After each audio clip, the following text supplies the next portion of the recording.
morning, everyone, and welcome to Lord's, the home of cricket. We'd like to offer a very warm welcome to our MCC and Middlesex Cricket members, as well as new and returning visitors to Lord's. We hope you have enjoyed them.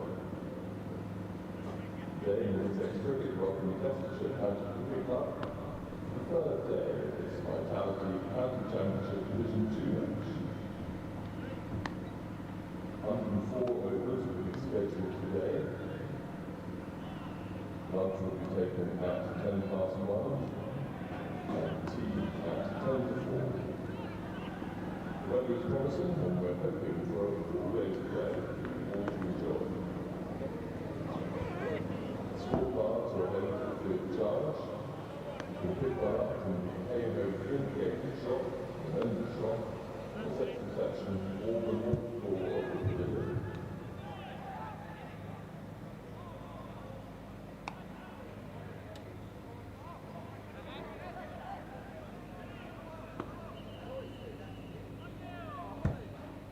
The Middlesex Cricket reception is open today from 10 a.m. to 4:30 p.m. and can be found adjacent to the main vendor shop entrance behind the pavilion, adjacent to the Harris Garden. For any queries or your membership and details on how to join Middlesex Cricket, available now on their waiting list, please visit the Middlesex Cricket reception or visit the website middlesexccc.com.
Morning all, welcome back to Lords. It's the third day of this County Championship match in Division 2. I'm Kevin Hand, bringing you the live enhanced stream from Middlesex in association with Daffabet.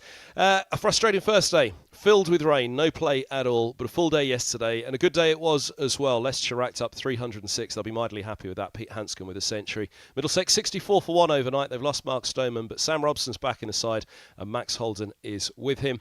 The good news that everybody will want to know first thing this morning is what's going on overhead in this media centre. It's blue skies, a gorgeous Sunday morning here in NW8. So a full day's play today, a bit of rain forecast tomorrow. We'll come to all that later. Let's catch up first on what happened with the Day 2 highlights. That's a lovely shot. Beautiful timing by Harris. We talked about that big boundary. There's no catching that one. First boundary of the innings for Leicestershire. Edged. Through it goes. In between second and third. Not sure it would have quite carried, even if third had have got all the way across.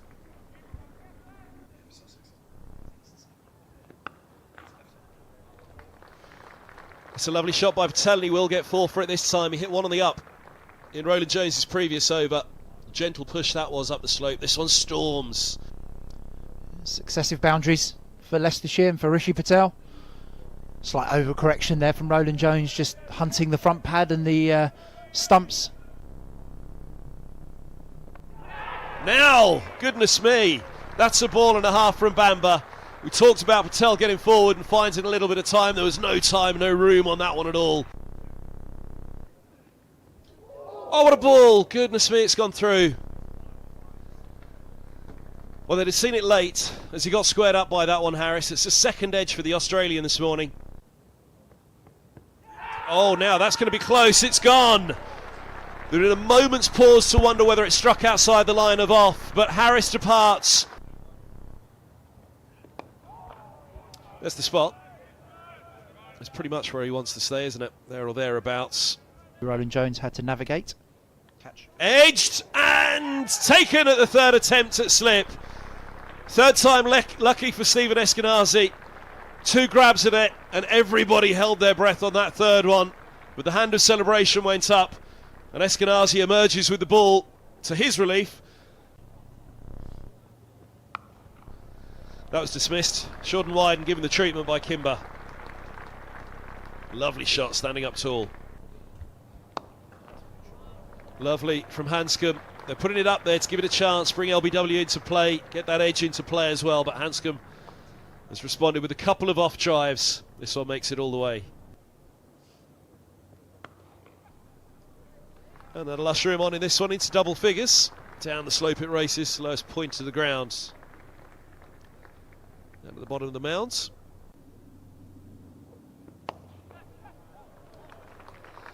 And there is a lovely shot. One of the things that Middlesex did see. Short, given the treatment, but not all the way he's gone. Hold out, Kimber. Goodness me, it's the short boundary. He hasn't cleared it though. He's put it straight down the throat of Ethan Bamber. The extra little bit of pace for Brooks. Batter can just sit forward. Well, that one's edged and edged into the gap. No deep third, deep points there. Boundary it is. Rehan Ahmed's first. Whipped away. Drop catch.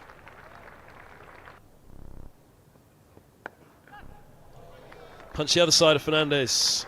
No chance to run for that one. Playing in other T20 tournaments or international cricket. For cut away behind third man. They'll beat the fielder just to the boundary. But yeah, it would have been, and also a leader as well. Someone to come along.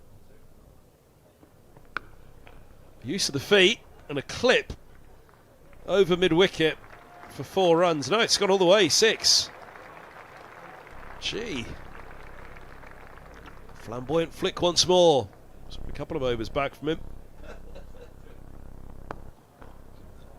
That's clipped through mid-wicket. Fernandez can't quite get there, it's 4 more. He goes ahead of Hanscom now. Oh, leading edge, and that's held by Bamber. Does the job himself. 3 for 47 from Bamber. Leading edge from Rehan Ahmed. Well, he was playing with some gusto out there. Couple of hours of cricket. There could have been a realistic chance of pushing for victory, so Toby's not had the best of it there either.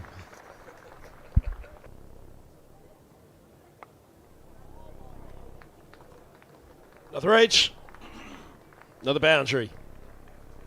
Robbie White collecting subfielder down there. That'll be the 50. Former Middlesex captain. Back on the ground for the first time. 50 from 97 deliveries. Well, Higgins again. The man to make the breakthrough every time you need something. Higgins seems to be the man to throw the ball to at the moment, or indeed the bat.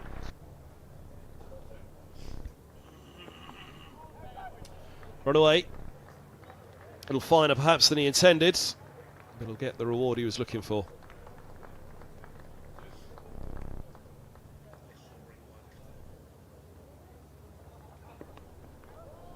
It's the edge, and it's taken! It took a second grab, I think, for Higgins. And a little twist to the head.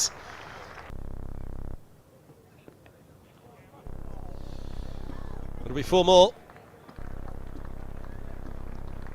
That's 200 up as well for Leicestershire. 202 for 7. Oh, another edge for 4. And Western Storm 115 for 2. Tier 1 teams. Brooks. Oh, well caught, well bowled. Him. That's a good delivery. That's just what you receive from Henry Brooks. That's the reason why he's been brought to Middlesex. And those are the deliveries you see him want to produce. Short, and Hanscom doesn't resist. Doesn't need to. He was on top of that and he's powered that. Pivoting in his crease.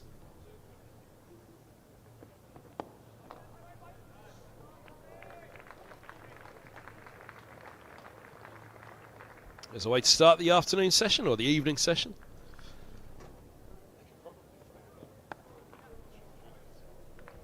That's a lovely shot. Scriven gets it away, and I tell you what, you had to check the scoreboard and make sure. Oh, careful, Max. So check the scoreboard, make sure that wasn't Hanscom. Great timing from Scriven. Nice little clip. And a nice little clip for 4.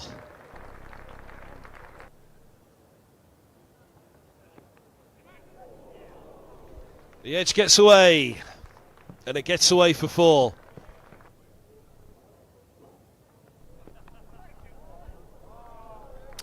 And it'll be 4 more. Something for the ground staff to do today. They haven't had to move the hover cover. No, they'd have plenty to do in between, but...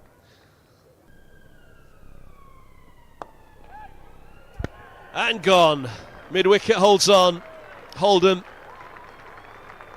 Scriven's gone for 46, misses out on a 50 at Lord's. Disappointment for him, a great innings. There's the drive, there's the century for Hanscom. Gets it away through the covers, they set the fields. We'll come back for 2, 101 for Pete Hanscom. Popular player here at Lord's. Mightily respected by his teammates in the dressing room. Now that's going to be close and gone. It's the end of Hanscom for 109. It's a 4th wicket for Bamber. Big side again. And punished. 1 clip away is his first boundary, the first boundary of the Middlesex innings. There's a glorious shot down the ground. And Stoneman's got a chance here of his first boundary in the innings. There it is.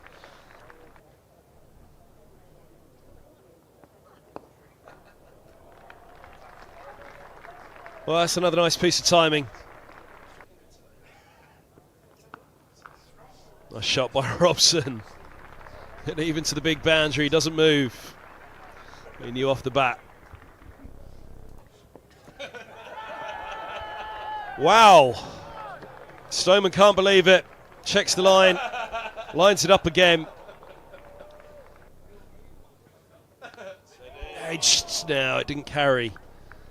Third low to his right, trying to scoop a hand under it, and oh, goodness me. That's commitment from Ben Mike. Edged. And 4 for Robson. No fourth slip in place. The third might have had a grab at it. There's the push, and this time it beats the fielder. 4 runs.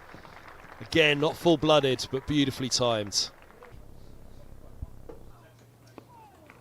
And a solid defence from Sam Robson. 64 for 1. It's been a pretty good day for both. Leicestershire will be delighted with their fight back to 306. So it's been 50 for 3 put in. 4 down not long after. Good to see some cricket at Lords yesterday after that frustrating first day here at the home of cricket. Plenty more to come today. Hopefully plenty more wickets this season for Ethan Bamber. We caught up with him after the close of play last night. Ethan Bamber, thanks so much for joining us at the end of day 2 here at Lords against Leicester. Real shame to see day 1 completely washed out, which obviously makes a result here difficult, but we've made the most of that opportunity today, win the toss and bowl. Good effort with the ball. Yeah, decent effort. It felt very, very weird. Yeah, lunch at 1:10, and I was like, oh, why is that? And then obviously we lost the whole day yesterday. So yeah, a bit frustrating, but nice to get out there. It's obviously nice. I like bowling, but I like getting out there. So that was good. And I think, yeah, obviously you want to bowl a team out on the day if you win toss and bowl. I think if we're honest with ourselves, probably. Again, it's been a little bit the theme through the season, just in almost, every other over, just a boundary ball, and I was very guilty of that, and that's frustrating, and we hold ourselves to much higher standards. So I think, we'd have loved to see that score around 250, and I think if we were 5-10% more kind of precise with some of those boundary balls, maybe it would have been. But I think all in all, brilliant finish from the lads there with a bat to be 70-odd for 1, and yeah, decent day. Couldn't agree more. 218 for 8. Obviously disappointing that they get 306 in the end, but I guess that's symptomatic of the quality of batting lineups these days. You don't get many bunnies in the game like you used to, and people like Tom Scriven coming in at 10 is kind of typical of how he bats. Yeah, he played really nicely, played the situation really well. Obviously, Pete's a fine player that we know more closely, and they batted well together at a time when the pitch felt hard to get any quick movement out of. And yeah, navigated that partnership. Obviously, it would have been nice to get in front of 250 there. But I think sometimes, yeah, if we want to play high standards cricket, Division 1 and so on, you're going to get those lineups that go. So that is going to happen, or we've got to find a way of being more incisive. You're as self-critical of your own game as you always are. You always give yourself a tough time for those 4 balls. Just but, truthful. But another 4 wickets today, Ethan. It's been coming out really well all year. You must be pleased with how you're bowling generally. Yeah, obviously, nice to get. Always nice to get wickets. That is like our job, and so it's nice. I actually feel like hasn't quite clicked as I'd have liked. Just like the kind of accuracy that I would like to pride myself on, the consistency. I feel I could be at a higher level at, but actually, some days you have those where it doesn't quite feel fab, and you hope you still do a job for the boys. So yeah, I think all in all, feel all right. Thank you. Good to hear. You mentioned the quality of Peter Hanscom, almost inevitable that he would come back and score runs against us.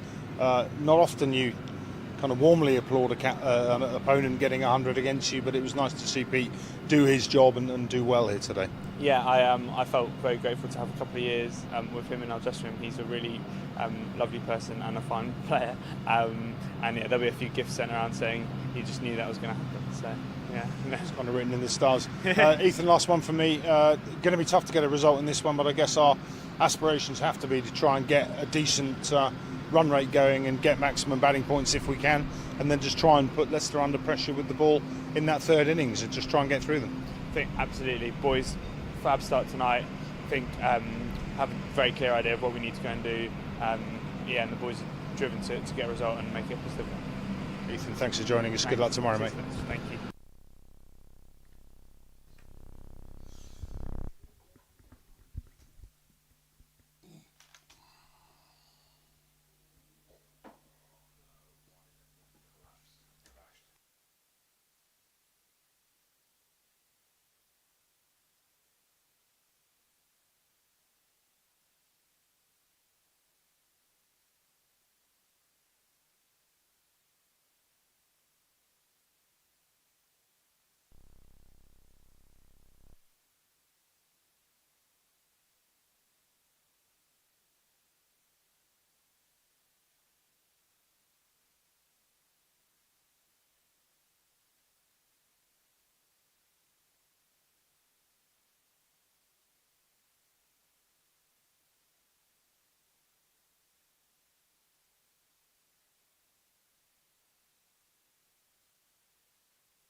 Well, a very good morning, everybody, and welcome to Lords. Apologies for a brief technical there, but we probably needed a few moments to gather our thoughts after hearing what Ethan Bamber had to tell us all after day 2. A fine performance by him with the ball, 4 wickets yesterday, 306 Leicestershire. They'll be pretty happy. Certainly Pete Hanscom will be with his century on his return to Lords. One of these two would absolutely delight with a century. Robson, frustrated by injury so far this summer, just that opening game against Glamorgan. Max Holden's had a blinder with a double century and a century again down at Bristol last week. One of them will hope to go big today, or somebody will for Middlesex, and try and get up and beyond Leicestershire's score. Leicestershire, of course, will have very different ideas. They'd have liked a couple more than the one they got in the 18 overs yesterday evening. 64 for 1 with Mark Stoneman, the man out, bowls for 8 by Ben Mike. This is the second bite at it for Leicestershire this morning. If they can get a couple of wickets early this morning, they could put a little bit of pressure on the Middlesex middle order in the start of this first innings. And indeed the direction of this match. Of course, the hosts will have their own ideas.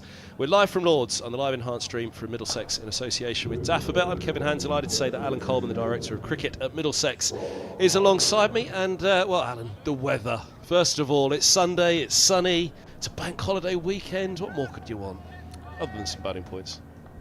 Very true. Batting points would be ideal here, but good morning to everyone from Lords. It is a picture this morning here. Beautiful blue skies. Sun is out. The pitch looks lovely straw colour, as you like to describe it. And Middlesex members hoping for a good day of Middlesex batting. And here we go this morning with Curry. Solid first ball of the day. Right up there on that off stump. They'll know they'll need to keep it tight today. Even if this first hour doesn't go particularly well for them, what they mustn't do is let that run rate, 3.5, get out of control today. Leicestershire, they're going to have to be very disciplined.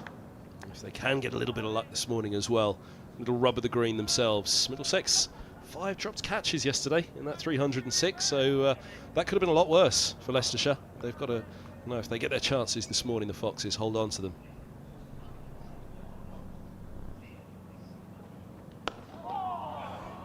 Solid again. Right up there on that off stump, the leg gully in place. Something we're seeing more and more this season, the leg gully. I feel like I've seen it deployed far more this season than I have in seasons gone by. I think it's a run over from the Kookaburra ball. We've spoken about it a lot, obviously, in the game of late, but we saw that leg slip deploy quite a lot with the Kookaburra ball, didn't we? And bowlers using the short ball tactic. So, nice addition to county cricket, you would say.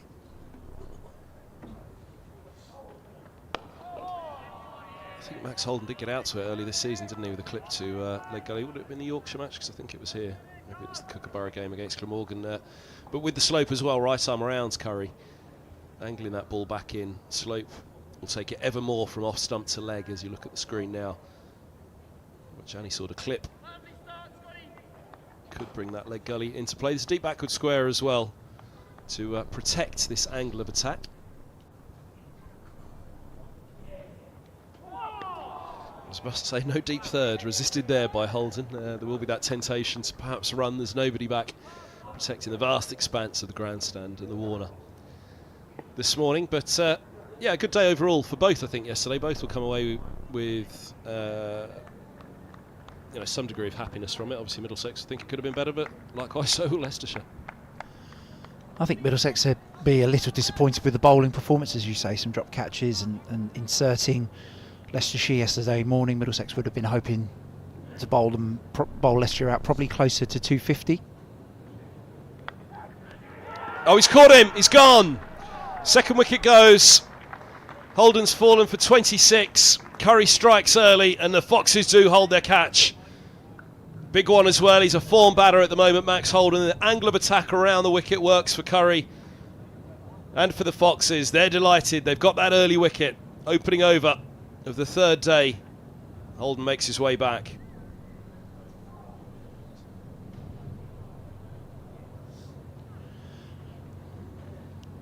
This delivery first time looks a touch fuller from Curry, just going up there trying to see if the ball swings. That one induces a drive from Holden, who has a big push at it.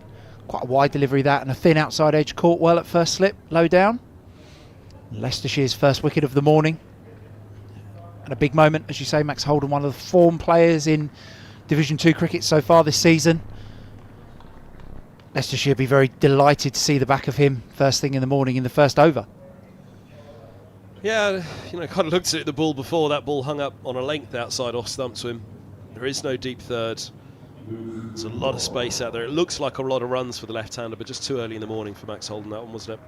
Drawn into a shot that right now will be kicking himself. He wished he'd left well alone.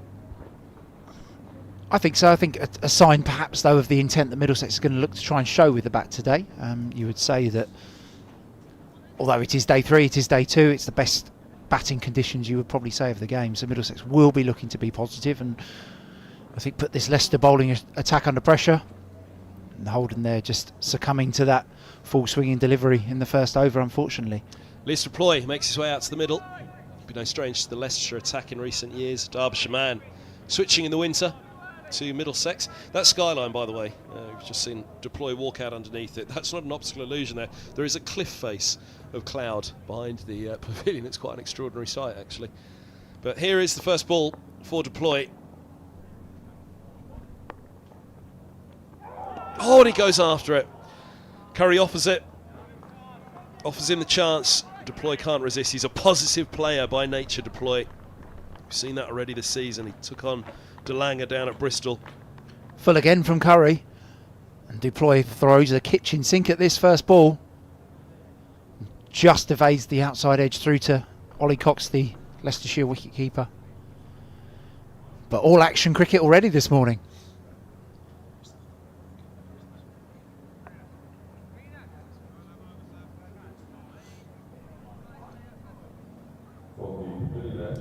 So, Scriven from the fielding end with Robson on 28 and on strike for the first time. He's seen his partner overnight, Max Holden, depart, and credit to Holden and Robson last night because it was an evening that could have been, well, very much 50 for 3 as Leicestershire were in their first dig.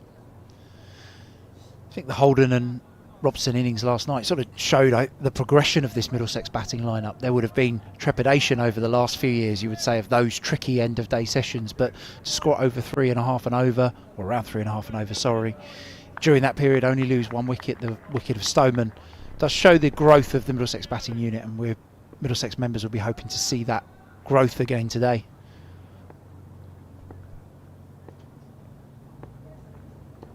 Two slips for Scriven to Robson. Right on the spot, straight away. Again, the Leicestershire task here is pretty clear. Hang on that off stump. Keep it there. Look for the mistake. It's not going to happen easy, but you saw those drop catches from Middlesex yesterday. We said 5 of them. There was actually probably only one that was costly, and that was the most difficult one of all, which is a caught and bowled for Roland Jones to Pete Hanscom. I think he'd only just passed the 50 point at that mark when he was put down, but a caught and bowled, you never really put that back on a bowler, do you? The ball comes back so quickly.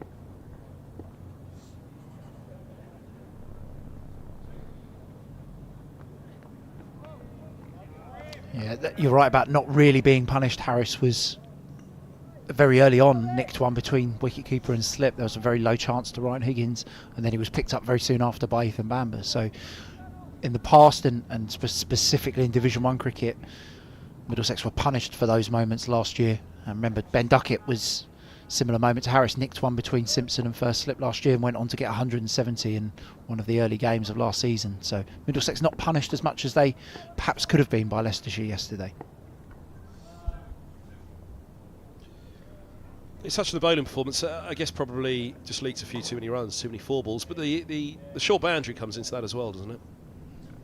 It does. The Middlesex bowling attack will pride themselves on the accuracy that they usually show. Bamber, Roland Jones, Higgins, very disciplined bowlers, known for that level of skill, and neither were Bamber the pick of the Middlesex bowlers. But such is the high standards that they hold themselves to. They won't be satisfied with putting Leicestershire in and conceding over 300, certainly.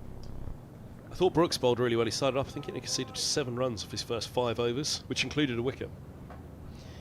It did a fantastic spell from Brooks. I think he's really growing into this role at Middlesex. Obviously had a outing in the first Kookaburra game.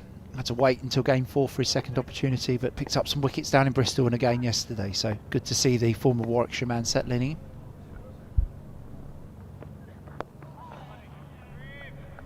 Tickle to mid-wicket once again from Robson. He's had 2 now that he's looked to steer through the onside, but watchful as he needs to be. Set himself up again. He'll be determined today, Sam Robson, to make up for that lost time. Real frustration. He's at just shy of a 50 in that Glamorgan first innings, or the first innings for Middlesex against Glamorgan. So Sam North East hit that big 3-3-5. Middlesex hit their highest score at Lords, the highest domestic score on this ground.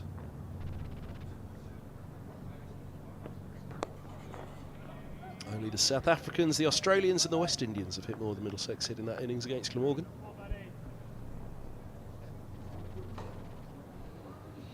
Yeah, Robson obviously would have been delighted for his teammates to see them play so well in the first two games, having missed out with a slightly broken thumb for the from game 2 onwards, but he'd have been desperate to be out there against that Kookaburra ball, especially up at Northants, where Holden and Duploy really did get their seasons off to a great start. Edge but short. Just short of slip. Robson drawn into it. We saw that a couple of times yesterday with the bounce, just not quite carrying through to Jack Davies behind the stumps of Middlesex, the keeper. It wasn't specifically from an edge, but a couple of balls that just died. That one certainly did. End of the 20th, 64 for 2. Looks a little bit like there's some swing here for Scriven, the young Leicestershire seamer. This one just swings away a little bit from Robson.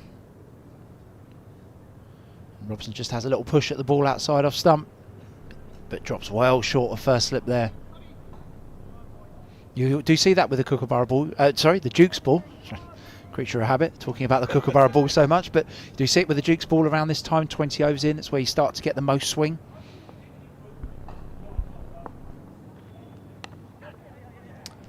That's a nice clip. Leg gully in play there though.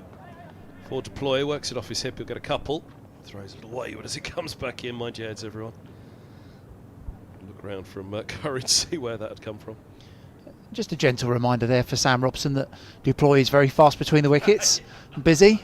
I think with some other batting partners over the years, Sam Robson might have just settled on one there. Mind you, Rocky's quite a sharp one between the wickets, isn't he? He is. Stoneman, that was one of the big things that when Mark Stoneman joined on loan from Surrey initially, just the biggest change that I noticed was how dynamic he is between the wickets. It certainly has improved Middlesex's running between the wickets.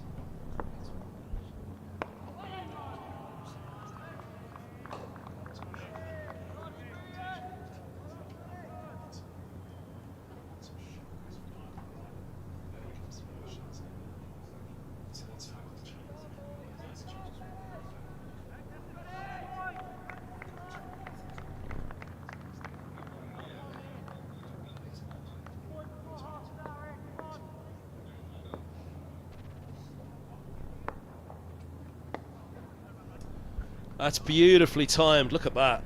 Races. Square of the wicket. Long legs quite wide around towards deep back with square leg, but no chance.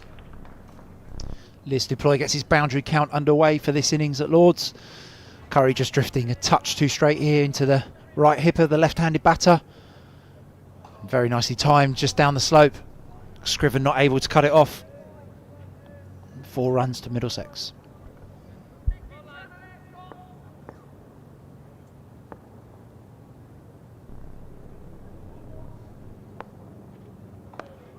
If they bolt at the stumps here,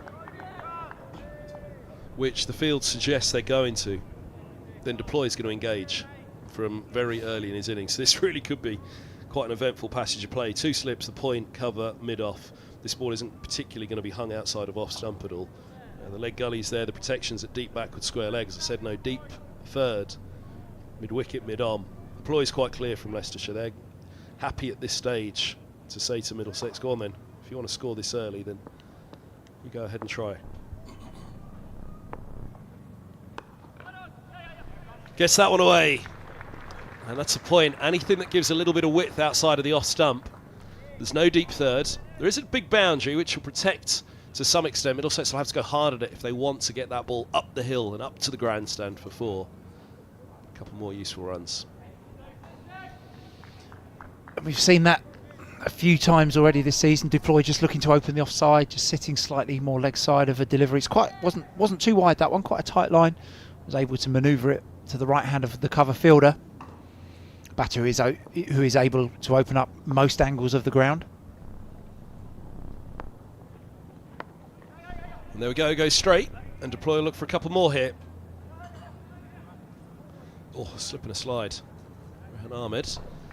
Curry had to get it out of the way as well. He had to run around him twice, Deploy. First on the way past him and then on the way back as well. But the slip from Ahmed meant there was never going to be any trouble. Productive over for Middlesex. 10 off it. 74 for 2.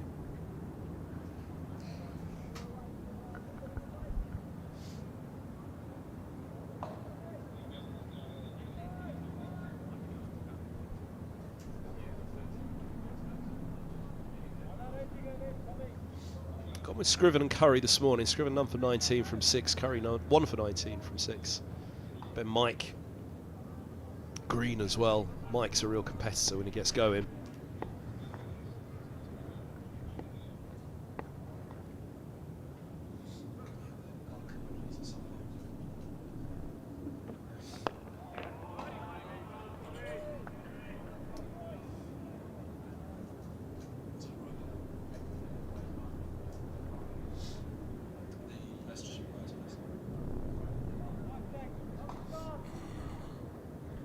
Talk about Josh Hull playing in this one, wasn't there, for Leicestershire? 6'7", 19-year-old left armour.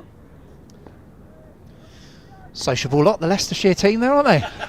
Alfonso Thomas, head coach on the right, just 5 out of 5 on their phones. I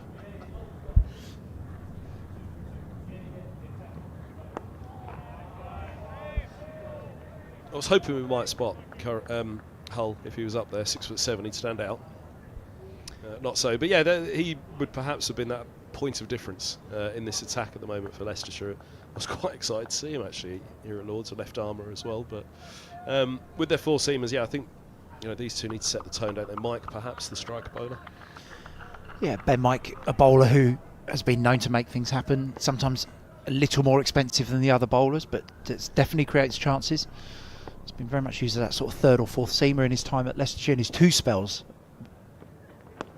with Leicestershire. Obviously, 1 year at Yorkshire in between those. Well, that says a lot about Ben Mike, doesn't it? Which is what I mean here. Yorkshire clearly identified him. He's that kind of player, and he's an all-rounder, of course, as well. But he is a player with be a bat or ball that can bring a game to life, as we saw with the 99 here, as you were alluding to. Yeah, definitely a competitor that leaves a mark on the opposition is, I think, would be a good description of Ben Mike. With bat and ball, very competitive, and has influenced some games of cricket against Middlesex over the last few years.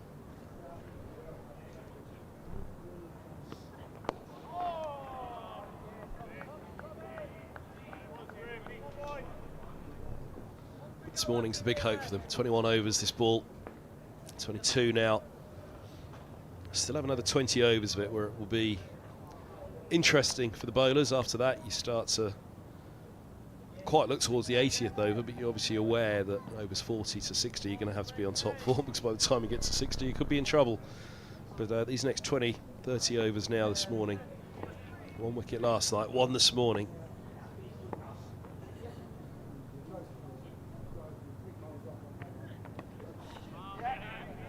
Runs away, a push by Robson, a thick edge.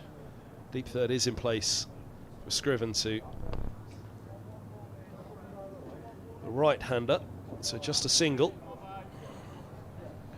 Not quite as fine as he intended, but... Not, and it was in one of the media reports that I was reading overnight, actually. One of them specifically referenced how many runs Middlesex conceded down through third man yesterday. So Leicestershire employing a third man, as we saw there, thick outside edge from Sam Robson. But 65 runs Middlesex conceded through the third man region yesterday. So it's a lot of runs, and it makes sense why Leicestershire have got a fielder down there to save those fours.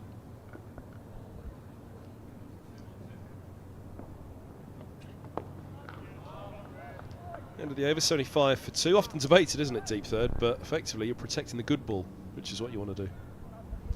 You're exactly right. You are protecting the good ball, and I will admit I'm looking at the wagon wheel from the innings yesterday, so I'm not reeling these stats off from my own head. But it was the second highest run scoring area yesterday for Leicestershire, behind mid wicket. So 69 runs scored through mid wicket, 65 scored down through third man. And if you presented those stats to anyone, you would say, why don't you have a third man in, if that many runs in a game of cricket are scored in that region? So Leicestershire got third man at both ends here, and would appear a smart move.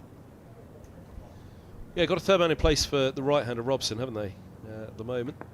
Long leg deployed in front of the Warner stand.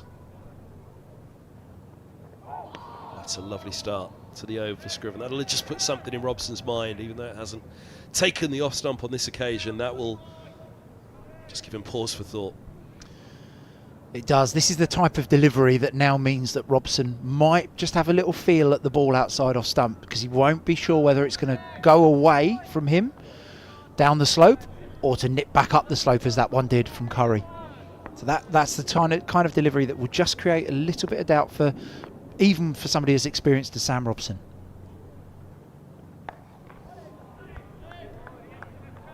Yeah, exactly that. It's going to be it's a good marker laid down by Scriven, and that's the point of this morning, isn't it? That Leicestershire needs to set a tempo, set a tone, and to some extent, if they can get a couple of wickets, it'll give them a chance of, well, all sorts, but one in particular trying to keep control of this Middlesex first innings themselves. Middlesex will feel if they can have a good first hour, good morning session, then they can have a very good day ahead of them.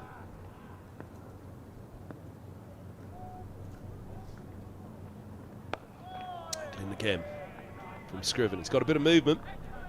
Sorry, my apologies, from Curry. He's got a bit of movement. His brother, we didn't get around to touching on it yesterday, it was his brother who picked up 6 for here, wasn't it, in that Sussex game a couple of years back, left arm over from the nursery end. That's right, yeah. Brad Curry. Both Currys play for Scotland. I think they're both Scottish internationals. But yeah, Scott Curry, very effective here in terms of the movement that he's finding. What's hard to hip, he'll probably feel he's missed out a bit there actually, Robson. Got away some cracking shots. Square of the wicket both side yesterday. There was one punch through the offside in particular for 4. Which was classic Robson. Wonderful to see when he's playing off the back foot square of the wicket. There are a few better.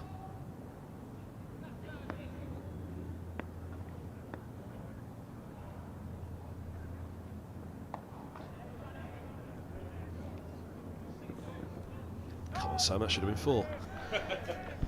That almost made it sound like you know what you're talking about, Kev. Beautiful little punch off the back foot behind square from Sam Robson there.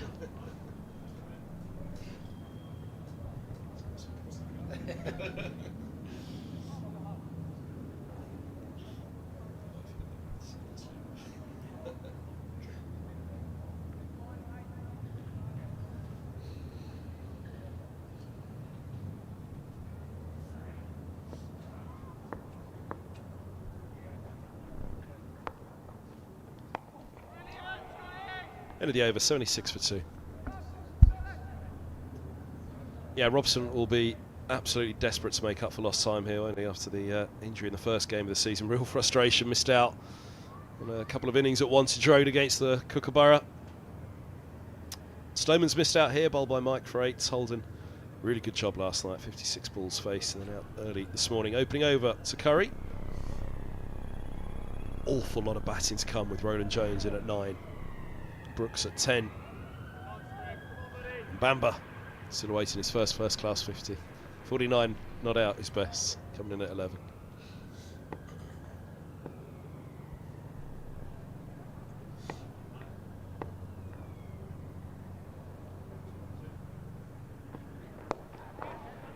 There we go, clipping again. He's had a couple of looks at it this morning. He hasn't gone fully through with the shot, and he didn't need to particularly go fully through with it there. Just a gentle offering, gets it fine of the fielder.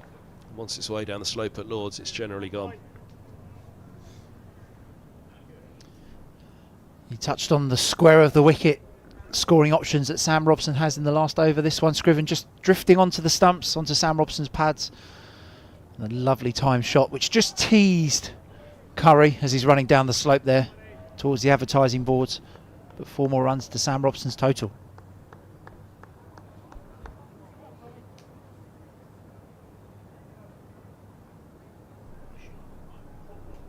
First look at the ball of this innings. We had, I think, 3 changes. One particularly early, wasn't it, yesterday? One, of course, you were up here. 25 deliveries before a ball change yesterday. Not so in this innings. On they go. Yeah, extraordinary, wasn't it? Four changes in the first 35 overs. Must just be a bad box of balls, perhaps. But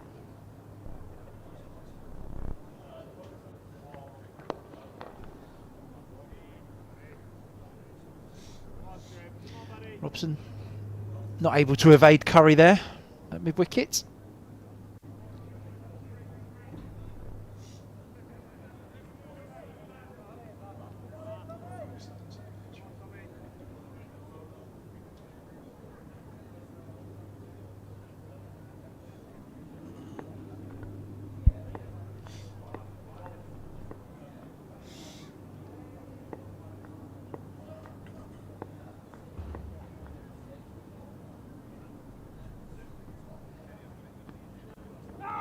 There we go. That's what we were talking about. That ball that came in to Robson. It was the other end from Curry, but this one similarly, even more so at the pavilion ends. Slope's bringing it back in towards that off stump. Robson's wary of that. That one holds its line, goes past the edge. That's the game this morning for Leicester, just to try and hang on that off stump. Should be plenty in it with the ball only in its 24th over, but always here at Lord's, that slope.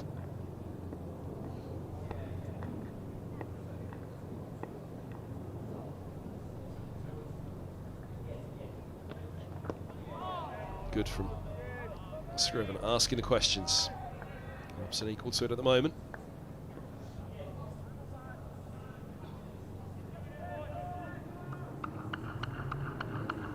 Working hard.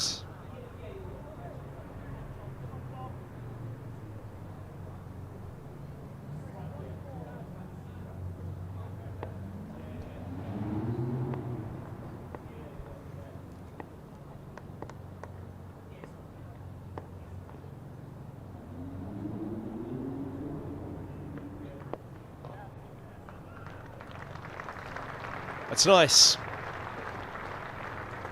Really nicely timed, square of the wicket from Robson. He's on to 38. Again, big scoring areas for him if the bowler strays. And Scriven does stray here. Just strays down the slope. Just probably going to miss just leg stump there. Big vacant area, square of the wicket. Only a mid-wicket and a fine leg in place for Leicestershire, so a big gap at square leg for Robson to exploit. Takes him on to 38.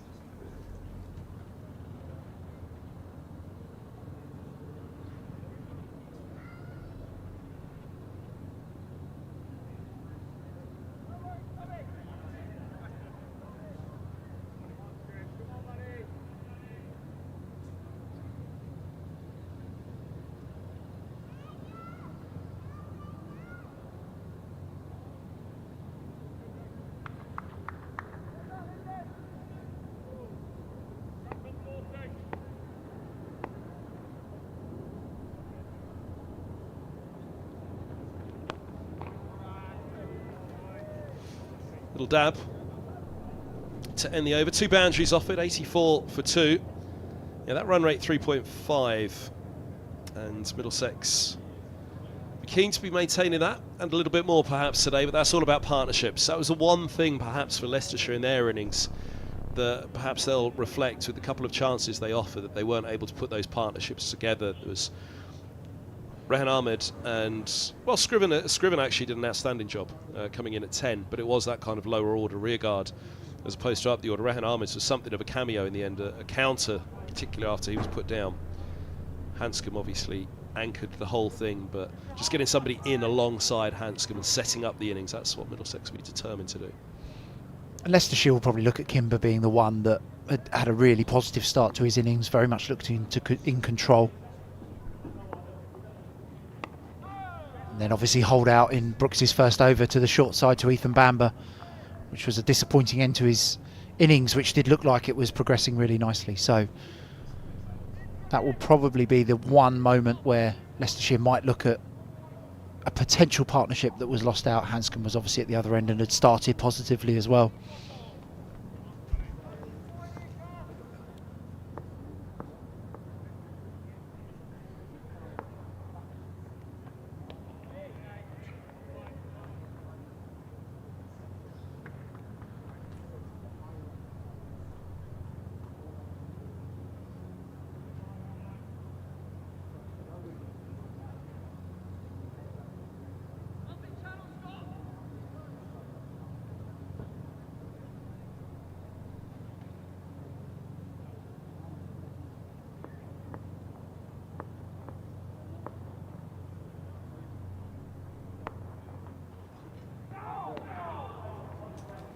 Beauty from Curry there. Around the wicket to deploy, just angling the ball in, as you'll see on this replay, just angling the ball into the left-handed deploy. And this one nips away from him. Beautifully bowled. Through to Cox. Leicestershire have been a threat this morning. Middlesex have been able to score, but Leicestershire have been a wicket-taking threat. The Currys like the nursery end, don't they? It's another one that goes for him, much as it did to Robson a couple of overs back. I see him behind that deploy. But yeah, the game really came to life for his brother a couple of years back. Went through the Middlesex top order, real burst, took out the top 4 and came back and wrapped up a couple more down the innings. Brilliant game that was. Just again, probably a session short of being a thrilling finish. Which, let's hope that's not the case here, because it has been the case so far this summer. How many games, I guess many sides around the country would look back on. More than a third of the way through the season now. How many games, the championship season, how many games Middlesex look back on and say, oh, just one more session in that game. Similarly, as I say, most teams around the country probably say the same. Yes, true. I think that the blocks nature of the county championship does dictate a little bit, though, as to how you play. Obviously, 7 games in this first block for every county.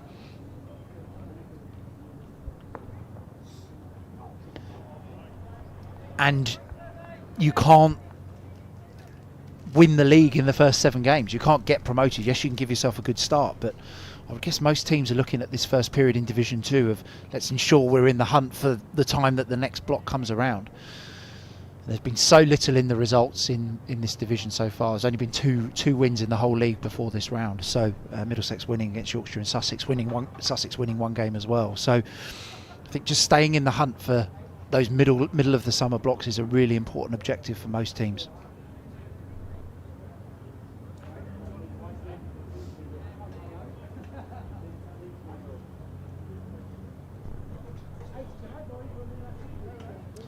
.84 for 2 after 25. 2-2-2. Middlesex trail by.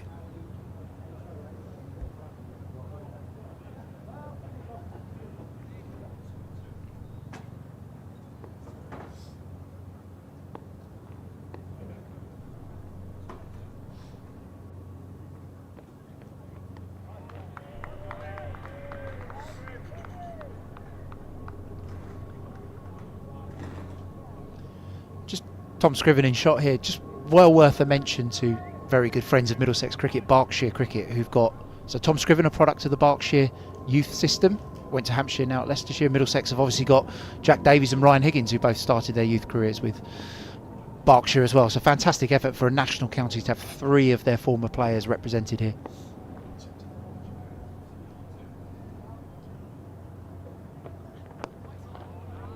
They're products of the Tim Della production line.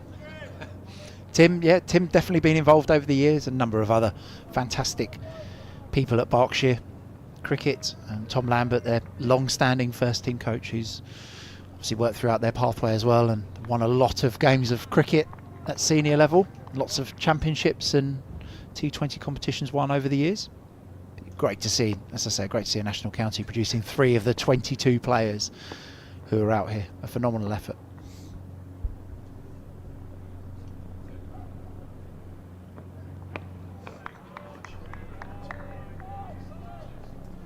Quick look at the fields. Down to 1 slip for Robson at the moment. Deep squares, just out of shot there. Long leg as well, so 2 set back on the onside of that straight line that they're clearly trying to bowl to bring off stump into play. To Robson, be it a ball that holds its line or nips back in. Just the 1 slip, deep third as well.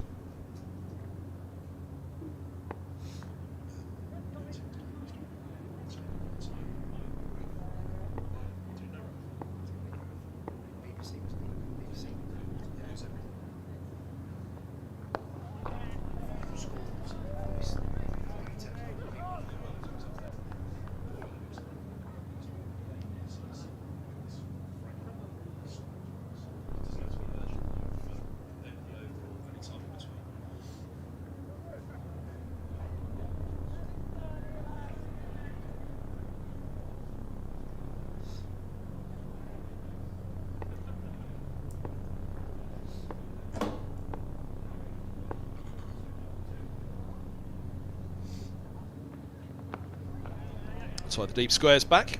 Just the single taken. 85 for 2.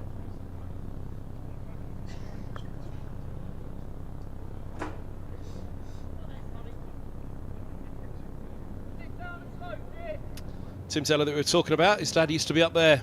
Ralph Teller, great man, great friend of cricket, and Lords of Middlesex, no longer with us sadly, but formerly the stadium announcer here at Lords, Ralph.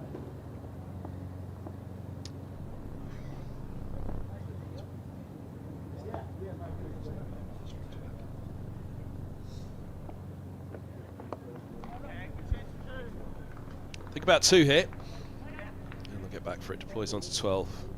Into the over 87 for 2. We're a day late for Star Wars Day, but the man who replaced Ralph Teller in the commentary box was in Empire Strikes Back, and he was Admiral. He was one of the Imperials. Can't remember which one. I think this is a moment where I probably ostracise a lot of our membership here. I've never seen a Star Wars film. And I've never seen a Bond film. Ooh, that makes you a Trekkie. I'm certainly not a Star Trek fan either. What do you watch? Snooker. Live sport, mainly snooker. World Championships on at the moment, final today.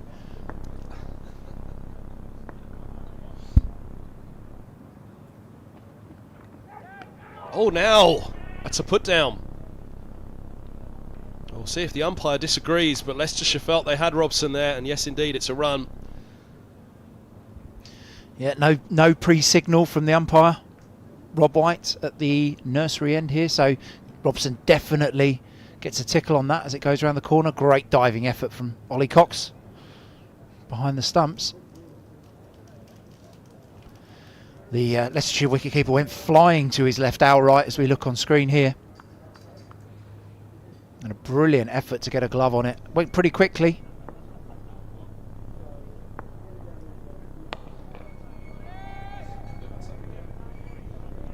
It's so often debated. Is it a strangle? Is it actually? It's not a strangle. You know, it's dismissive. It's an edge down the leg side. How disappointed is Robson if that's held? I think Robson is disappointed. I think Cox is disappointed that he's not caught it. I think Curry's disappointed that Cox hasn't caught it as well. But is he disappointed with himself, or is he disappointed with bad luck that he's caught down the leg side, Robson?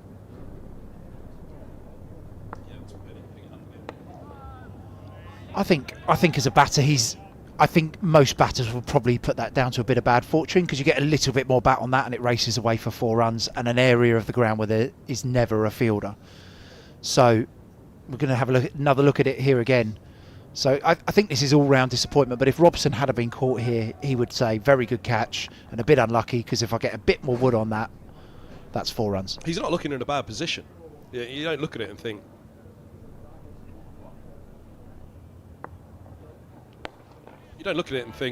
well, you can see, you know, technically that was not the best position to play the shot. So that, for me, absolutely the answer to the naked eye is that's bad luck if you get caught in that one. But there are the bowlers who will obviously argue they've got to stop being called strangles down the leg side because it's an edge down the leg side. You've been listening to Gus too much, haven't you, on commentary? I think was it Ian Botham used to make the point quite a lot on Sky. Yeah, as a bowler you accept wickets however you get them, don't you? You bowl a drag down, it gets caught a deep square leg. It's as valuable as one that hits the top of off. But as we've just said, the leg gully and the leg slip have been deployed a lot this year, so it has been a valid tactic, that catch, and indeed the keeper taking as well down the leg side. On that occasion, I think for Robson, undoubtedly, he would have really walked off, ruining his luck. But I think what you do get is, because bowlers in first-class cricket hold a off-stump, fourth-stump, fifth-stump line, batters do try and get into that channel, so their balance is often going towards the offside. And then as a result of that balance, sometimes you get an overbalance and the ball ends up a little bit straighter than you would think, and that's where that little fine edge can come in. Especially with a bowler like Curry, you may have seen on those slow-mos, Curry almost releases at 12 o'clock. If you imagine it's a clock face, he's right over the top. So there is a good chance the ball's going to angle into the right-handed batter, Robson. So it does bring that dismissal into play. Into the 27th, 88 for 2. These two came together on 64 for 2, and Holden nicked off a drive to Kimber. Off Curry. It's the man we were talking about. Ben Mike into the attack after, 35 minutes. I don't think Scriven did a great deal wrong there. They are going to go back to 2 slips now that Mike comes on. It's deep third that is sacrificed. Deep square remains back, and that again is to continue to attack that off stump of Robson.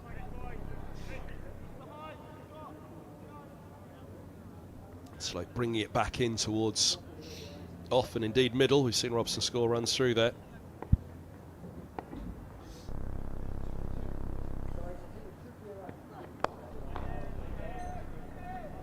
Watchful Robson on that one. First ball from Mike, and watchful as they'd want him to be. Robson capable of big runs, and he can score quickly, Sam Robson, when he's in.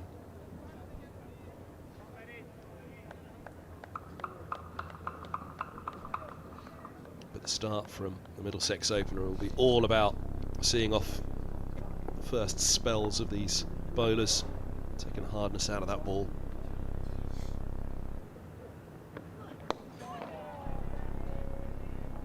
And especially with the loss of Holden, I think that puts the onus even more on Robson, doesn't it, to be the anchor man today? It does. I think Sam will have identified that role for himself from the outset. I'll bat as long as I can and let the other players, perhaps who are expected to be a bit more expansive and a bit more positive, they can come in and bat around me and build those partnerships that you spoke about earlier on.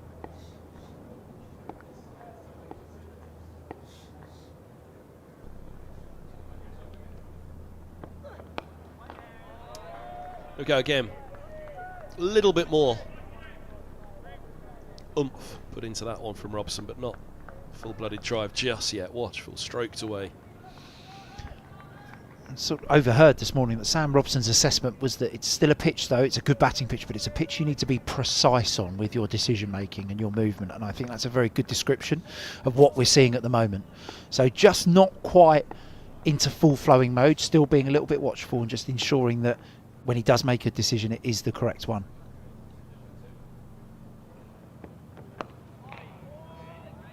There as well, so distinctive of Robson. In behind. Just crawls across his crease afterwards, doesn't he? Just still lining it up. Yeah, I think as a bowler there, you've run in 30 metres, you've given it your all, 8 to 10 times your own body weight has gone through your joints, and the batter's just rocked onto the back foot, nudged it back and held their position. Unforgiving game, isn't it? Yeah, relatively dispiriting.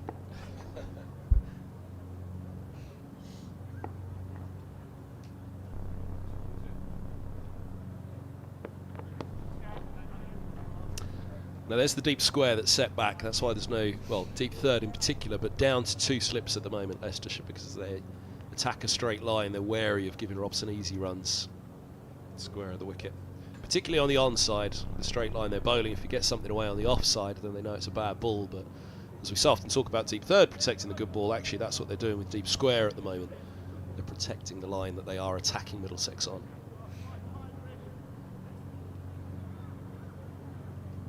Over to deploy. His first ball from Mike. So Mike's first jaunt around the wicket.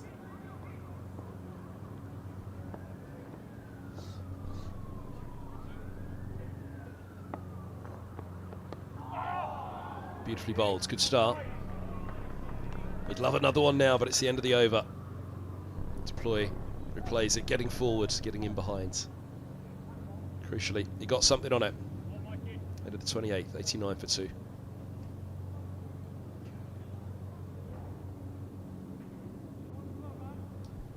Contrasting styles, I think it's fair to say. In Deploy and Robson, we saw Deploy charging much to Langer down at Bristol, which was bowled on a bouncy hybrid pitch against a pacey, broad-shouldered South African quick.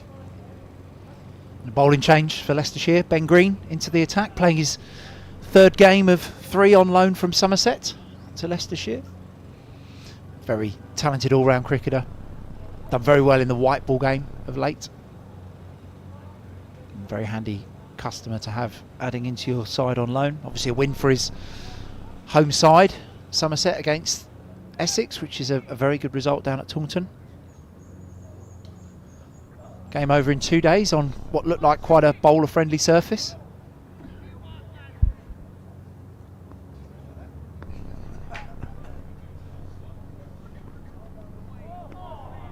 I hope you're not trying to tease me to rake up the past here, Coley.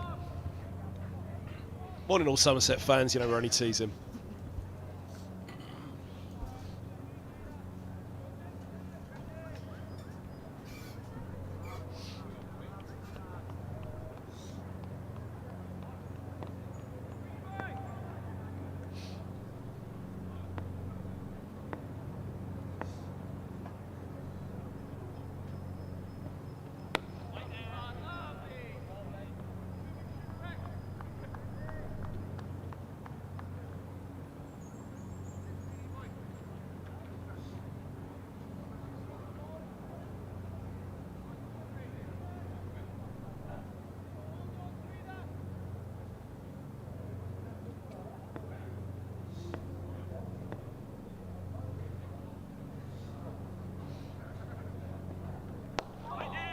Watchfully done again by Robson. Almost falling forwards that offside. He's looking at the big onside boundary there. It's 6-3 Fields. So with anything that goes straight at either side of that mid-wicket, there's a lot of runs to be had. Just saw in that wider shot there, Leicestershire employing the mid-wicket, mid-on, mid-off and extra cover. So quite a straight field. Would suggest that Green is going to go full in at the stumps. Go again and pad together.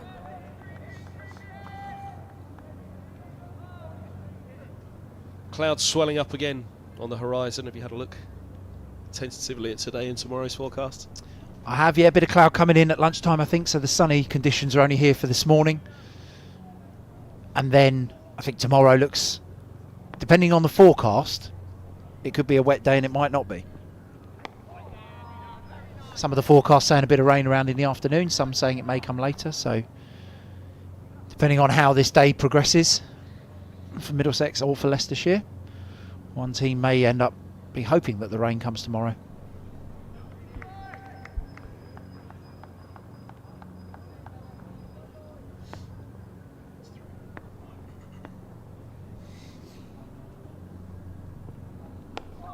It's good again from Green. They brought the run rate down to 3 here, Leicestershire, which means they're doing their job well this morning. They're keeping it on tight on that off stump, not allowing Middlesex easy runs, even if it's not regularly going past the edge of the bat. And they're at least saying to Middlesex, if you want to up the rate, if you want to try and get in control in this game, then it's over to you to take the risk to do so. 89 for 2. But yeah, I mentioned contrasting styles. This is a man who can very much up the tempo if he wants to. The shots charged DeLanger on a bounce you won at Bristol. And I suspect Duploy, having now faced 22 balls, this might be a moment he looks at a gear change here. As you said, he's been using his feet very well. Did it at Northants to Tremaine and hit him back into the pavilion, and did the same again to DeLanger. 2 short mid-wickets in place for him by the looks of it. Rahan Ahmed is just going to be sent back, actually. In fact, they're going to send him all the way back, deep square. Thought that was going to be an interesting tactic, which really was going to suggest toe-to-toe from Mike, with AC Ahmed in the background, settling down deep backward square.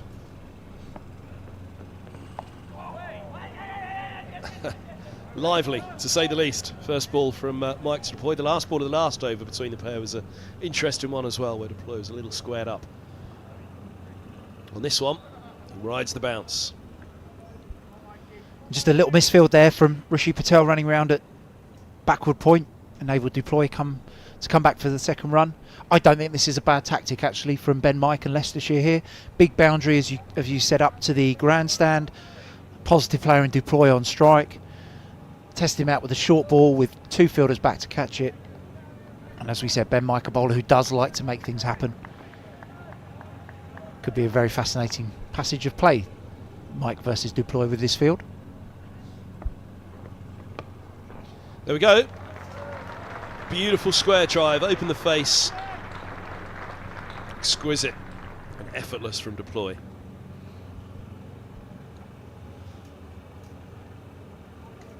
Just perhaps an attempt at a bluff from Ben Mike here. Ran in, bowled a short delivery the first one. Square leg remains back on the boundary. This one up very full, trying to induce the drive. He did, but deploy on top of the bounce there, able to cope. And a very square drive through the point region for 4 runs.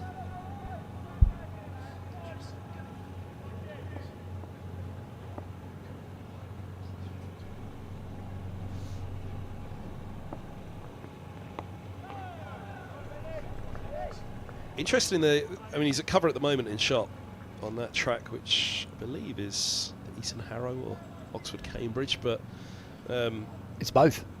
Oh, they're playing both on Oxford Cambridge on Thursday, Eton Harrow on Friday. Keeping the ground staff busy.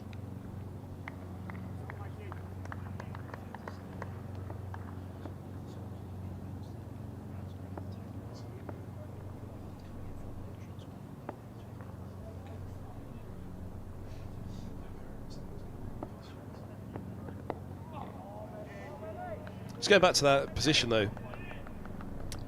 They're offering fully the covers almost to deploy. He's a cover point, very tight to points. There is no point field, and the next one's a deepish gully. But there's a vast expanse in front of the eye of deploy. Is that the slope around the wicket? Just ask him, go on then, drive. There's 2 slips in place.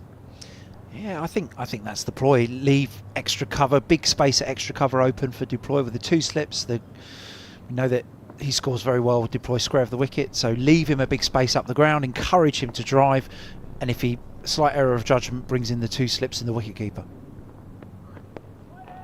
On the spot again, Mike. This really does feel we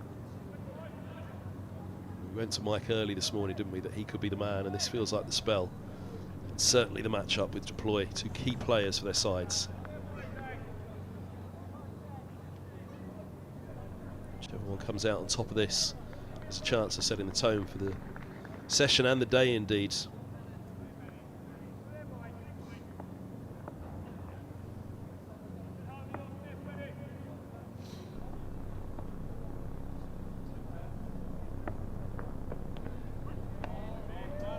End of the 30th.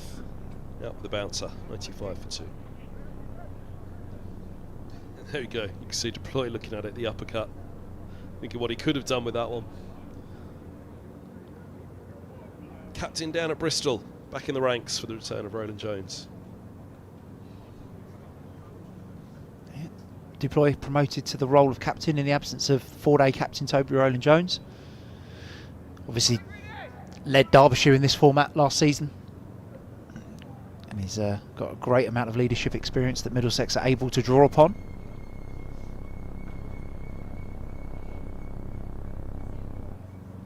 You ever thought of growing a moustache like that, Kev? No.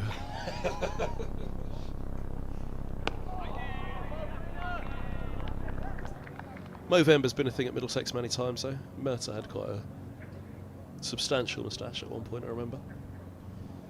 Yeah, I think there have been a few. A few of the boys have raised some money. Not sure if Ben Green here is raising any money or is doing it for fashion purposes, but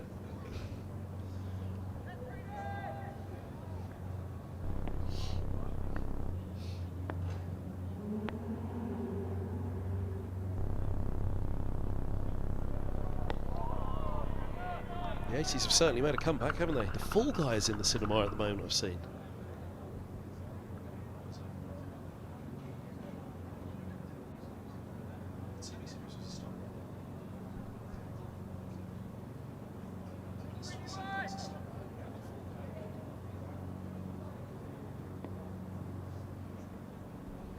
Apparently, it's a movie about a stuntman, and it's called The Fall Guy, but it's nothing to do with the stuntman in the TV show in the 1980s called The Fall Guy.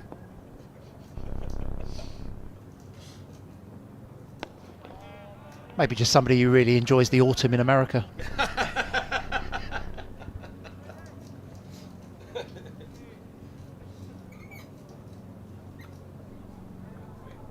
don't think we write this, Coley.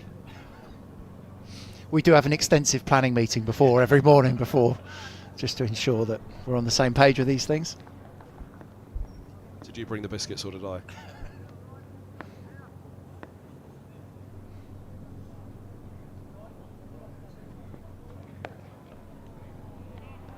Straight to point. Look good. Off the bat, that one for Robson. Fielded in the foreground there.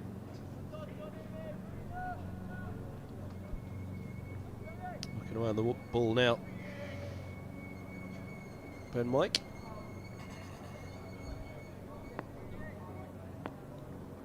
From bowling at one end to point. Gunfielder clearly.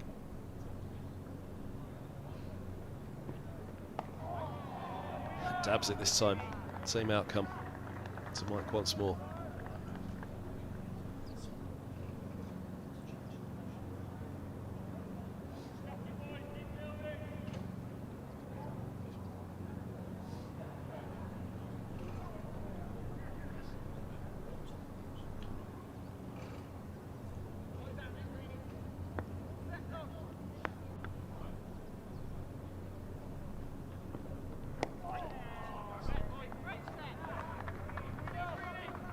.95 for 2, 31 done.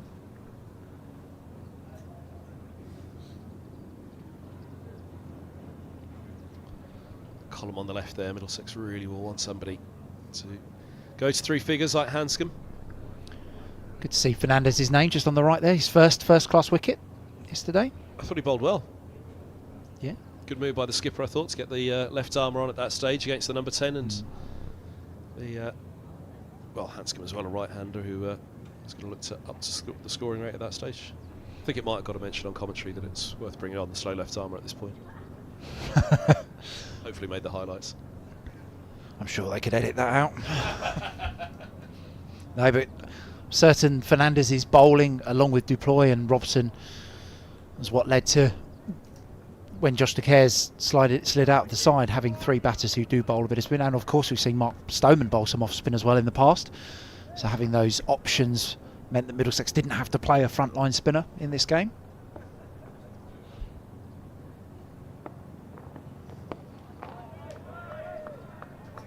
Yeah, poor old Luke Holman. It means that his role of trying to force his way in for De Cares' spot is challenged obviously by that, the competition for, well, the number of spinners that there are in the side, including this man. There's so many all-rounders now, aren't there? So, well, not necessarily all-rounders, but batters who offer something else. They either keep wicket or they bowl some spin or bowl some handy medium pace, and that does help Captain Toby Rowland-Jones and Coach Richard Johnson balance this Middlesex side.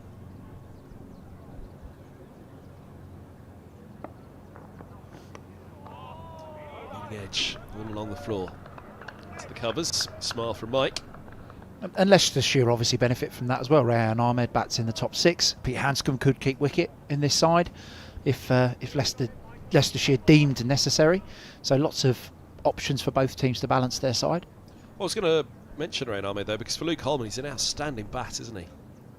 Hugely talented batter.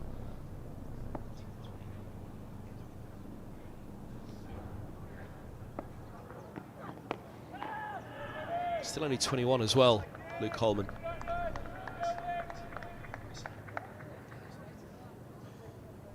Yeah, hugely talented batter. Great potential with the ball as well. And just 21 years of age, so time is very much on his side.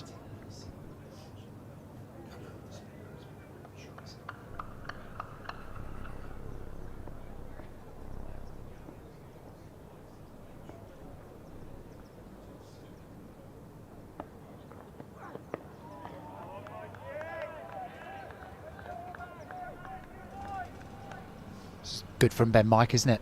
Competitive, really at Duploi here, bowling a hard length into the surface. Not many bowlers this year have bowled 4 dots on the trot to Duploi. Speaking of spinners, Tilan Wallaluita in the middle there, Martin Anderson on the left, Pete Waxman on the phone, it's the physio to the right.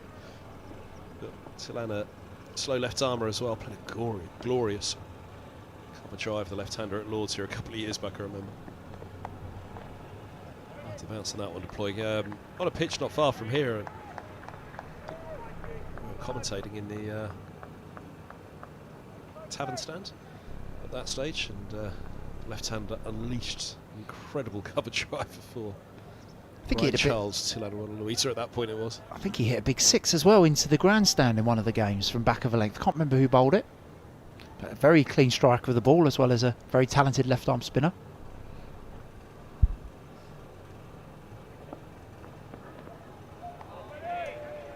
.95 for 2, ended the 32nd over.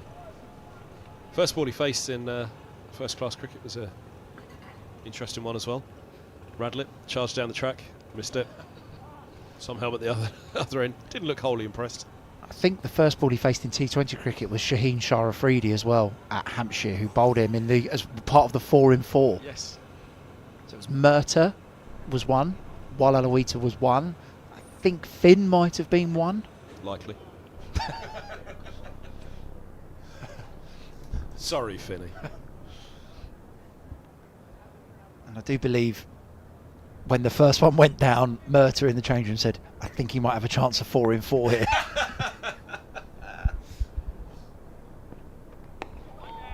One of the longer, lower order, let's call it a tail. I will call it a tail. One of the longer tails that Middlesex have had in recent times. In T20 cricket.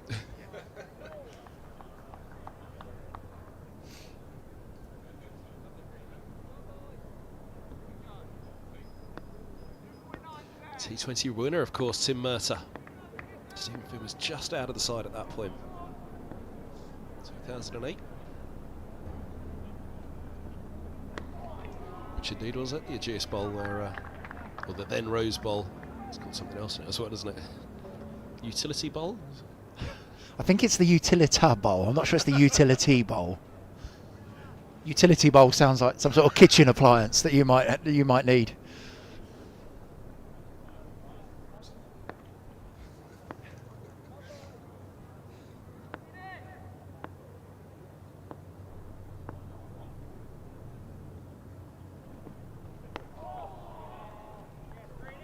Huge credit to Leicestershire here. This is a very, very good period of bowling from both Green and Mike. They've really have made it difficult to score. The last ball that Middlesex scored off was the second ball of the 29th over. Of the 30th over, sorry. So 29.2 on the scorecard. So really, really good period of dot balls, building some pressure on this experienced Middlesex pair.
The over, 95 for 2.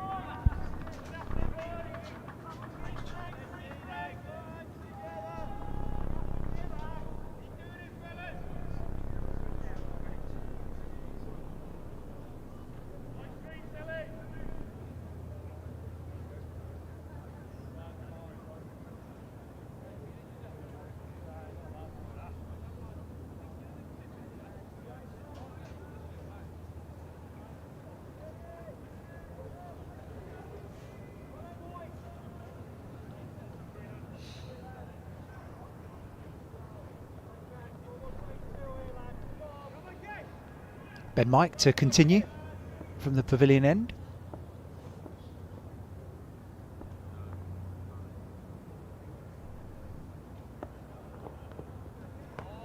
Down the leg side. Very good stop, diving away to his right hand side for Ollie Cox, the Leicestershire wicketkeeper. Ben Mike still persisting with this short ball policy. Deep square leg still in place. We saw a bouncer at the last ball of the last over that he bowled to Duploy.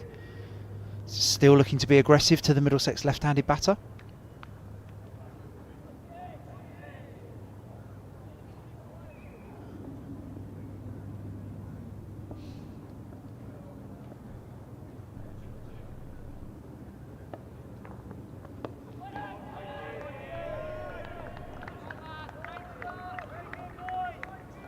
Still hammering away at that back of a length, Ben Mike.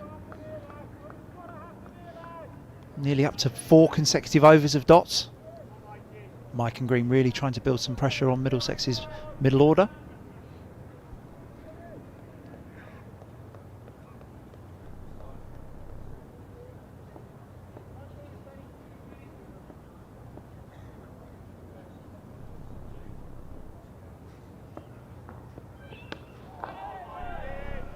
Full from Mike, just pushed out into Rehan Ahmed, just standing at square cover.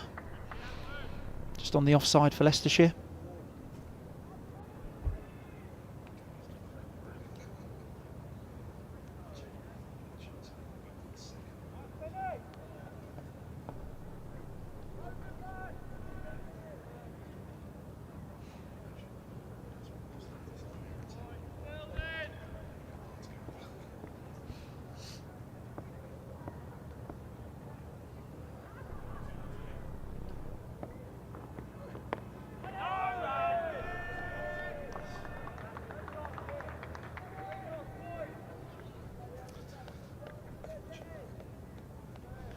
Run rate slips down to 2.8 now. It's up at 3.5 and Middlesex won't take them long to get it back up again, but clearly both sides are recognising this moment, Mike and Deploy in particular.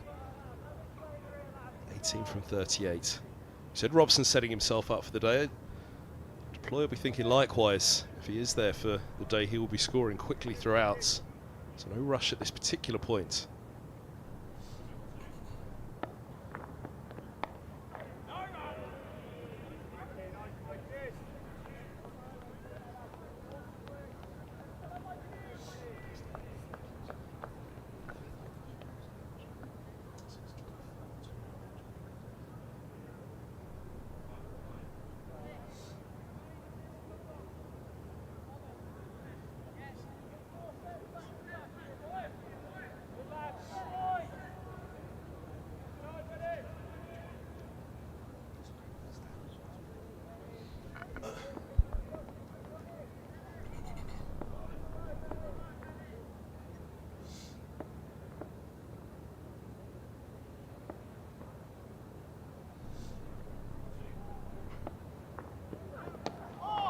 Oh, goodness me. No ball called, so Mike will have one more go in this over. That was just about to be the 4th consecutive maiden and the 29th dot ball in a row. 28 in a row. Nearly brought a wicket, brought an inside edge. First false stroke from Deploy of the innings. A little tap of the bat with Robson. Mike will get another go. From the first ball he bowled at Deploy, it was a contest between these two.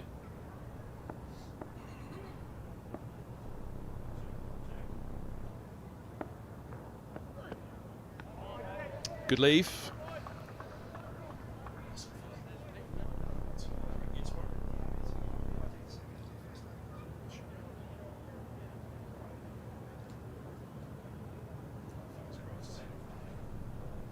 Appreciate that, pal. See you later. 28 dot balls in a row. 21, the Australian said. You need 21 dot balls in a row to take a wicket.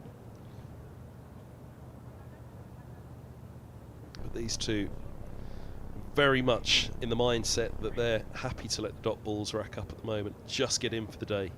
Get through this spell. 34 overs done. Hill has a good look at the ball. And this is a period when the ball can just start to change a little for the better for the bowlers.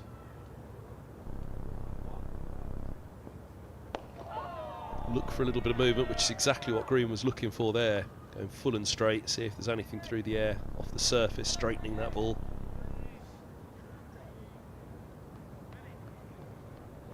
He's seen it all before. There was a run where Lords was a particularly low-scoring ground for a few years. It's got away from that now. But Robson is always scoring well in that time here in NWA. That's another example of it. Middlesex are tentative at the moment, but not nervously so, I'd suggest. Almost deliberately tentative. Make sure you're there through until lunch. She's still an hour away, making up overs today again, so another 104 over day.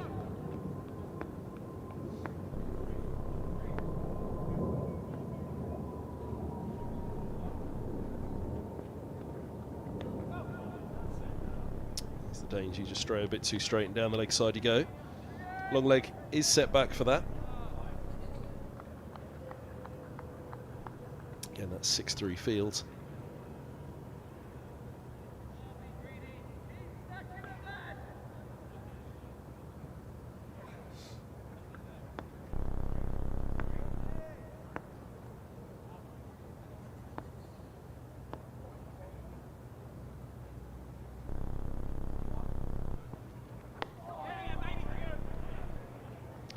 Couple. Big chase for long leg. And it's mid-wicket. Scriven who gets there first. That's where Middlesex can look to nudge and nurdle their way towards upping that run rate, but they won't be panicked by it at this stage, and equally won't want to give away a leading edge, just looking to close the face and find an angle. The reward's far greater if they can hang in for the day. A pair of these.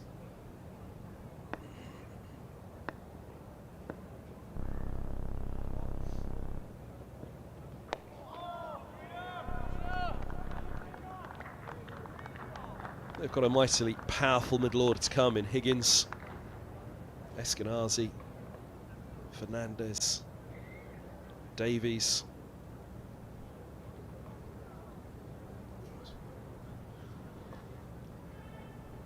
Two openers there, and Fernandez and Davies both made their first-class debuts or their championship debuts for Middlesex as opening batters, coming in at 7 and 8 in this.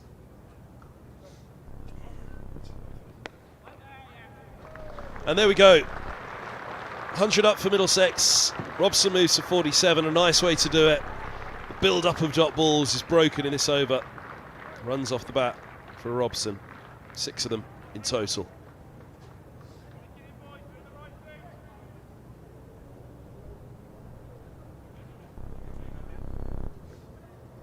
Just a little bit of width from Green. Robson able to lean into it. That's the setup for Middlesex. How long can they bat today? If they bat for a long time, the runs will come. That's why that run rate, which there you go, almost back up to 3. Straight away with 1 boundary and an over. So they won't be panicked by the dot balls. They will be keen just to see off these second spells. Keen to see off this new ball.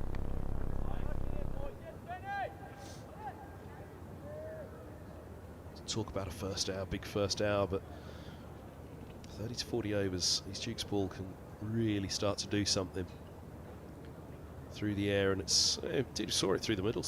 The Leicestershire innings, Ryan Higgins very late in the innings started to get a lot of swing with the ball.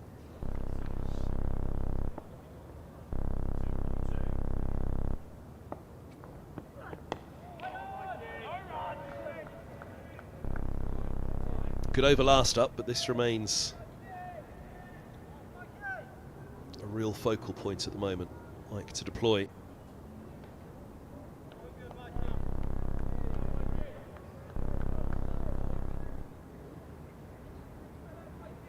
Two very highly regarded county pros.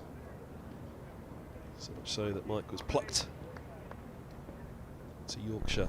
Deploy plucked from Derbyshire by Middlesex.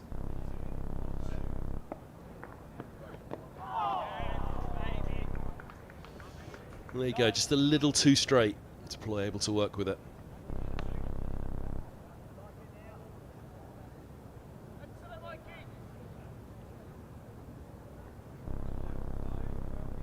Breaks that hold of deploy, or Mike to deploy, which has been the way for 5 or 6 overs now.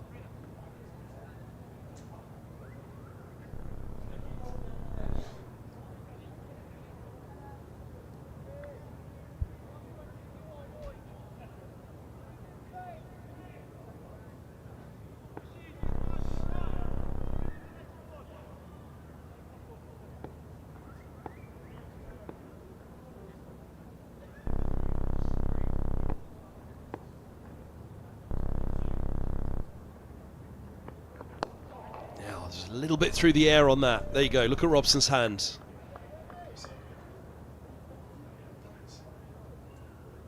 There's the hand shape of Robson. It was late, this movement as well. Just there, it straightened on him. Robson's done well. Mike with his hands on his head. You could just see he was looking at that onside. He's managed to dig it out, keep that bat face open. A little bit of late swing could have really caused havoc. And then puts one on a length that again goes up the slope. There we go. Talked about that Duke's ball coming to life between overs 30 and 40. Signs of it here.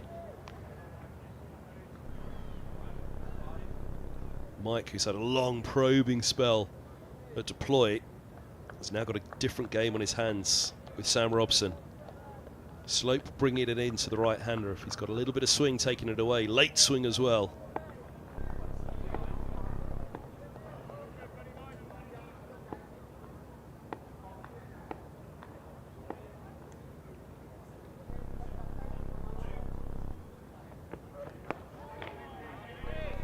Back on a heavy length.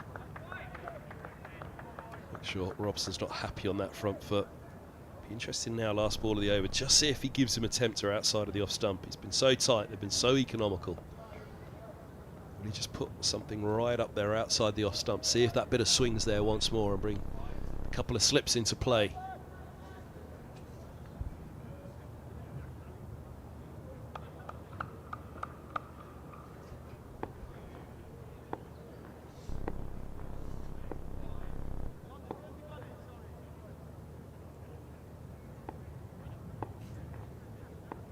See in his hand there, he hides it slightly which side the shine is.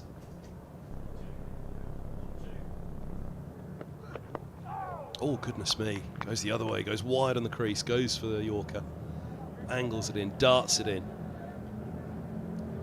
Dug out with the leading edge, all along the floor from Robson, who's disappointed with himself there. Mike, that may well be the end of the spell by the looks of it. Hill with a little tap on the backside for Mike. 104 for 2. Middlesex, as they have 55 minutes to lunch on this extended third morning. And now back to Scriven. A little bit of swing that Mike there got at the end. Just interesting that it would have been worth giving him one more.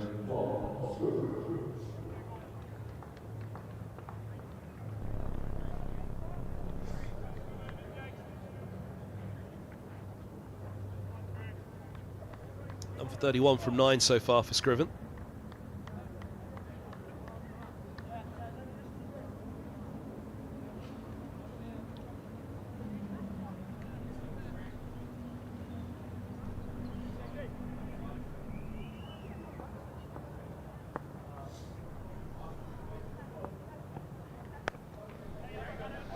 Bit of a loosener. Again, deploy doesn't go fully through with it. Just a gentle jab into the offside off the back foot from the left-hander. So it's almost fully revealed from these two at the moment. They'll be kicking themselves to get out at this stage. Both Robson and Deploy, they'll feel well set now. Deploy into the 20s, but 44 balls faced.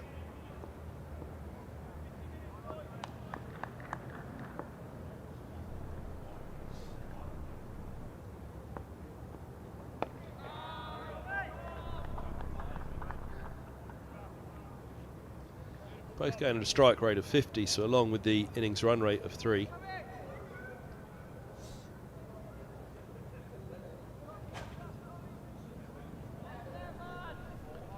Deploy in particular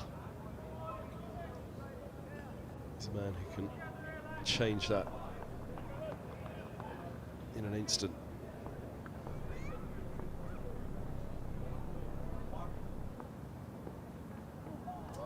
Now, movement on that again.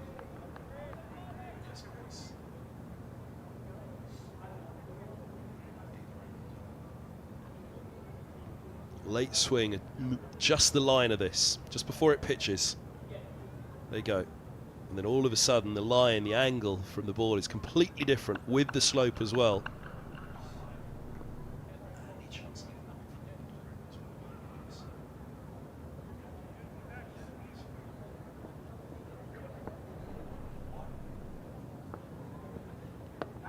Use of the feet, gets a long way outside the off stump. Excitement from behind the stumps, but no need. He was all the way down the track and outside off. He knew what he was doing there, deploy. And this is what brought that movement from deploy with the feet, the movement through the air and off the surface. It's really darted back. Talk about the angle of attack, the seam, the slope, bringing it back in from right arm around the wicket with that late bit of movement. Caused a dramatic change in line for that ball.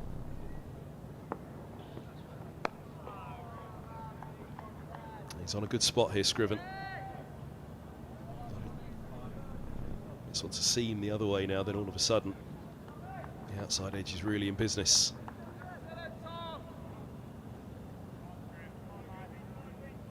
This goes to show how crucial this period for Middlesex was to settle down. Leicestershire have been in good form with the ball here. It's been a really impressive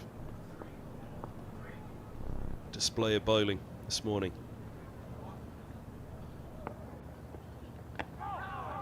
Use of the feet again. To negate that movement through the air, off the surface, take LBW out of play. But also be positive, take Bold out of play because he's coming down the track worried about that ball coming back into that off stump. There is going to be one more for Mike. I thought that pat on the back may have signalled the end, which for me would have been an error. That movement through the air has only just really come to life in the last couple of overs. And a chance to look at Robson as he's got once more now. Hasn't really had much of a look at him yet. Away swing, but a slope bringing it back into the off stump. Got to be worth persevering with for Mike at the moment.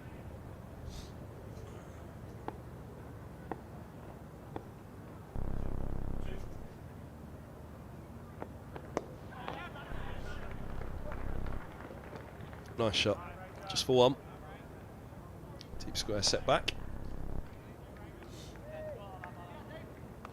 Mike would be a fraction disappointed. He probably would have liked to look at Robson, but he's got deploy back on strike. They'll look at deploy probably as the big danger man because of the rate that he can score at. Higgins next likewise. Combative, aggressive batter. Eskenazi T20 opener thereafter.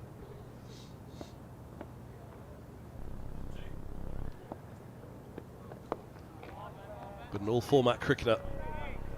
Leicestershire deploy.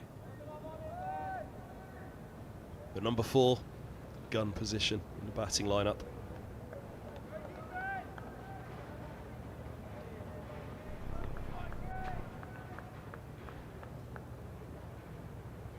Part of a big partnership at Wantage Road with Max Holden, a record partnership to Compton and Edrich's record.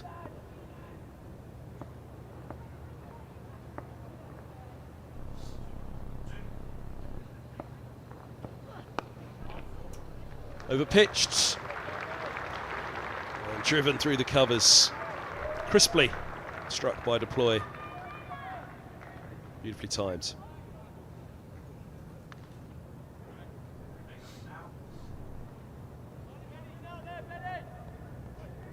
Just that bit of width from Mike on this one. He's never in danger of that one coming back up the slope from there. Deploy happy to lean into it. Release the shackles a little.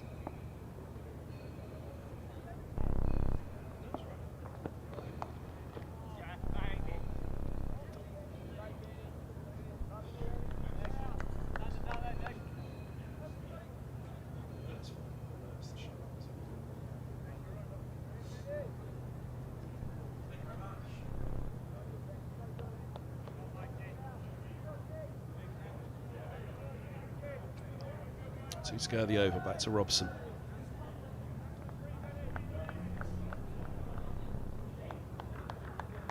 Just looks like the deploy battle is starting to ease with Mike Can he get something going against the right-hander?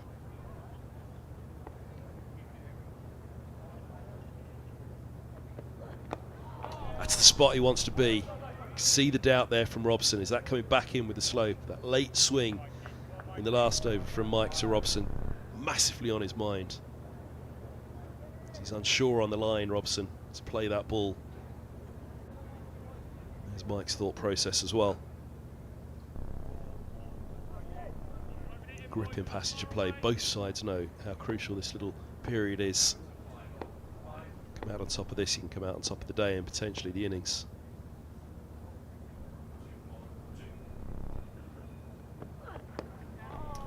Angles it again, goes wide on the crease last ball. Interesting one, but feel like it particularly searched for that away swing again. Mikey finished the last over like that as well. It's a single ball for Robson. 7 off it. 113 for 2. Another pat on the backside from Hill. Kick of the grass from Mike as he walks away is at the end for him. So there's that lineup. Higgins, Eskenazi, Fernandez, Davies, Roland Jones can all score very quickly. Brooks likewise. So an awful lot of batting to come if Middlesex can get set up in this innings. They're not there yet though. There's plenty of threat for 2 set batters. They'll know. One can bring 2 quickly, let an end get open. Leicestershire, the way they've bowled at the moment, 2 new batters out there. They'll be right on top.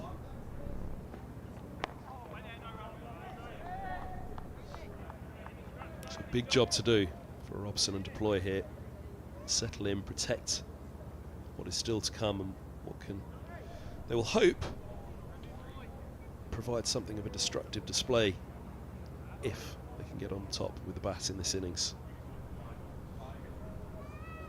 But Leicestershire are close here. 1 wicket, especially in the run-up to lunch this session, which has been tight and the bowling has been on top, can really sway in the visitors' session.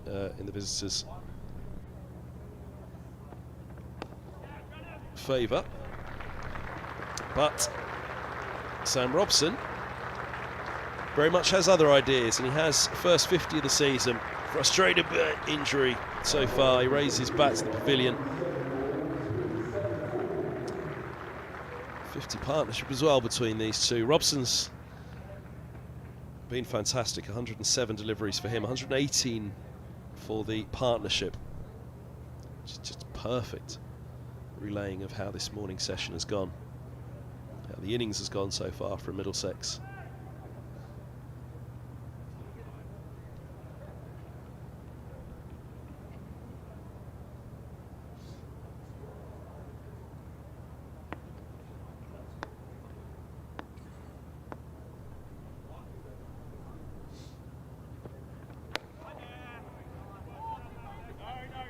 Mindset they've got today, Middlesex, you wouldn't even suggest this was the Bon Jovi moment for Robson. He's not halfway there. He'll be thinking all day. He's missed out on a lot of cricket already, and a third of the championship season, more than a third now gone.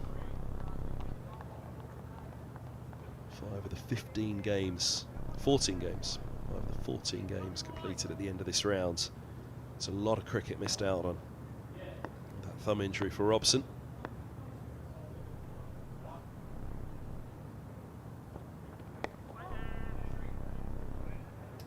We're in a square leg now, taking out second slip.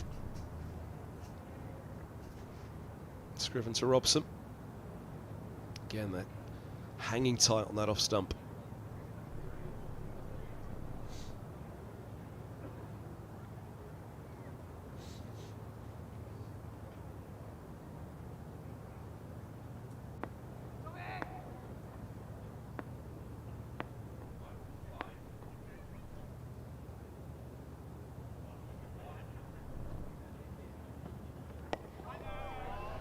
There's the game now for Scriven to Robson. To turn that pretty much off middle to square leg. And a little bit of movement there caused a big problem for Robson. The field's set in front of the bat. A bit of away swing. Closing bat face could bring the leading edge into play. Nips in, LBW's in play.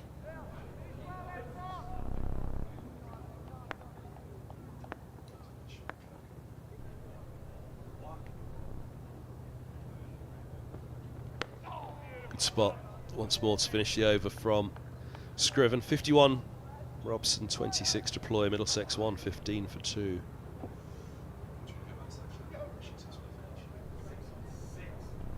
Sun's disappeared. Big river shape cloud has come in over the top. It's a long, narrow grey cloud which has just dimmed the light slightly here, but mentioned this Duke's ball between 30 and 40 overs. So often over the years, not just in recent years, but over the years, always 30 overs, a ball can just come to life. The overheads here at Lord's so often play a big part, and you would imagine playing a fair part at the moment as well, and just that little bit of swing that's come into play. Mike is done at the pavilion end. It's going to be Green, who was on at the nursery ends. And for 18 from 8 for Green. So a change of ends. This is very bold from yesterday evening.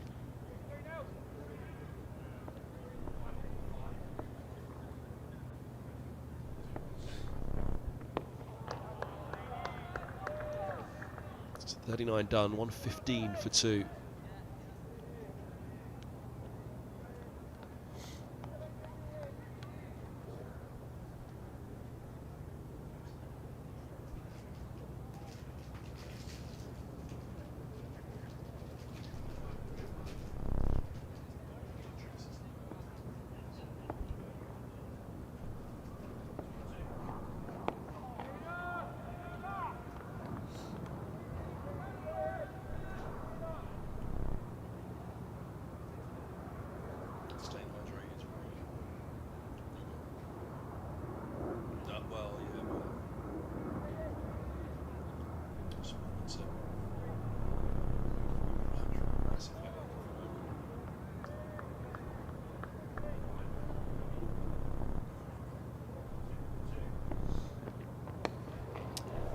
There we go.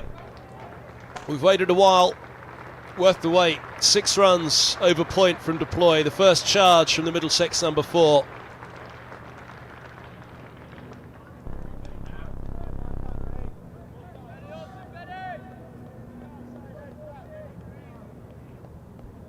Away it goes.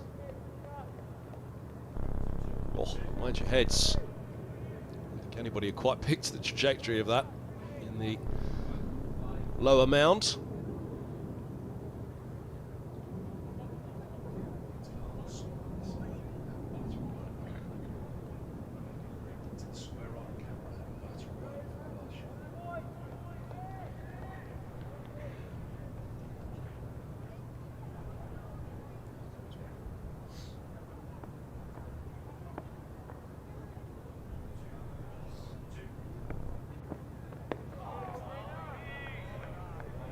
Comes the keeper, keeps deploying his crease.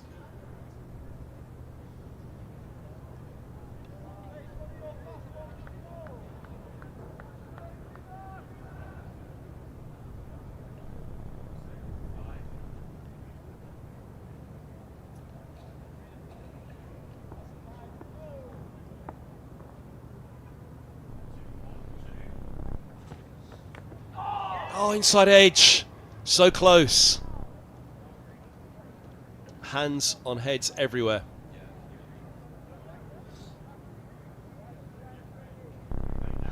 Let's have a look again. Kept in the crease by the keeper. Did it just come back up the slope slightly on deploy?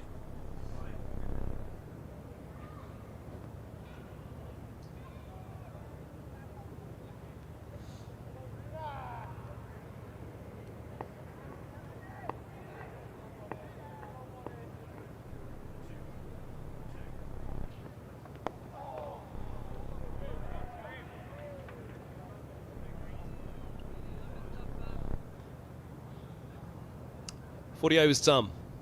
Middlesex 122 for 2.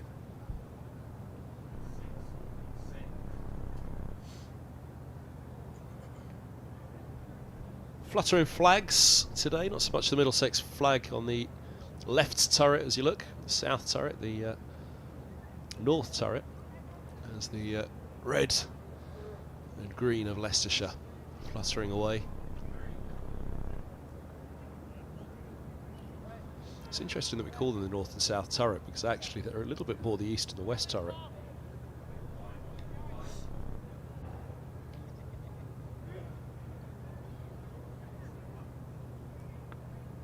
Up again comes the keeper for Scriven again.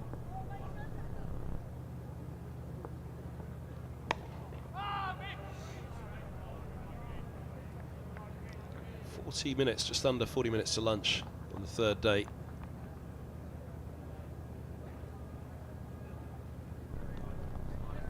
There's an element of deploy who'll think that he's played himself in this far.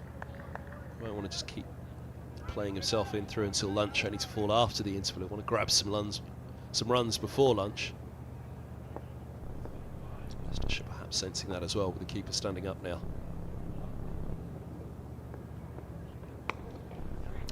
That's a ball from wide on the crease again from Scriven. This one doesn't come back as much.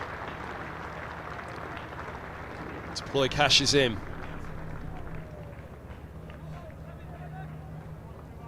And that ball comes sharply back in through the air. With the slope was rasping back in towards the off stump. This one hung up outside off, and that's where it stayed.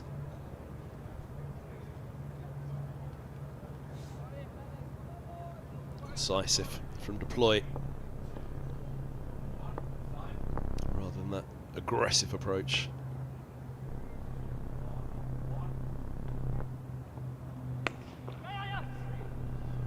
Then straightens up and deploy, drops the single. Good batting. Right-handed, left-handed as well. Chance to rotate the strike, knock the lines off if there is that little bit of movement, that bit of swing. Two set batters, keep rotating the strike, now try and get on top. It's been a fascinating morning here at Lord's. It really has been an excellent battle between bat and ball, and huge credit to Leicestershire. Come out and played their part.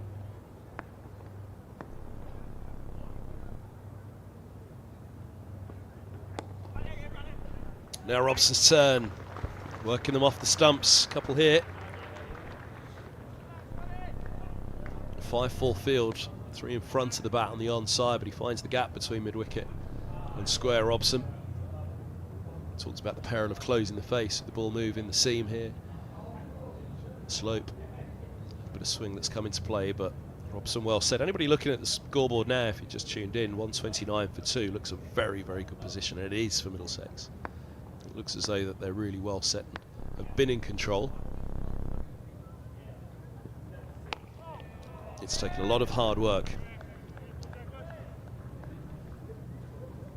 Leicestershire have asked every question they can think of this morning, really, with proper lines and links, without going to any of the short ball stuff, the bumpers, any left field tactics. They've worked the top of off stump.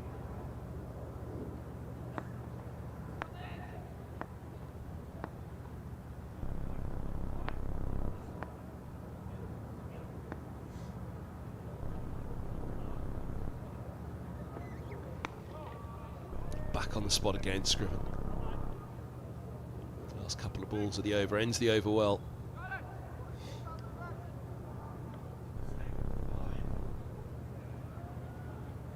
Really couldn't have left much more out there.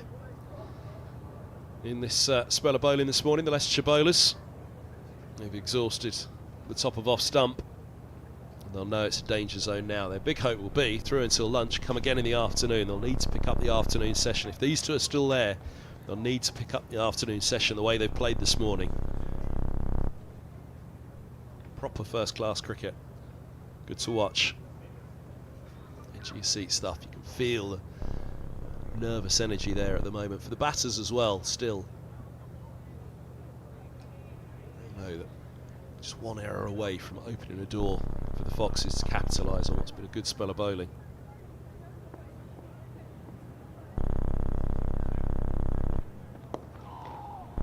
Look how far across he is there to deploy.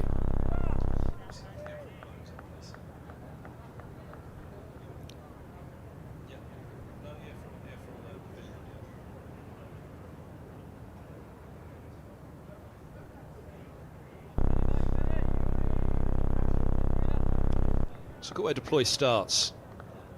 The bowling's around the wicket. That back foot.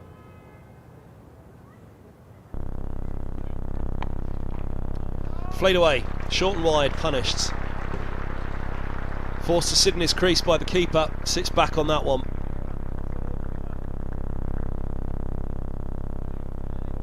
Cashes in fully.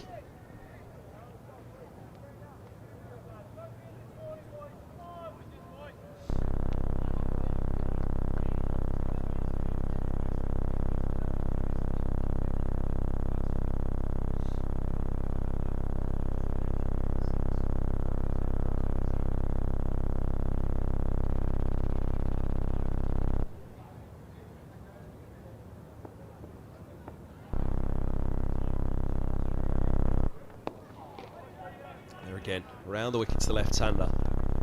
It's really noticeable when he first joined Middlesex that he was batting leg stump, but right arm over now green. Big open stance from deploy. Bowler comes around the wicket to him, completely closes off those stumps.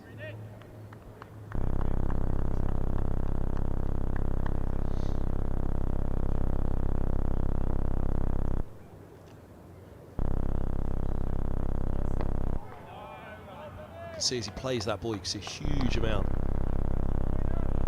of both middle and leg.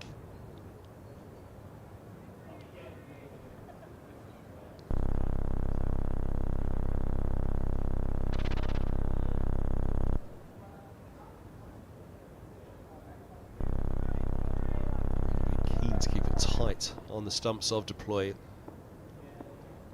Deploy will know anything in the line of his eye, he's got to get bad on it at the moment.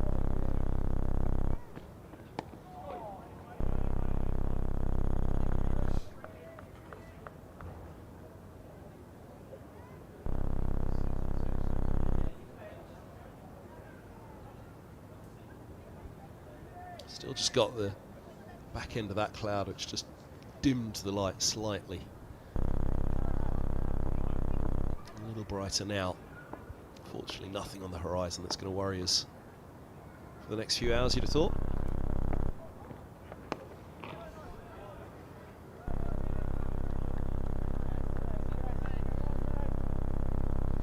33 for 2.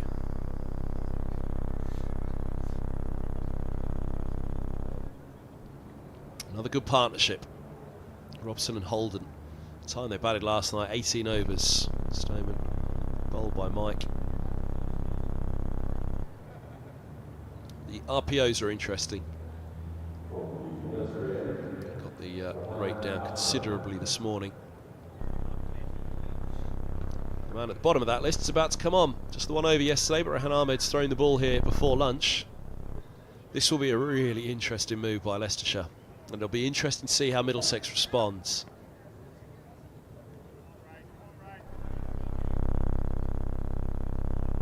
So disciplined, both the batters and the bowlers this morning. Studious work. Really fine first-class cricket from both. High quality batting pairing at the moment, so huge credit goes to Leicestershire. Robson always felt that he was discarded too soon by England and not given a chance again thereafter. Boy, he may well have international aspirations himself. The man with the ball in hand is also the man in possession at the moment for England. Nicely landed first ball, bowling with the slope from the nursery ends. There's a little bit of drift there, it felt.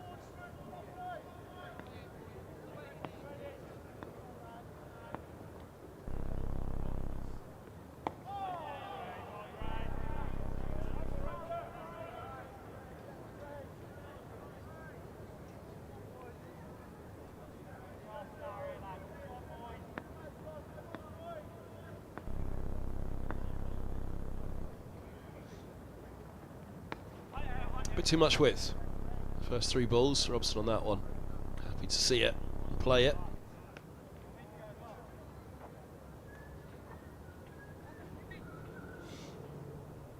Now to the left-hander. This really will be the interesting one, I think, for the leg spinner. You so often think of a leg spinner challenging the outside edge of a right-hander.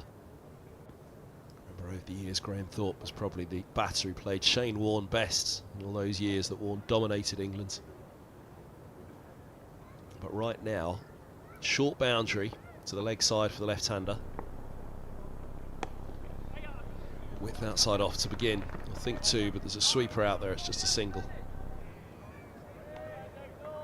Deploys a naturally positive, aggressive approach to the wrist spinner here, with a short boundary on one side and the slope and the spin bringing it into the left-hander.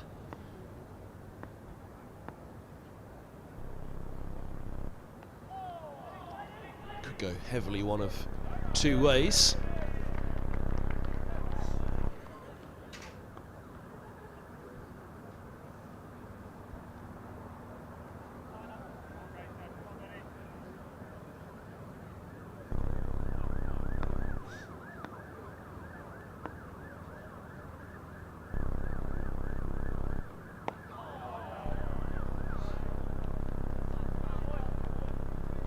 Three down, 135 for two, just the two off the over from Rehan Ahmed.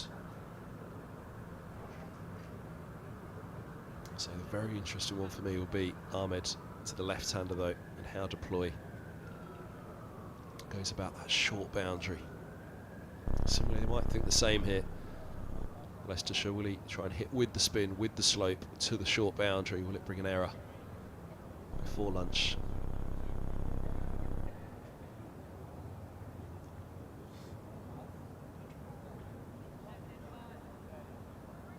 Short run up for Green. Pretty much in line with mid-off and mid-on as he begins his run up.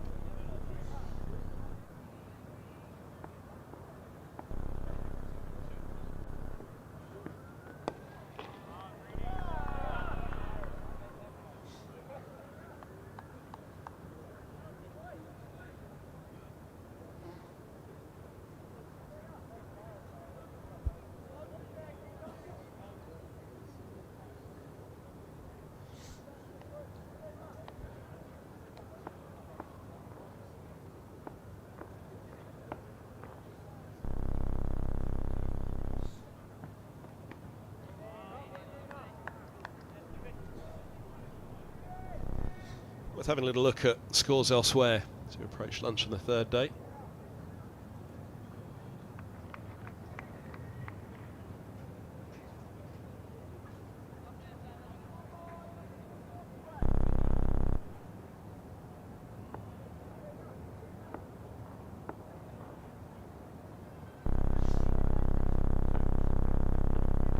Oh, look at deploy, step away there.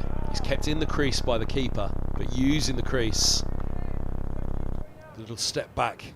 Talked about him covering up the stumps, ready to expose it there. Step away, try and access the offside, put off Green, take control of the situation, be a little bit more dominant with the bat.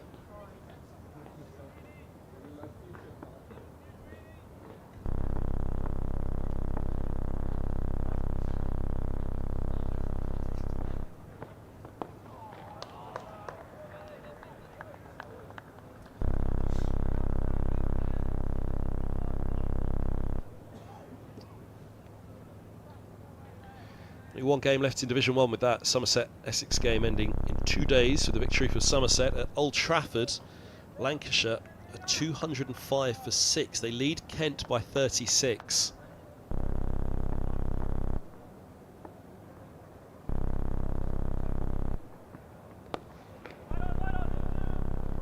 Covers are well packed with cover and an extra cover there.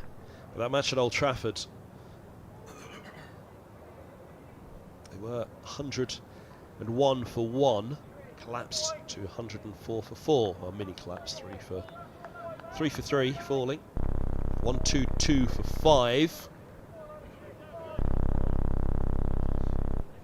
And 1-9-7 for 6.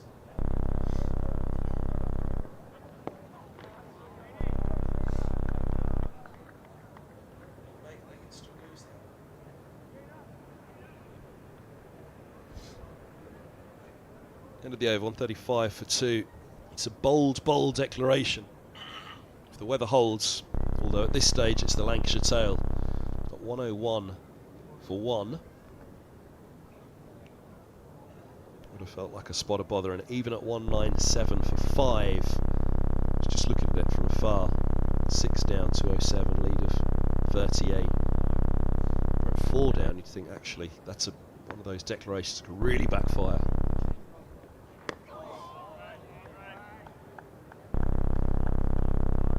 Balderson got to 48, Jennings 40, Bohannon 31, Wells 22. Those are the top 4.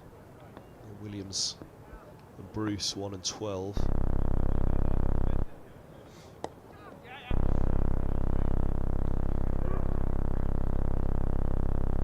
Nice little tickle from Robson. Here it's back to deploy. Go through the Division 2 games in a moment, but this contest now could be a really interesting one. 20 minutes until lunch.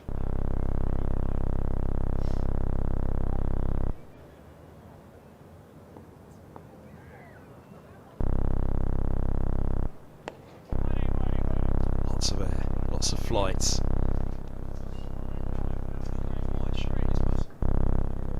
It's a deep mid-wicket and a deep backward square. You can just see that deep backward square there. Deep mid-wicket's out of shot.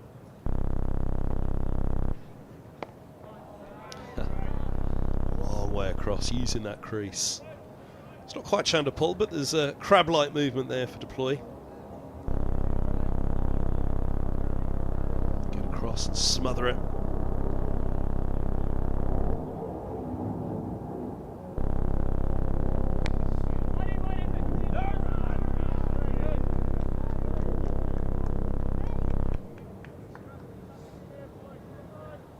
Set up for a good day's cricket here at Lord's.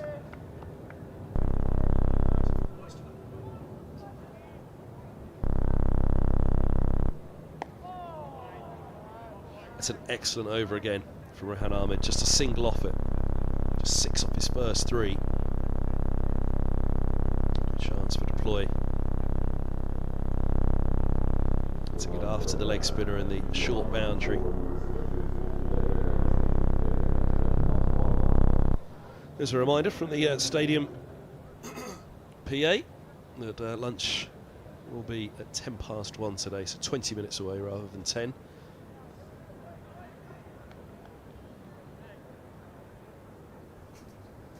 Let's get through one of the second division games. Derbyshire against Sussex. They're between innings. Sussex all out for 479, replying to Derbyshire's 246 at Derby.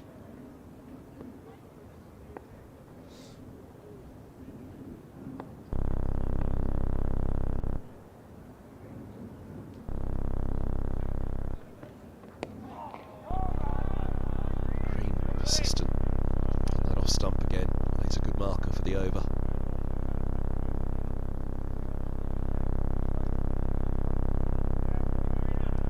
Let it slip all session. Leicestershire got the run rate down from 3.5 to dropped to about 2.8, 2.7 maybe. Middlesex have nudged it back up, but 2 very well set batters. They brought in a silly mid-on now. In fact, they're thinking about it. Where's he going to go? Yeah, he's silly mid-on. There's a short mid-wicket, orthodox mid-on, and a silly mid-on, which we'll just see in shot in a moment.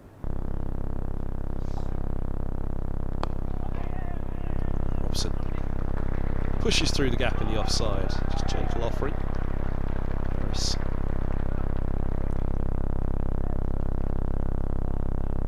Ensuring there's nothing more than a single for Robson. Yeah, Sussex century for Pujara. Cole's got 72, Carson 37, Hudson Prentice 34, Lamb 37. 3 wickets for Morley, helping to wrap it up. The last 3 to go.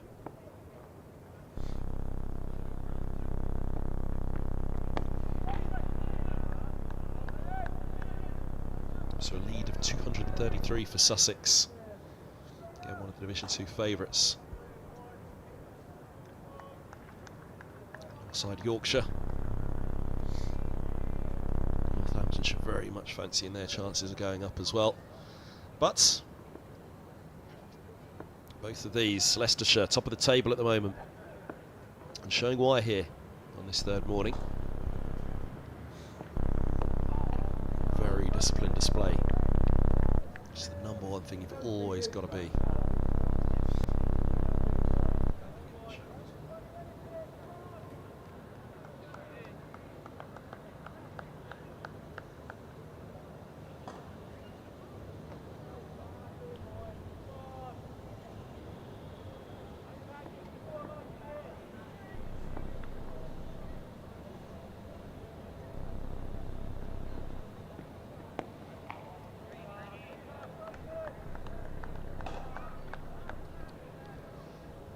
So Leicestershire top with 56, Northampton 54, Middlesex 53, Sussex 51, with a game in hand. Yorkshire 44, so Sussex could put themselves into a very good position at the end of this first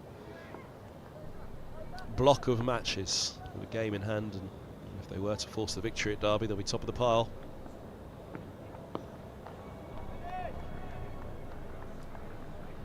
And the over here, 46 done, 137-2. Tough for either side to force the victory in this one with the time that's left. Middlesex's hope is to go long and go big today and hope the weather plays its part tomorrow. But for Leicestershire, they've got to take 18 wickets to win this match still, and that's at this stage of the game with Middlesex trailing by just 169. They've also got to get a lot of runs, so it's a tough task for the Foxes here to win this one. The best thing they can do is slow Middlesex down.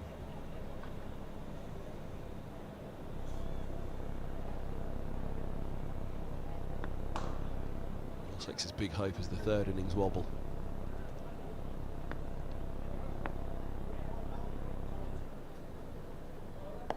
That's nicely landed again, beautifully flighted on the spot. If there's anything there, that's where he's going to find it.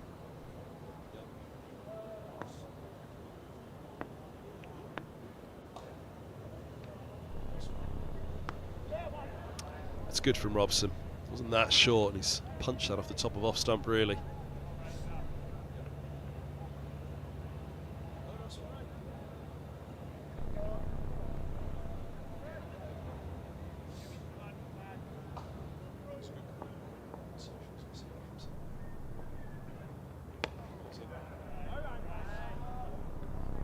Little shuffle there from deploy. First one we've seen him out of the crease to Rehan Ahmed.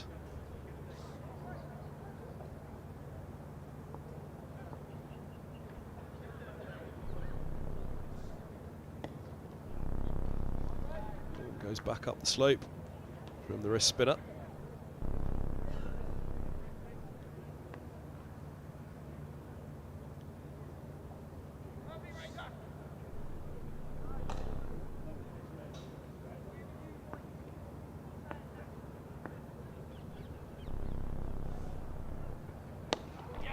That one is a fraction short and punished by Robson. One of the biggest points of the boundary, biggest points of the ground there, but Robson manages to power it through. Again, that first one's taken up off the top of off stump. Let's drag that one down slightly. Started too straight as well. Robson fancied it.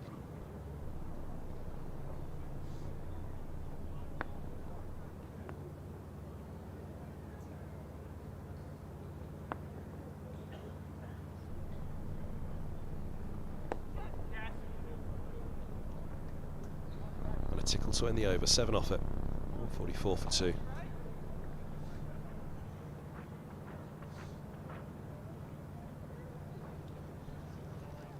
So, Sam Robson, 62 from 128. Let's have a little look at what the umpire's seen.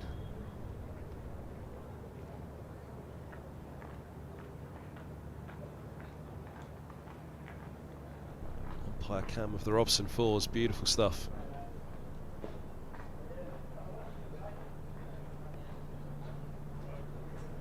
I thought our view up here was good.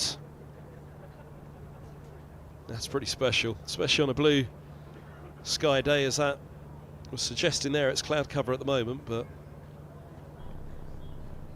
it's like a view of paradise that was from the umpire. Yeah, it's grey skies at the moment over Lords. That's not a bad view though, is it?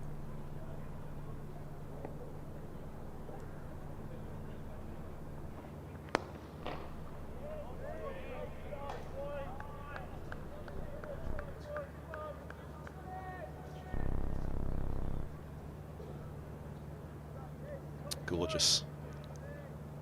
Certainly had worse.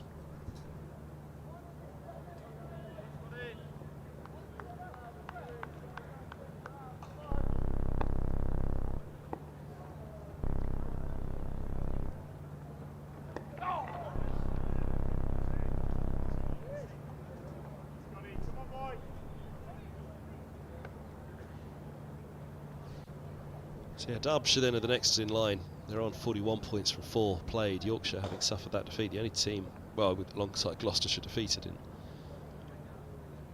Division 2 this season. Glamorgan bottom, but they've got the game in hand as well. 34 points. 3 draws from 3 games so far. Derbyshire, so you lose that one, you can just start to see a little bit of a formation in the Division 2 table at the end of this round of matches.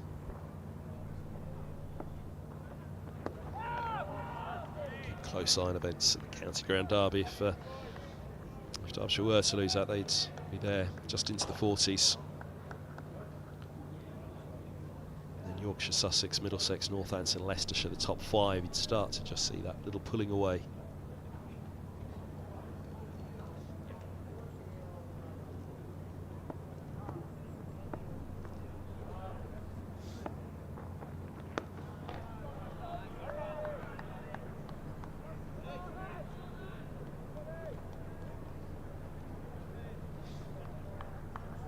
That other game is Yorkshire against Glamorgan.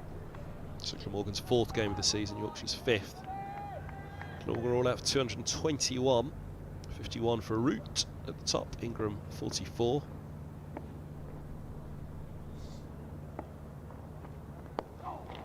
Four for Moriarty and 4 for Bess. Yorkshire 441 for 4 in reply. Bean with 173, Finley Bean. Joe Root 156. Brooke has 35 now. Tattersall 9.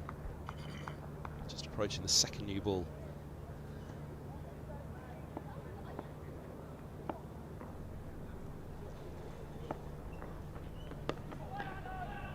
Root was picked up LBW by James Harris for 156. Mason Crane with a couple of wickets. Mia Hamza. McElroy opening the bowling in that one. 48 overs done here, 145 for 2. Live stream at Lord's in association with Middlesex's principal sponsor, Daffabet.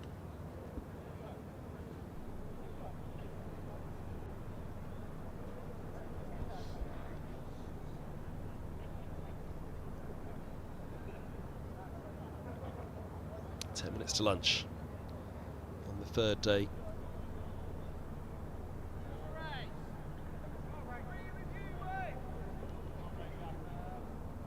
Of all the games going on at the moment, this is the one that's got a lot of work to do to force its way towards some sort of victory position for either side. Short and wide, gets away with it, straight to the sweeper for Robson.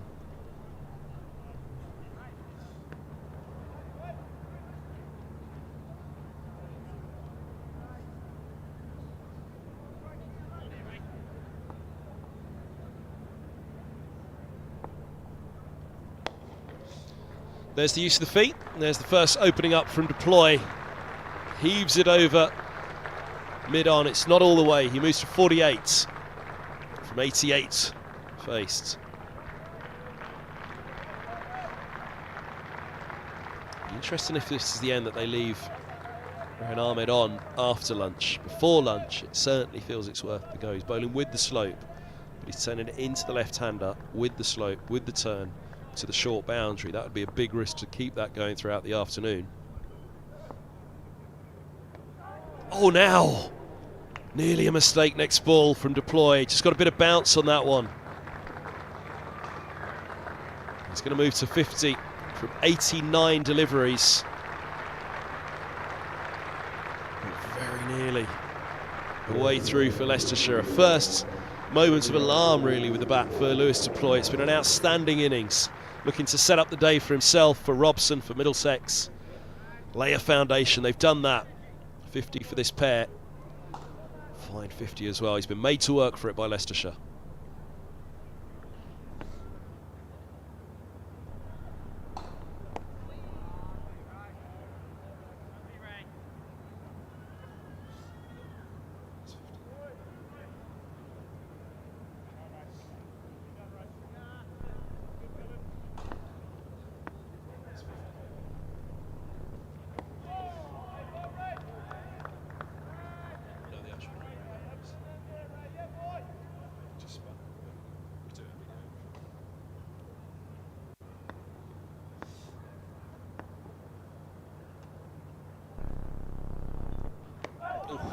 Pins Robson back in the crease, but he's equal to it. Let's have a look at the ball that brought up the 50. Thumped for the ball before, and then this one. Now that's the one that moved him to 48. Yeah, let's go straight to the next. And that was the one played with aggression, clean hit, nearly brought up the 50 with a 6. Next ball. See if we can find it if he's having a slight problem with it at the moment, but just spat on him slightly. Very nearly brought slip into play. A rare full stroke this morning for Deploy. Leicestershire have rarely put a foot wrong themselves.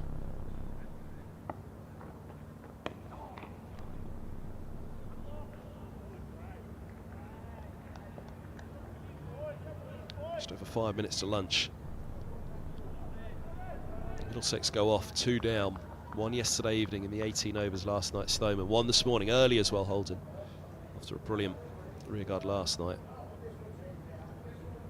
Leicestershire were really hoping to take in 2 or 3 with them yesterday evening.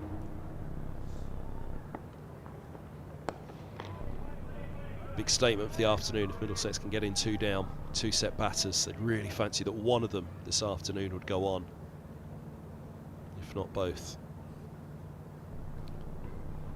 It's been a studious an effort, as I remember seeing for some time in the championship between these two. Really knuckle down, really set out the stall.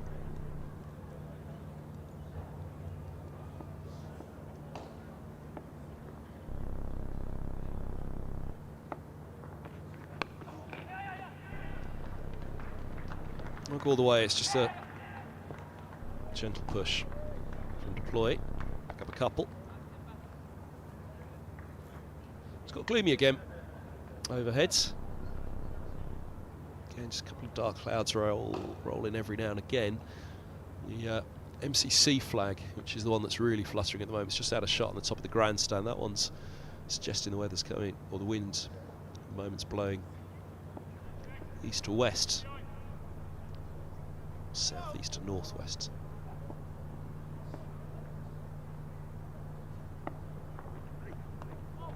Bit of bounce, bit of bite again. Curry's first bowl from the pavilion end today. Bowled well from the nursery end, picked up the wicket of Holden.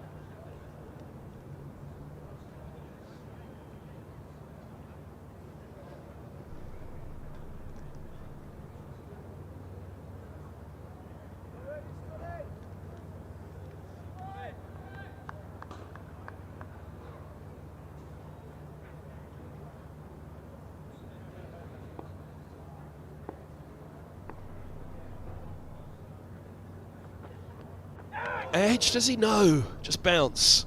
Went up the slope. It looked as though it was a deviation. The deviation was off the surface, changed the line.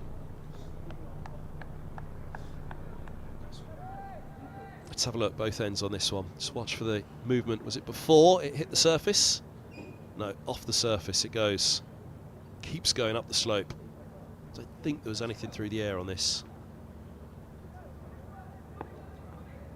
And after it passes the bat there, it just starts to swing on the keeper. Good take. Angles that one in. Good over from Curry, good comeback. Good economy from him, 1 for 25 from 11. They've persevered so well this morning. They've made a fine morning of cricket watching here at Lord's. Some proper cricket. 92 the partnership though, 188 balls, 2 hours and 5 minutes. Mostly defiance by these two. This will be the last over before lunch. It's Rain Ahmed to deploy again.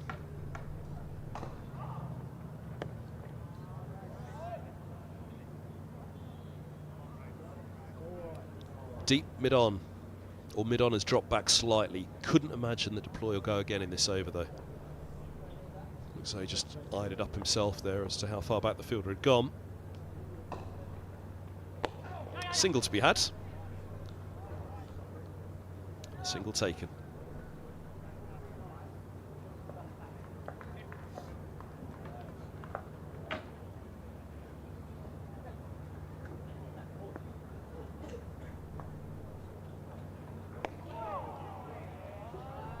Sounds like it died a little on Robson there. Maybe he could have been front foot to it.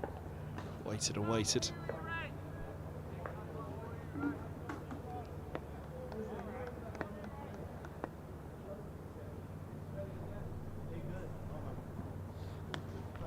And then short. And that's given the treatment. It's a short boundary. They'll just get a single. Sweeper at deep cover.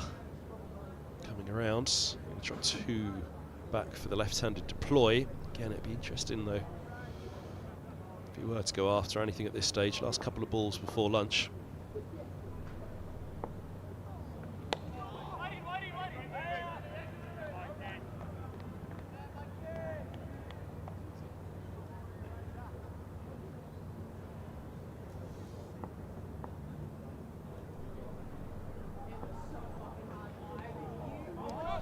Left alone.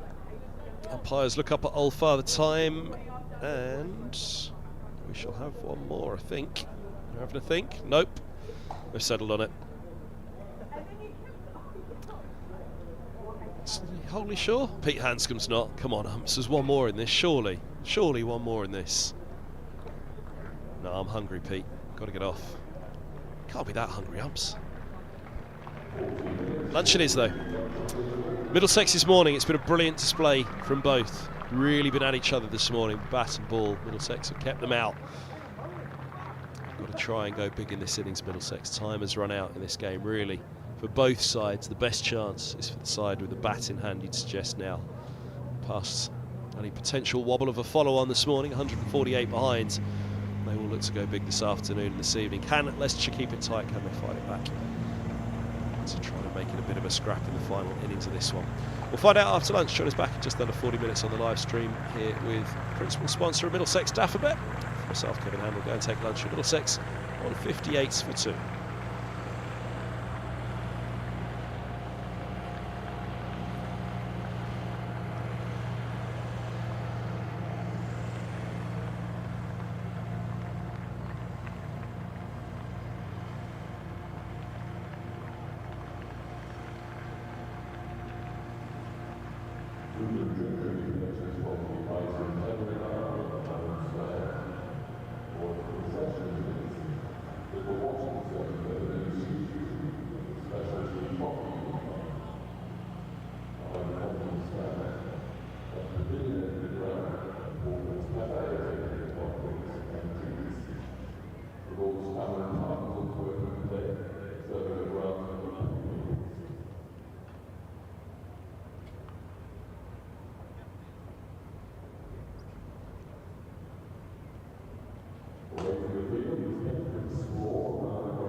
And welcome back to Lords, the live and enhanced stream from Middlesex County Cricket Club in association with Daffabet, the club's principal sponsor. Kevin Hand bringing you the commentary today as Middlesex respond to the Foxes' fine 306, but Middlesex made a fine start in reply, 158 for 2. Sam Robson opening the innings with Mark Stoneman yesterday, 18 overs last time. Middlesex 64 for 1 overnight. So quite the addition of 100 runs in the morning session, which was an extended session as well. So it just tells you how well Leicestershire bowled. Kept Middlesex in check. Middlesex themselves very determined to bat this full day today and try and have a very strong afternoon session, I think, was the overnight or the morning plan. Here's Ben Mike, who's got plans of his own. Bangs it in first ball. Deep square and a long leg. Doubt Robson would have minded that too much.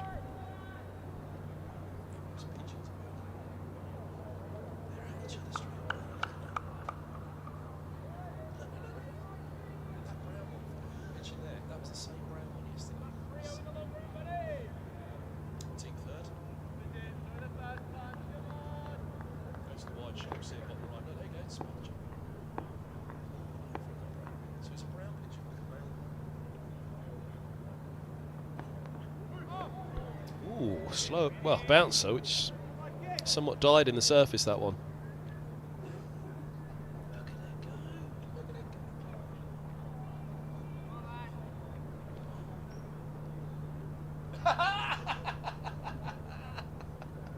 They've just seen it next door as well. They're wandering off towards the grandstand now. Well, not wandering. Not me.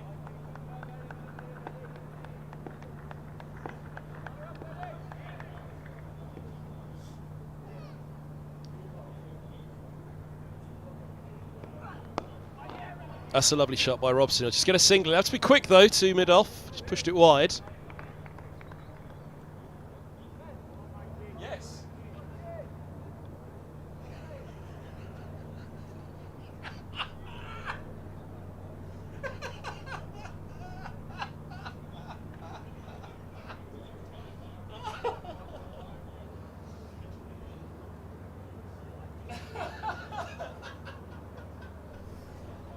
I'm delighted to say we've got Sir David Attenborough sat down alongside us to explain that last shot.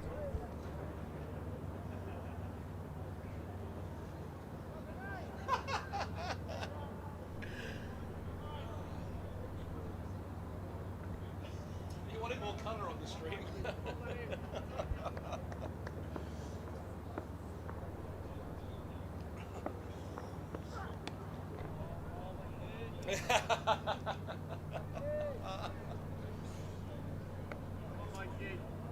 Some better behaved pigeons in shot there, just slowly grazing on a Sunday afternoon.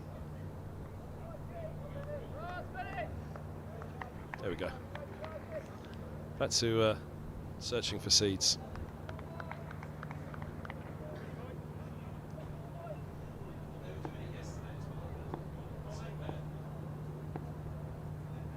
Yesterday as well.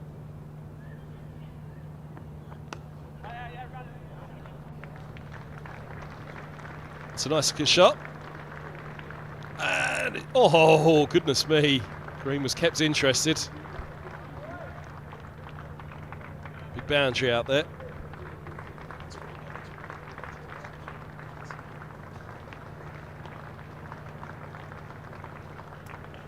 Couple of friends there for Green in the outfield.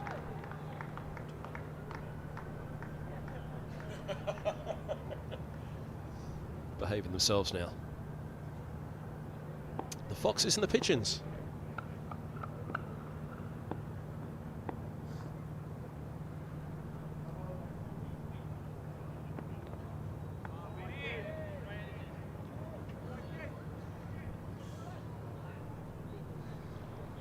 Right, back to the cricket. 164 for 2, 52 overs bowled.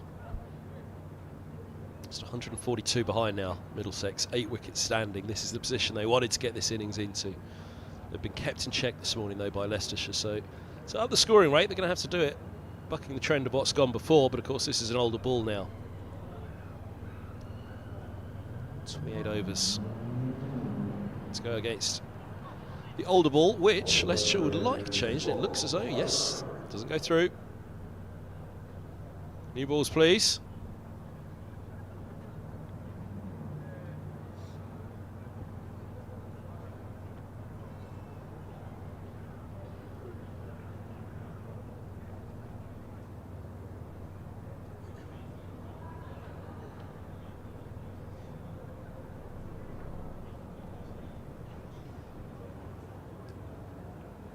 So it's lost its shape.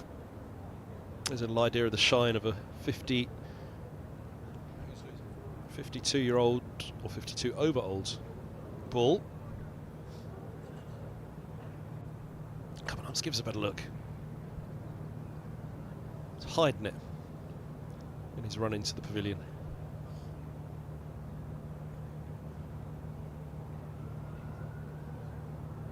Got to focus on that.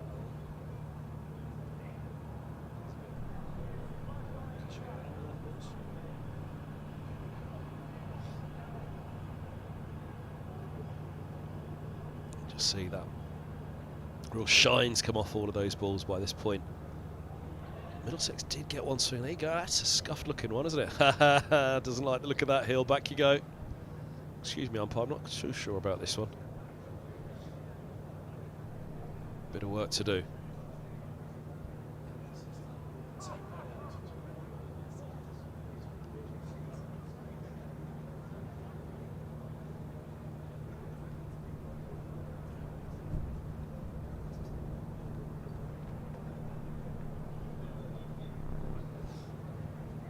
Box of balls are on their way off. The umpires are back on.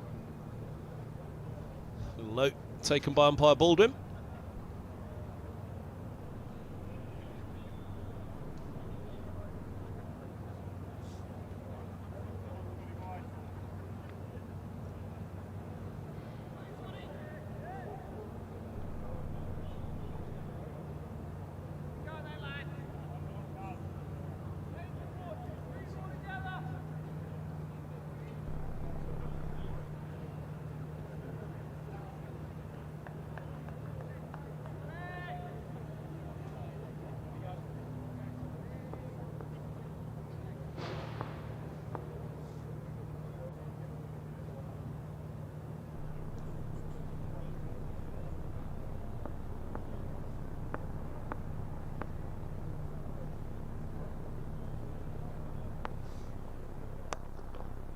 Loose one from Curry.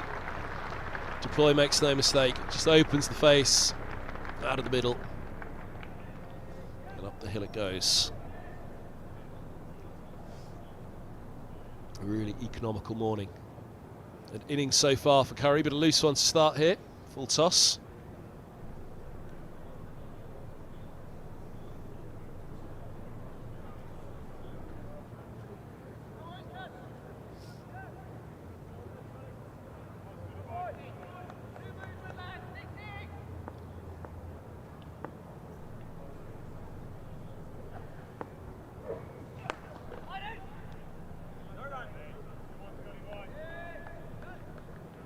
Yeah, 1 for 25 off his first 11.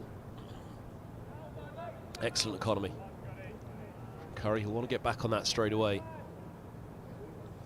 That Middlesex always too much time here after lunch.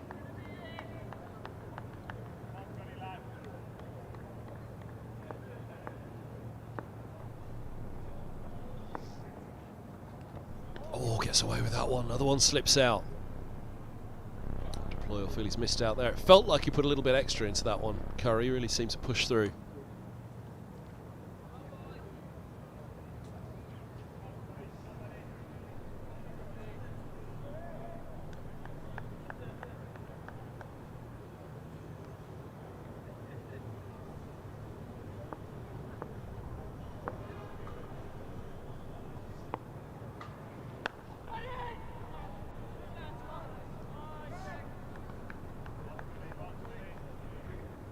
Got a 5-4 field, just one slip now. Deep third, point covering the mid-off, mid-on, short mid-wicket. Deep squares just out of shot. And long leg. Quite a wide long leg there as well. Suggests that Curry isn't going to go that straight with it. Just try and hold his length back slightly, but not go too straight.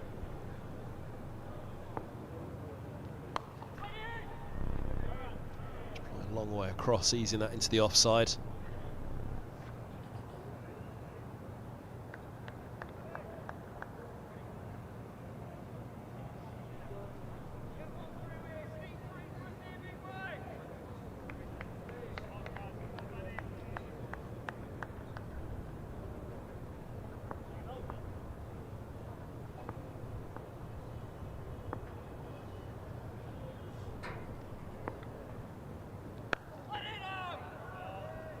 Good recovery to the over from Curry. Got away with another full bunger just after the first ball, but just 4 off the over that boundary first ball. 168 for 2. Deploy 60. Robson 70. 138 the deficit now. That's the game in Middlesex's mind. Get in front. How far in front? How quickly can they get in front?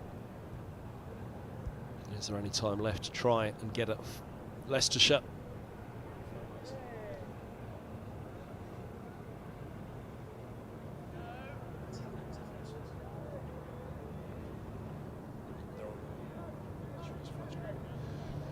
It started to get a little bit gloomy. A threat of rain around 4 o'clock.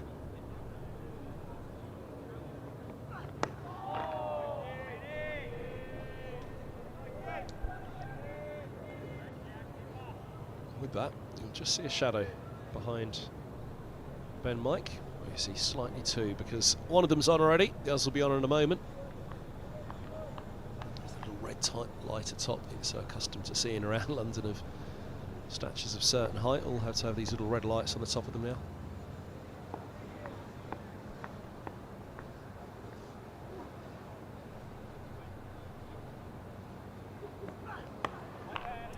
Trying to drive on the up, ended up one-handed, Robson.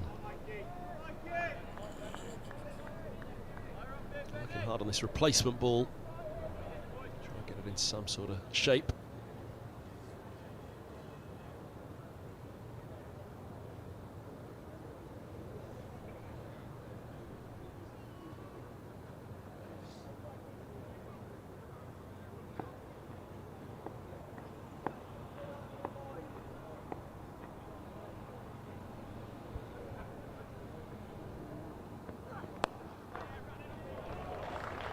Gets that one away.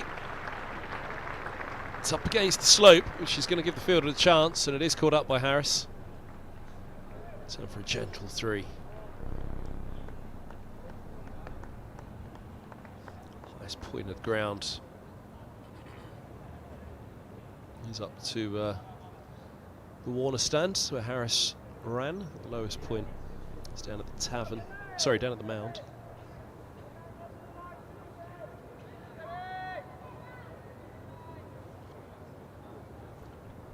He's really picked up actually the Leicestershire flag above the north turret, fluttering proudly at the moment. The MCC pennants above the grandstand, fully extended as well.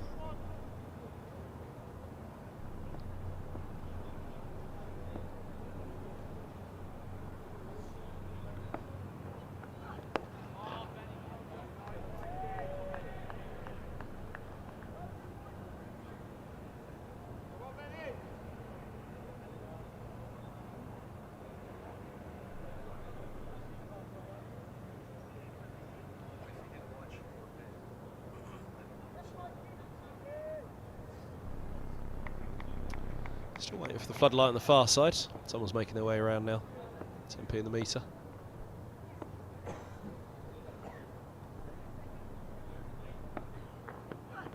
Full and straight, deploys a long way across again on those stumps.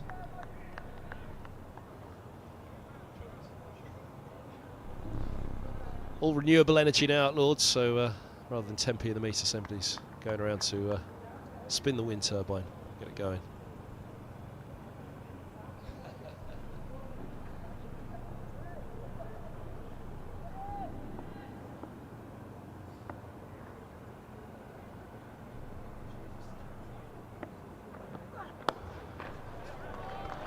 Unleashes that one.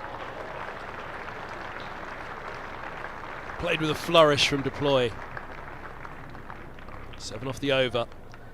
Middlesex's mindset is very much to up this scoring rate.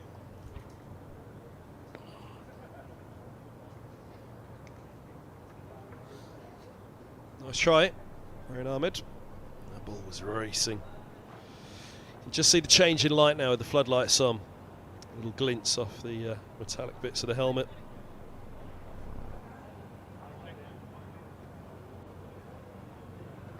The good news is there's no particularly pronounced shadows.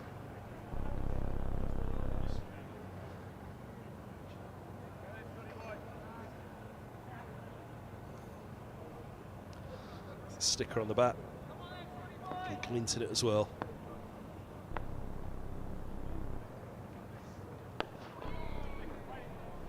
You'd imagine there'd be a glint in the eye of this pair, Robson and Deploy. They won't be worried about light at the moment. Personal milestones, but the team's objective very much in sight for the pair of them.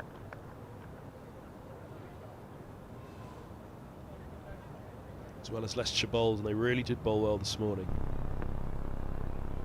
Middlesex will plan on testing them this afternoon.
That's clipped fine, and they'll pick up 2. Middlesex really will be scampering now, everything they can get.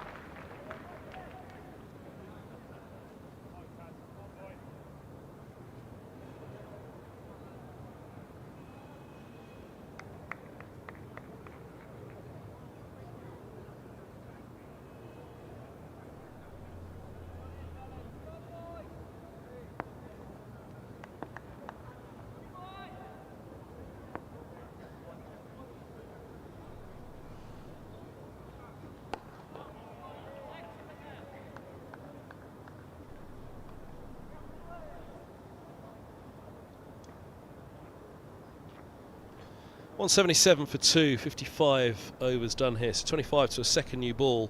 And again, that's why Middlesex will want to get on with it. See that floodlight's still not come on the far right. We'll hope that's not an issue for the game. But similarly, we just hope that light isn't in general. You see the top left of your screen there behind that floodlight. They are brighter skies as opposed to the right side of the image. But the main thing to note is that Middlesex are still going strong at the moment, and Leicestershire would dearly love to break this partnership before Robson and Deploy start to push on, which the thought is they will here. With only 1 day left of this game, there'll be an attempt to try and make the running in this by the hosts.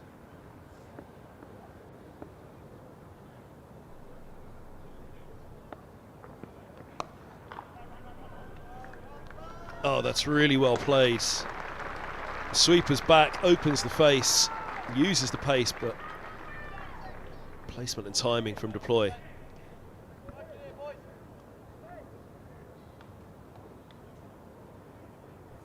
the toes, guides it backward a point.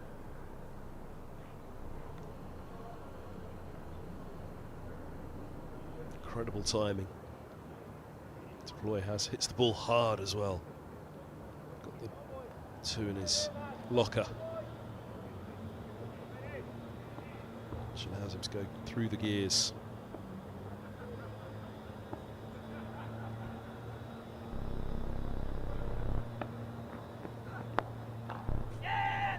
Quick single. Robson's got to get a move on. Deploy's hands went out as if to say, what are we doing? Cole mentioned that on mic earlier. Robson will have to be sharp. Deploy is quick between the wickets. It was almost an acknowledgement for Robson that he was slightly slouching.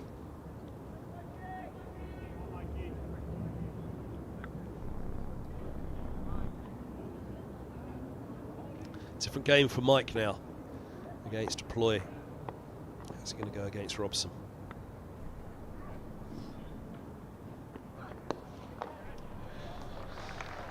Same outcome. 9 off the first 3 balls of the over. Middlesex are ready to put their foot down this afternoon.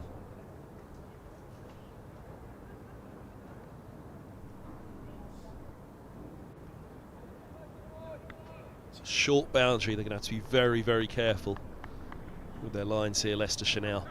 Middlesex in a strong position, probably the strongest position that any partnership's been in the match. Kimber,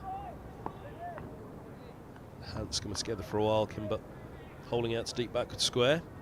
Actually, that may have ushered Hanscom to the middle, now I think of it.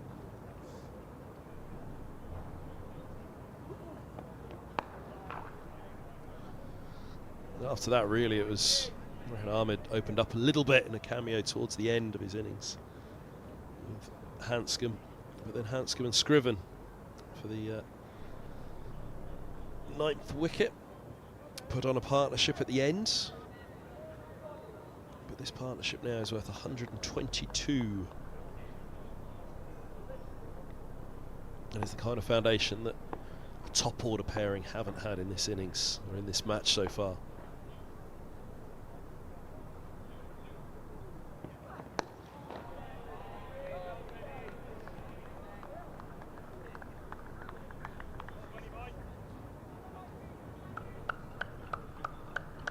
Halfway through the bonus point overs as well, 110 the cut-off. This is the 55 so far. Max Holden was the last to go, batted really well last night. Standing innings from him. Who's at the back waving? Higo! How are you, Higo? Going well again this season. The PCA Player of the Month.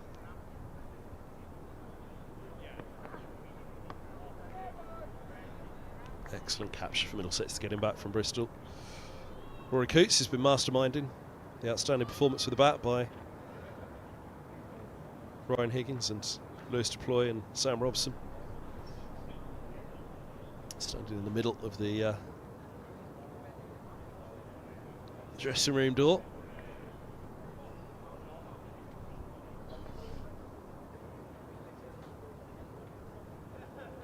Well, yeah, 56 done, so on halfway to the 110 now.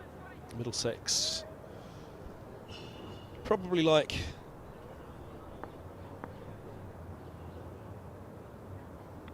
let's go at a slightly quicker rate through this next 55.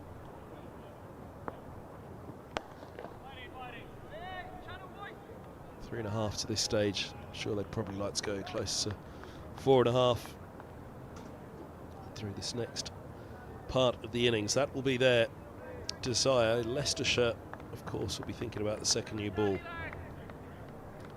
managing the overs through these next 23 after this until the second new ball becomes available. Bit of rain, Ahmed, but a lot of control as they had this morning. Keep it tight on that off stump. That run rate to dip down to 2.7.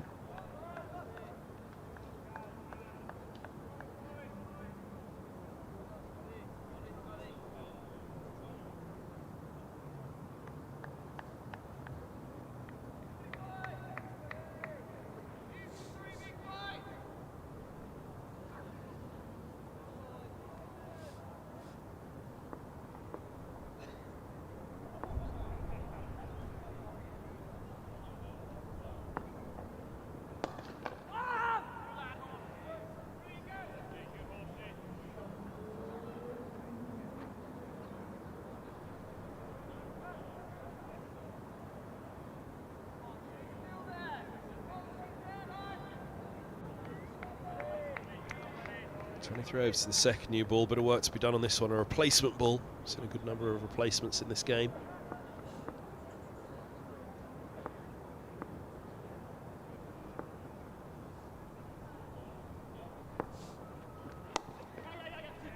Nicely timed. And it'll get there. Just a single.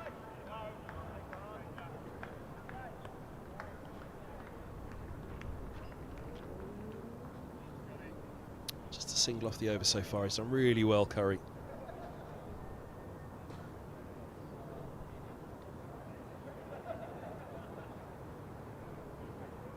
25 off 11. So 7 off 2.4 in this spell.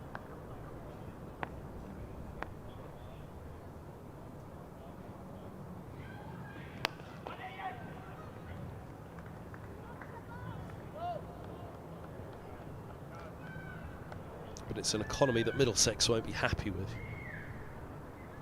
They'll have to suck it up. If one of them is able to keep it tight, try and go after the others.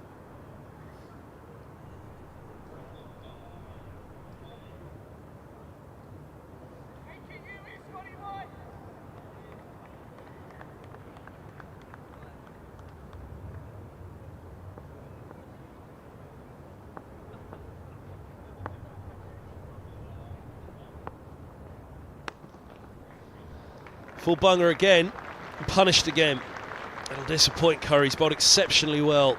They've got him away to 2 boundaries in his 3 overs, where he's conceded 12 runs in 3 overs, and 2 of them have been full tosses, put away for 4.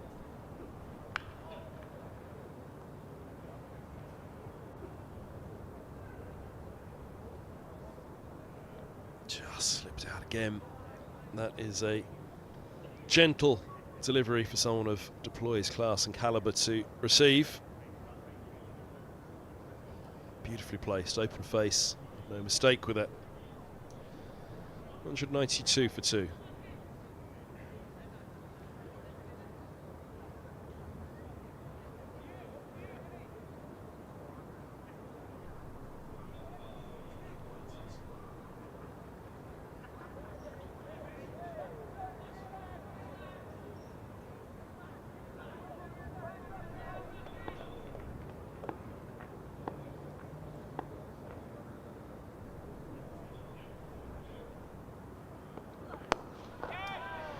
Can't put it there. Might just get away with it. Mid-on gives chase. They'll pick up. Oh, yes, they will get back for 3. It's a good stop.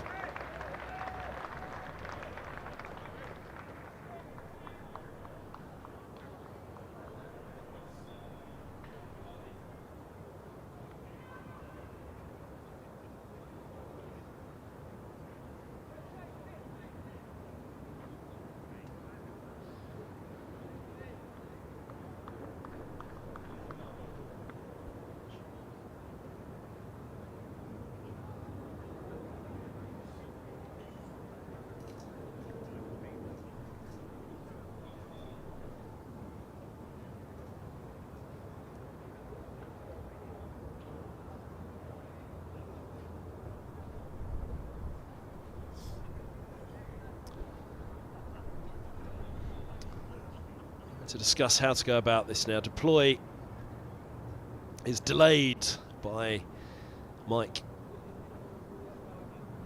I'll chat with the skipper as to how to go about this. So, deep cover just out of shot. Short cover point there. Short point, really. Slip in place is a deep third as well.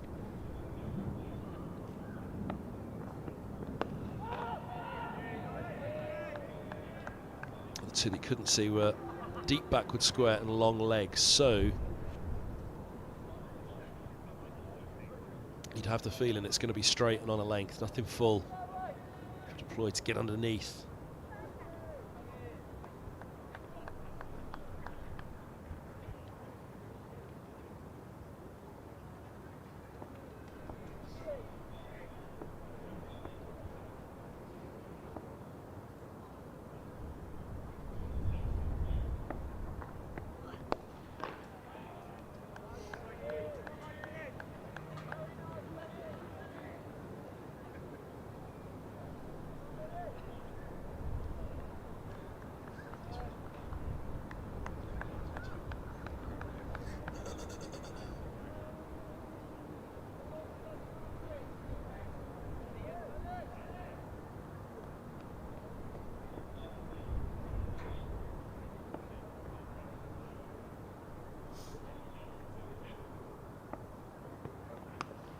Oh, there now. Leading edge into the offside, and there's the length that this field suggests. Keeping it straight, keeping it on the stumps. But the length or just short of. Deep backward square and long leg if he tries to hook or pull.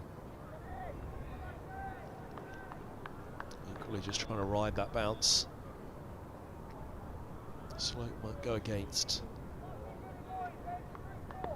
the left-hander. Again, a rare false stroke from deploy.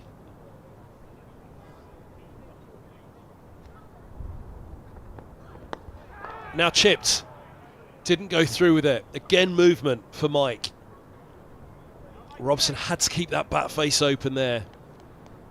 And even in keeping it open, he nearly chipped it up to Hill.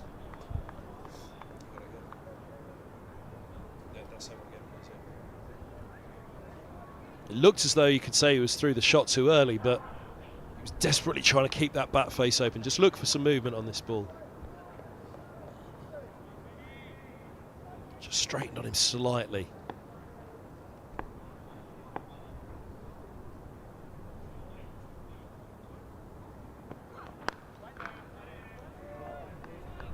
You can see the shadows of the bowler there. The floodlights on, so there's cloud cover, there's overheads at the moment. And we did see for Ryan Higgins in particular yesterday, the ball really started to swing late in the life of the Duke's ball. Now whether again that was the overheads at that point, quite possibly. It just seems as though there was a second life for this Duke's ball yesterday for Middlesex, with Higgins in particular. Leicestershire working hard on the ball at this point. Curry bowling well, but for those two full bungers it's been an outstanding, well, three indeed. He got away with one of them, two put away for boundaries.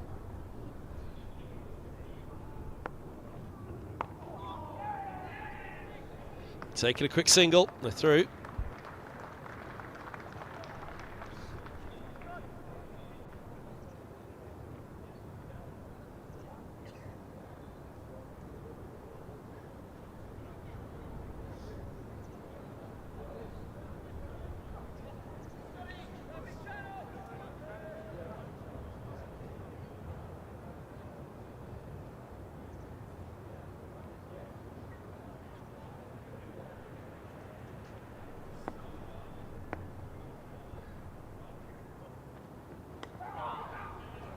Worked fine by Robson. Chase on. That's a good stop. Got to pick himself up. They've run two.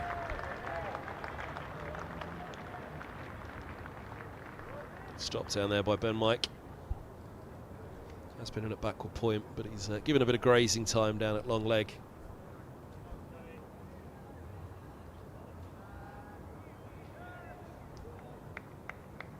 He's up against it. Brilliant stop.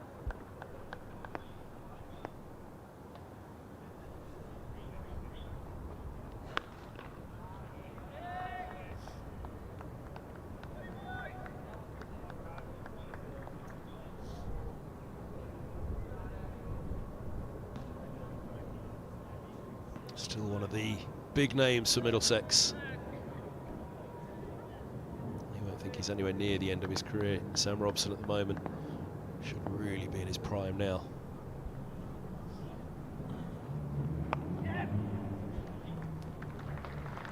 $200 up for Middlesex, 200 for two.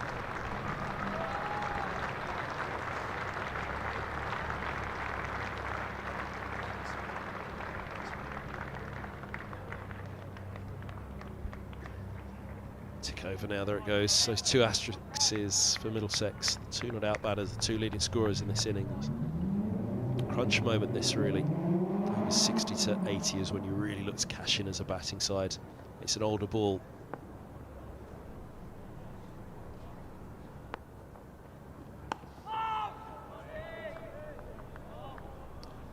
Fancy footwork.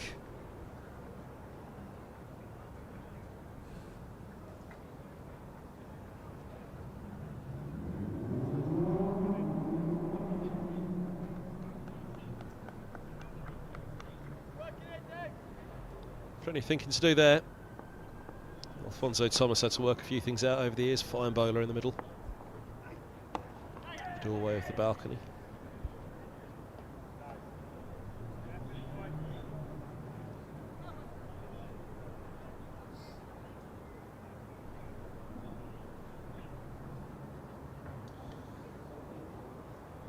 Catching up Robson now. 77 to his name. Robson 86, 201 for 2.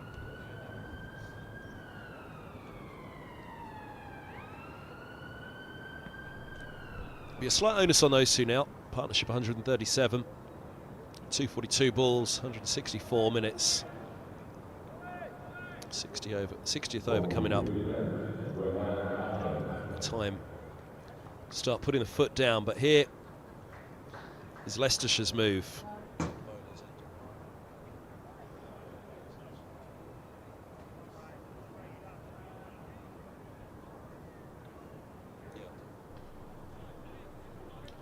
Rehan Ahmed is into the attack. Hill goes across to Owen Natter with him, and he's coming on at the pavilion end as well. Helmet going on for the keeper as well. Cox about to put it on. Quicksilver behind the stumps there. Silver Fox.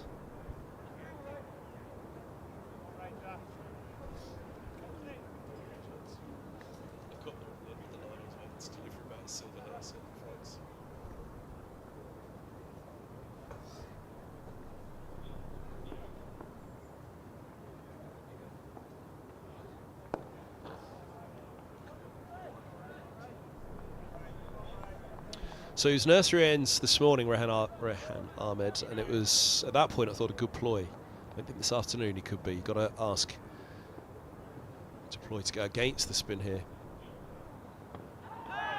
If he's to go for the short boundary. Pete Hanscom behind the stumps, fine player of spin. Very optimistic question of how's that.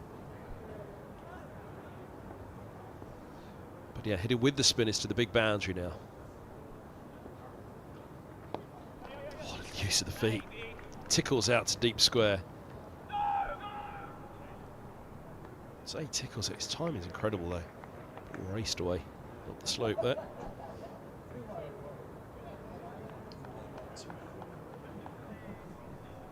So slip in place for Robson. He's going to turn it up the slope now. He's bowling with the slope from the nursery ends. The wrist spinner's turn it against the slope. That can bring in some extra bounce as well.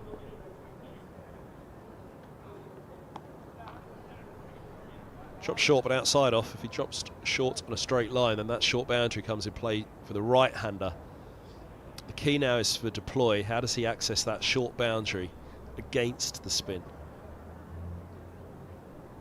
And I'm going to be turning it in towards the left-hander, up the slope and away from the short boundary. What's deploy's response? Little use of the feet again.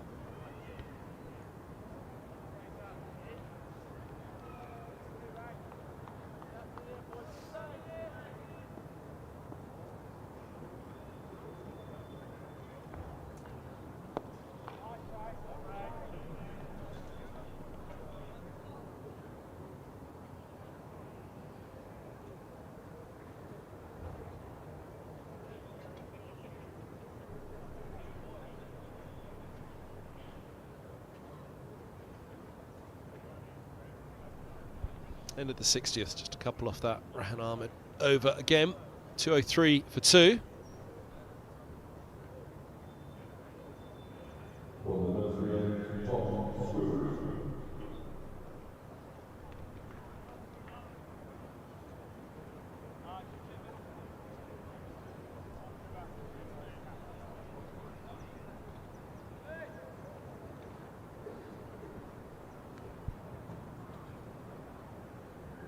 Change of bowling at the nursery end. Scriven's back on, replacing Curry.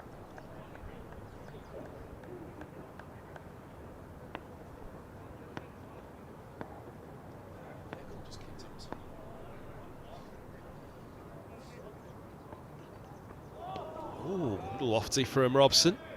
Change of bowler. Just need to have a look. Any stage of the innings. Deploy may be going to say that. Eyes it up with the width. Looking to drive it on the off. Drive into that short boundary. Length wasn't quite there, just slipped away down the slope. Make a bit more noise, Thorpe. Make a bit more noise.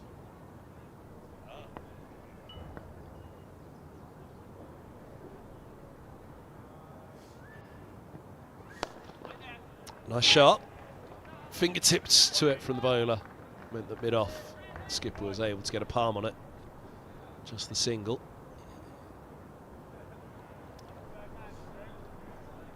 They are Scriven to deploy.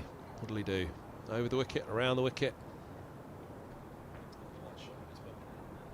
Keeper's taking the helmet off. He's going to stand up for deploy. Stop him charging Scriven. 5-4 fields. From around the wicket, short boundary. If he strays just a little too straight. Deploy will be getting that bottom hand going. Access the onside. Deep square and long leg of the two set back. So two deep third on the offside.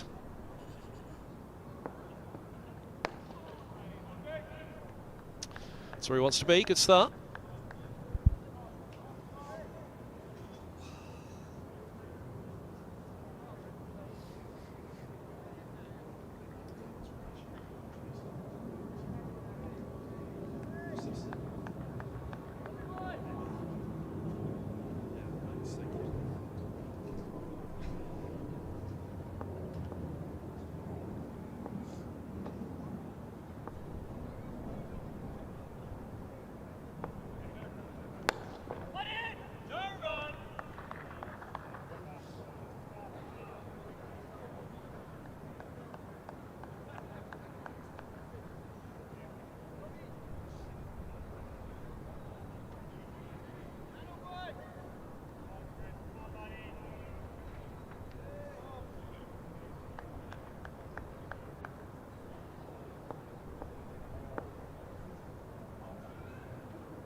A bit of width on that. Deploy snapping at it.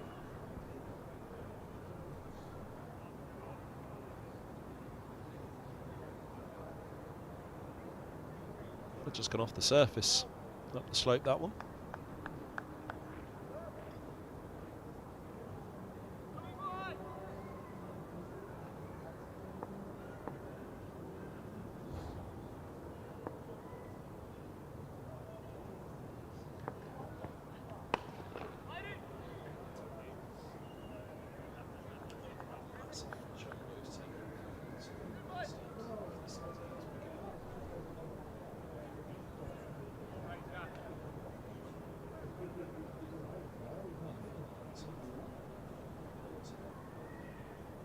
So 4 for 2, 61 done.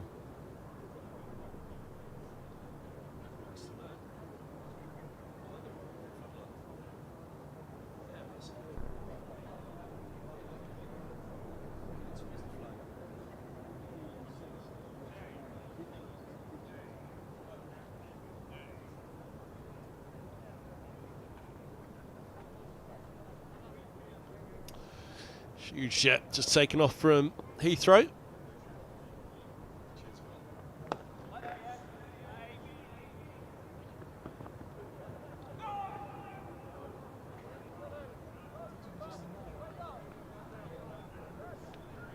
There we go. Flying high over the MCC pennant. You can see the wind blowing today.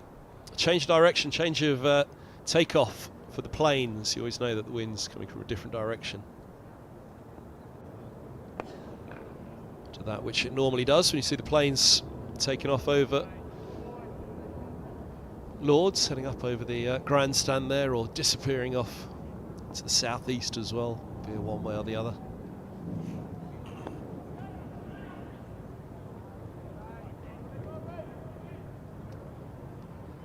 Usual flight path is a descent over the top of the mound, the tavern, the Allen, down below the pavilion and disappearing out of sight behind the Warner.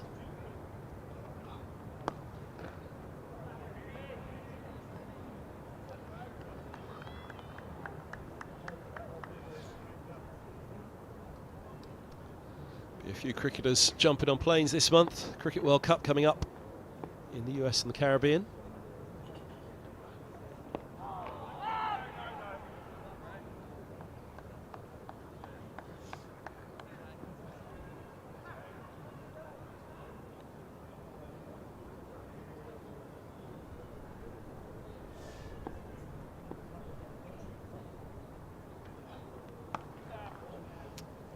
Just a single again.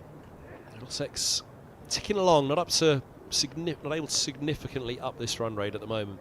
207 for 2, they trail by 99, 8 wickets standing. It's time though. Time is on their minds. 90 for Robson, 79 deploy. Again, personal milestones there, but at the moment it's the team game. There's only one shot at winning this match, and that's pretty much to go very big in this innings and hope the weather gives them a chance to bowl out the away team tomorrow.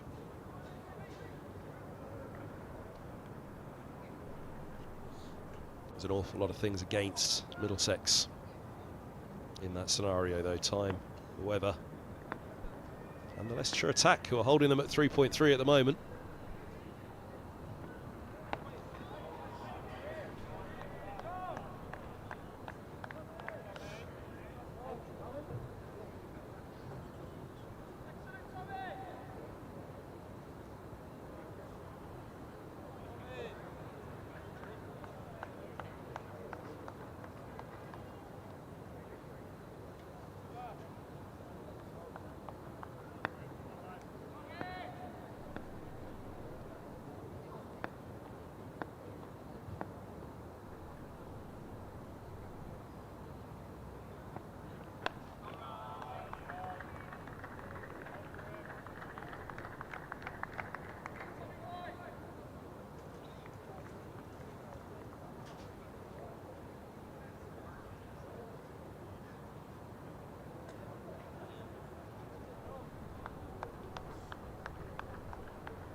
It's clipped for a couple, down to long leg.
Couple more here. Robson moves to 94.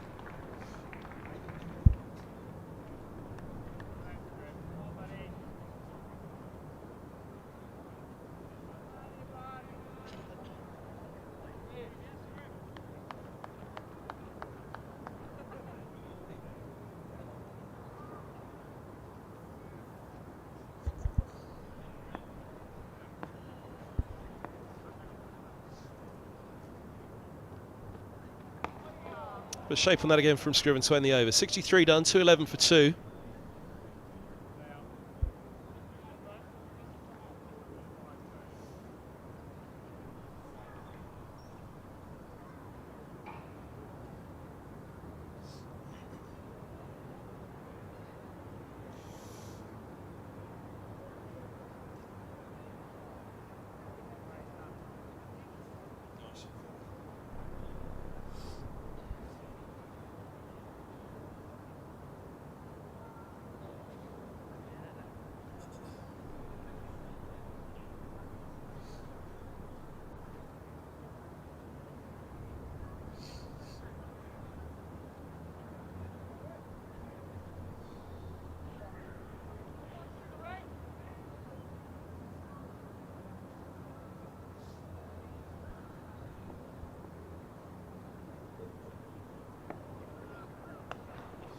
There's a sweep. Goodness me, swept at 4 as well, gets it away. 150 partnership between Robson and Deploy. Came together when Holden was out for 26, 64 for 2.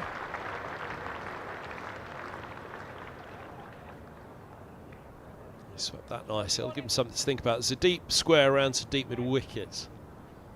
Might have to think about chopping back a deep backward square leg as well.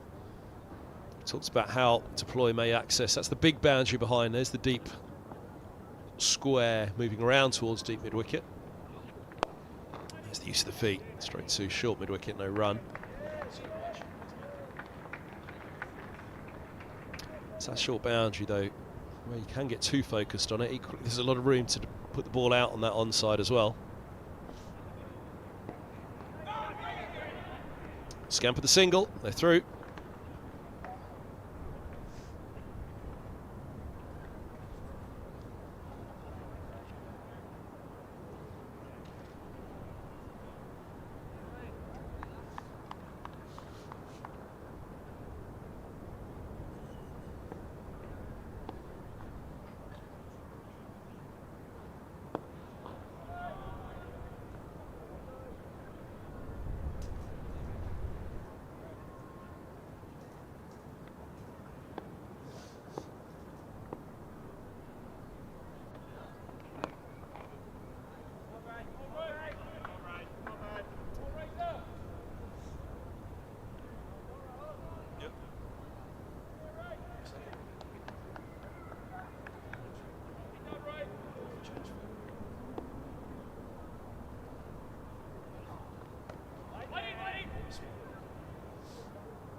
.216 for 2.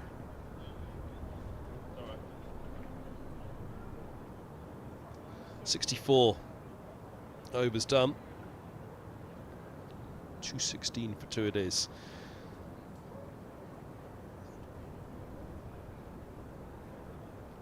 .90 they trail by now.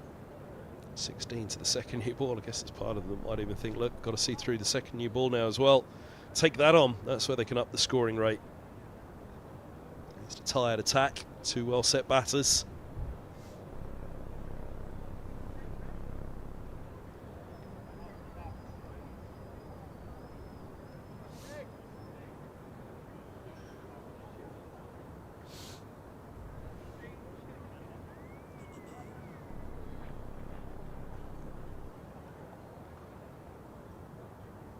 Three back for Scriven to deploy around the wicket. Deep backward squared.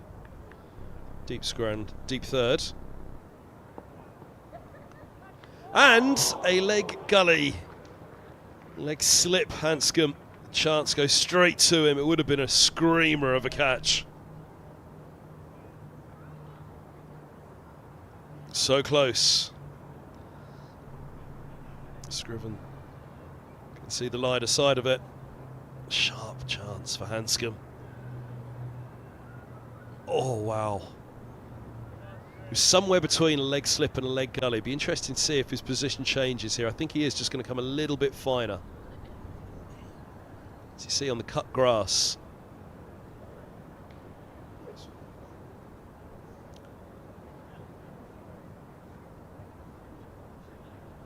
Well, indeed, it's going to be the right-hander on strike, so we can't compare his position now. We'll see when he's back on for deploy.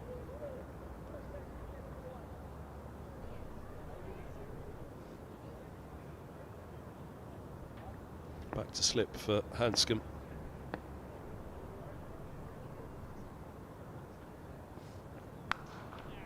Oh, given the treatment by Robson, down on one knee to cut.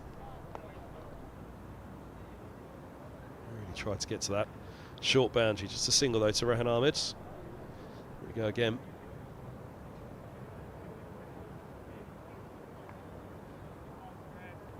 Ooh.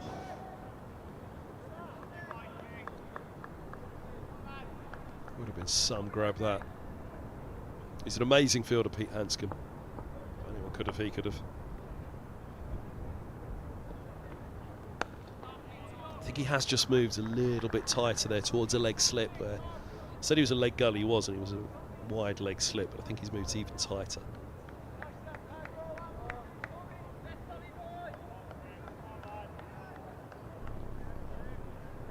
Slope here at Lords, especially right arm around to a left-hander.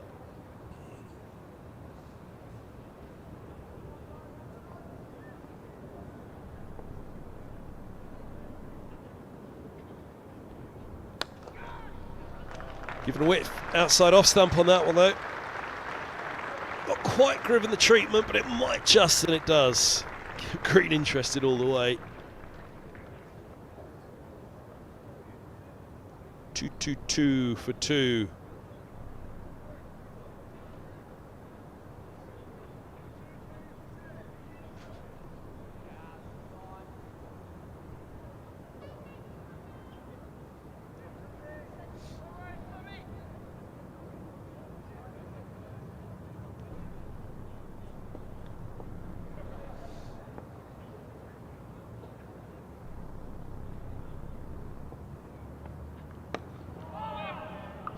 Again, just slides down the slope there.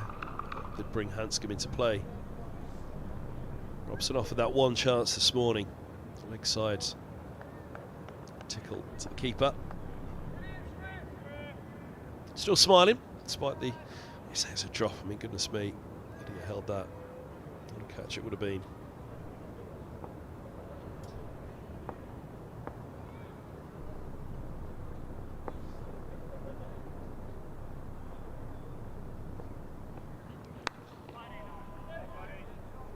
End of the 65th, 2-2-2 for 2. There are 15 minutes to tea on the third day. Brightening up in the horizon, that's good news. This game needs all the time it can get. Only 12 down in the game so far, having lost the first day.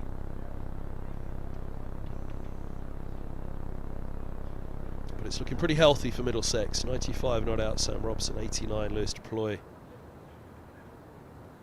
For Leicester's been the economy of their bowlers. They've been impressive.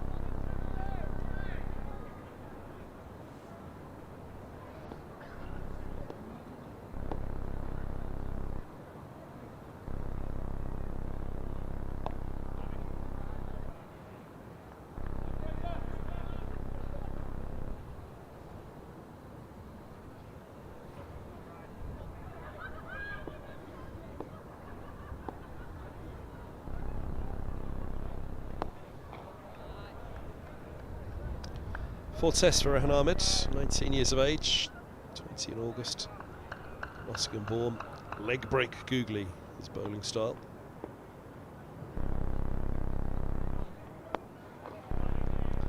Watch out for the googly slipping down the slope.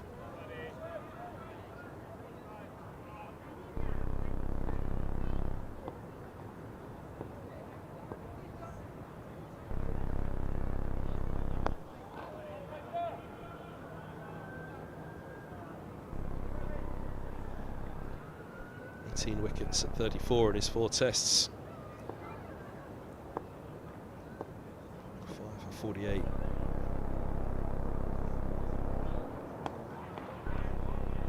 Being his best. That was pulled to Kimber at mid-wicket by Robson. That may have been getting through and getting him on to 99.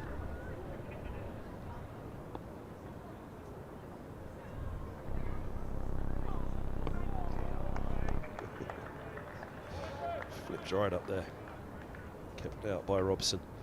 95 he remains, Deploy 89, looking for something brought on by Tilan Wallaluita, the subfielder. 2-2-2 for 2 after 66.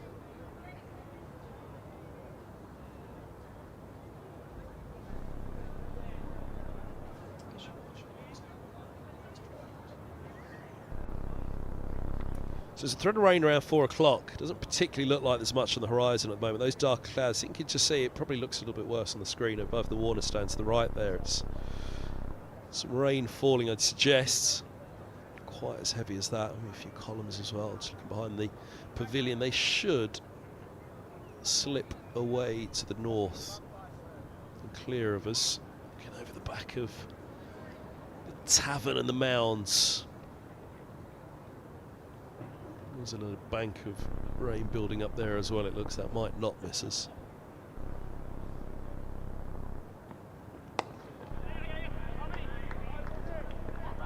Look for two, should get it. They do.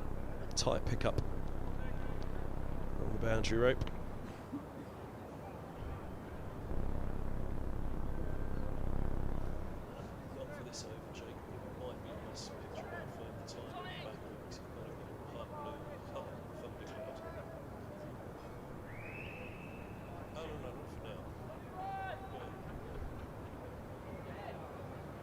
Can't even do it in between overs.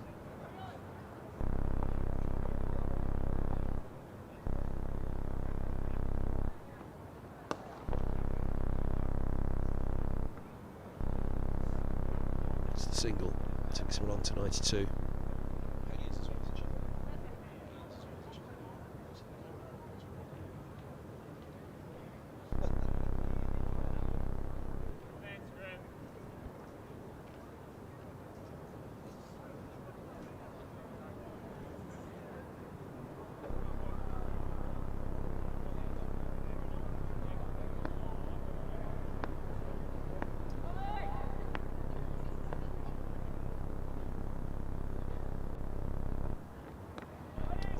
Just left him down the slope, affected the time in there. Late cut, late jab.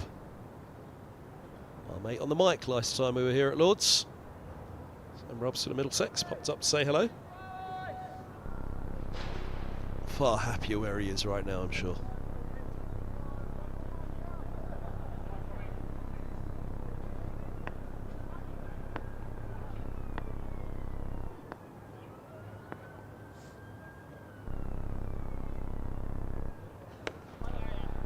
Again, movement through the air for Scriven. Robson gets a single, he's on to 96, he's within a shot of the century now.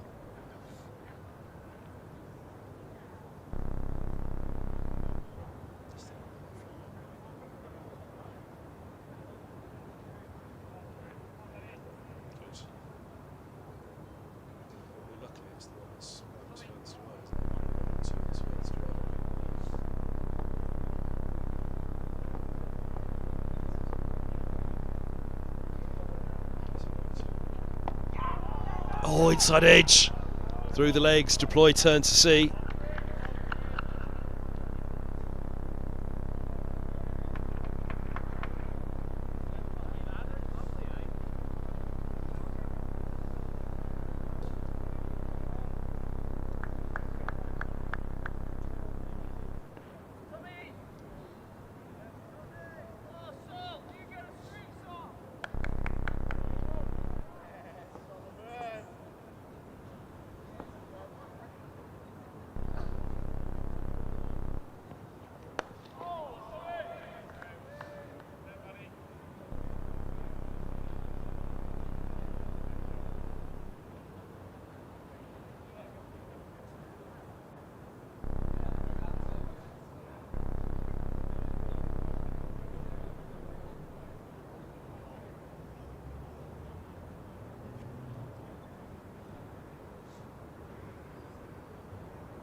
Anything short here, or anything leg side from Rehan Ahmed will open up an option for Robson.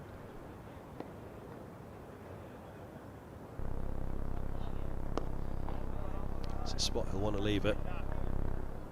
It's only a deep square back for Robson at the moment. Just out of shot. Short boundary there to find that boundary if he wants. Deep cover back as well.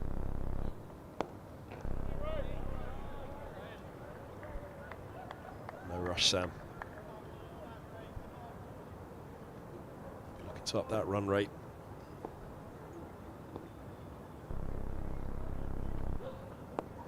But won't worry about it while the batters are in their 90s.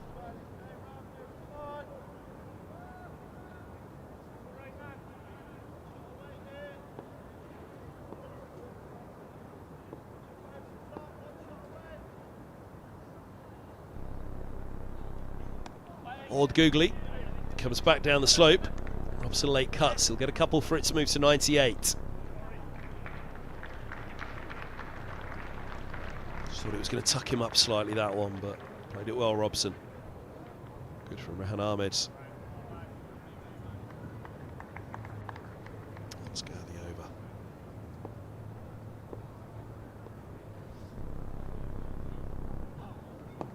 Nicely landed, nicely clipped. Deep squares there, it's just a single. On to 99, Robson, he'll keep the strike. 2-2-9 for 2 Middlesex.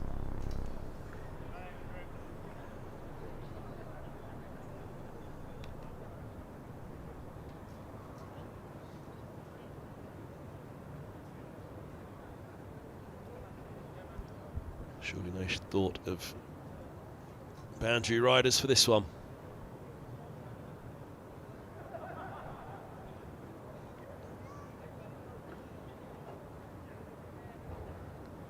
Fancy that once one or t'other, both are past the 100 mark, it'll be a time to put the foot down for Middlesex. So here's a stab at it. Everybody's coming up. Deep thirds up. Long leg. Happily leaving long leg back at the moment. Doubt we'll throw in the bumper though. Deep thirds come up to Gully. A little bit of width.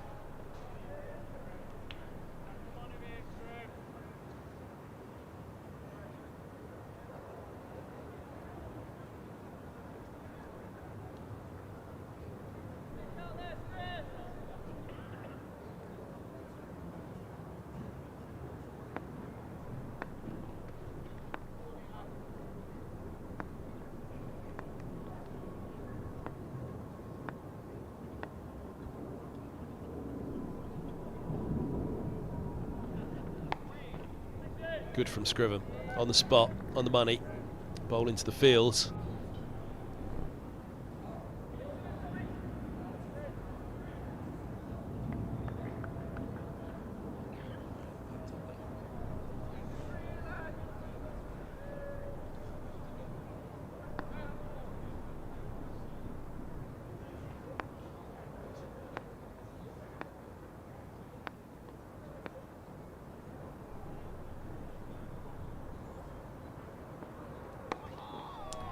Excellent from Scriven. This is how it's been all day from Leicestershire. They have not let Robson and Deploy off the hook. Huge credit to the batters as well. They've defied the Foxes.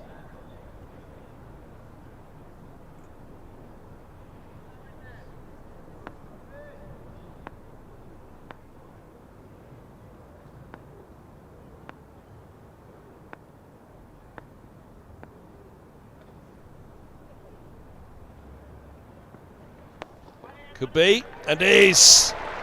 Robson has his century. They'll come back for the second and they'll look for a third, but Robson's moved to 3 figures, and it's been a brilliant innings. Middlesex balcony out there to appreciate it. He's back in the side, he's back in the runs. A 3rd century in 4 matches for Sam Robson.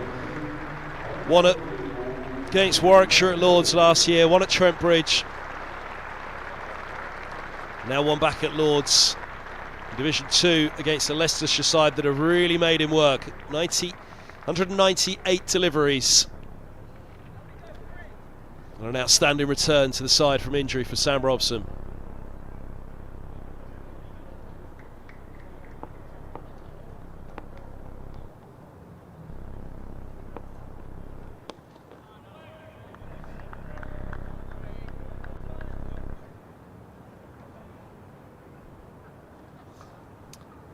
Striker's end gathers himself. Deploy now thinking about his 3 figures.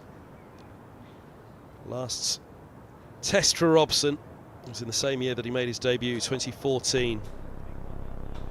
Sri Lanka at Lords, his debut, at India at the Oval was his last.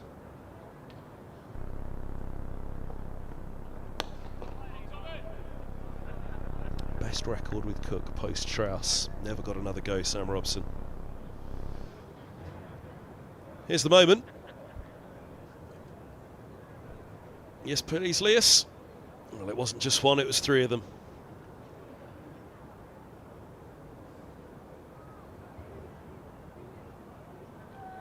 steely determination of Robson and deploy since they've been out there has been quite clear.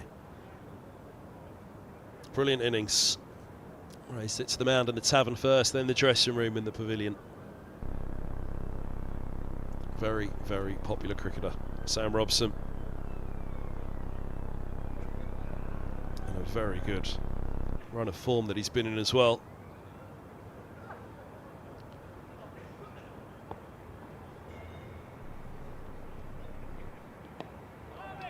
Only dropped below 50, or only failed to reach 50 in one of his last 5 matches. He scored 86 at Manchester last September in the first innings.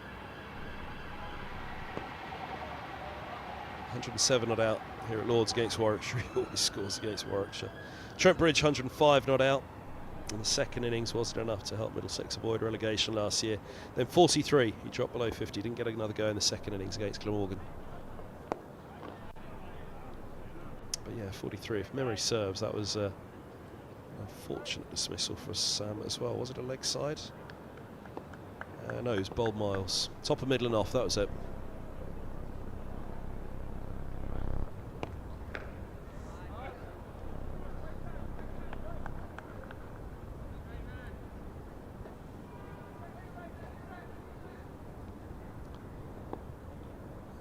Reached at least 50 in 4 of his last 5 matches. 3 centuries in 3 of his last 4. Really disappointing time for him to pick up injury at the start of the season, that first game against Glamorgan in the Fields.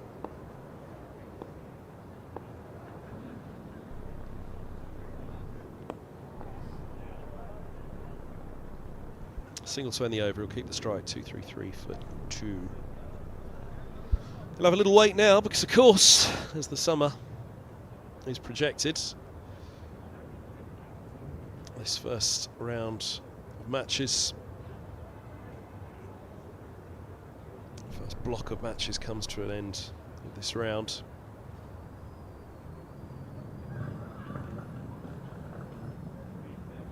Robson, key first-class player for Middlesex. Next be in action the 17th of May at Cardiff, and back at Lord's the 24th of May against Sussex before the blast gets underway, 31st of May. So he's got 2 more matches after this before the June show gets going, which is blast cricket all the way through until the 23rd of June. And Derbyshire visit Lord's for a trip to Grace Road, 30th of June.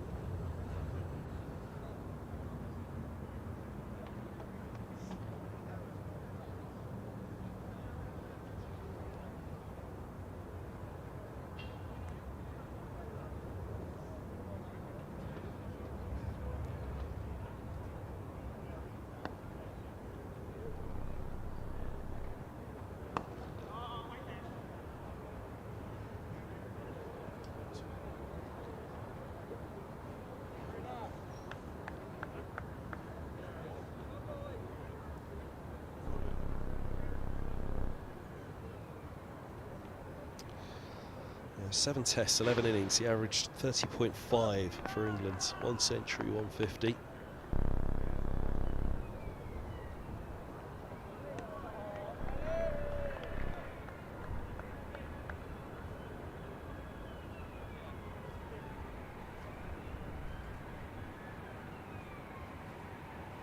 First class average of 37.5. He'll be keen now, these gun years, mid-30s, to push that on. 35 in July. Where's the time gone? Former under 19 with Australia, of course. Sydney-born Sam Robson.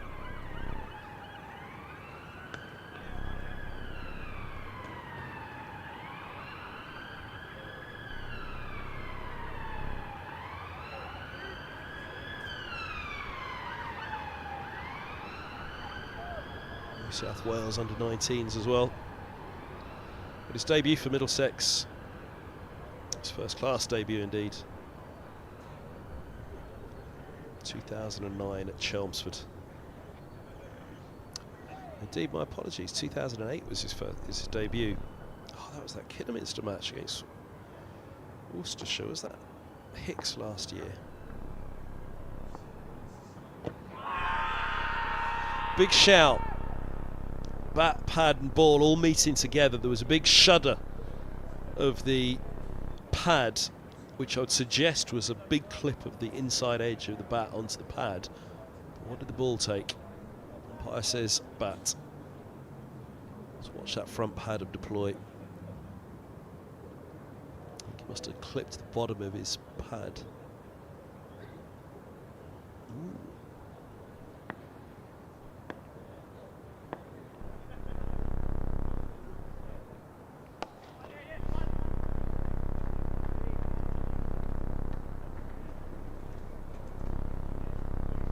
Big appeal from Leicestershire. Wasn't too disappointed, Green, when it was turned down. Right arm around to the left-hander with the slope at Lords going from off stump to leg. Oh, he's got a lot to do to straighten that ball. Convince the umpire that you're pitching line and hit.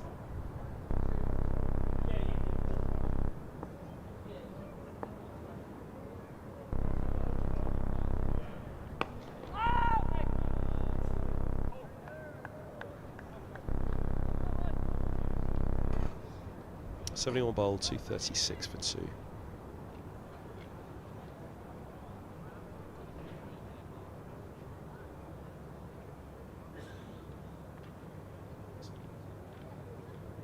.172 is that partnership deploy closing on the 3 figures. Big partnership, needed one. Stoneman and Robson got it going. Holden and Robson held it together overnight. Holding out early this morning, there was going to be a chance for Leicester to pick up a few in the first hour. The few they'd hoped they'd pick up yesterday evening in those 18 overs, but just the one last night. And now just the one today, alone in the first hour. Yeah, Robson's debut 2008. It was Graham Hick made 14 in that game. Remember, that was his Kidderminster farewell, that match for Worcestershire. Sam Robson was batting number 4 in a List A game with Tyrone Henderson batting at 3.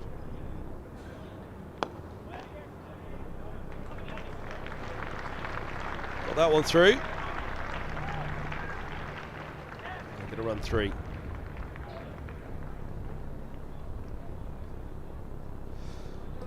Yeah, Robson's debut 2008 at Kidderminster. That was the year Middlesex won the T20.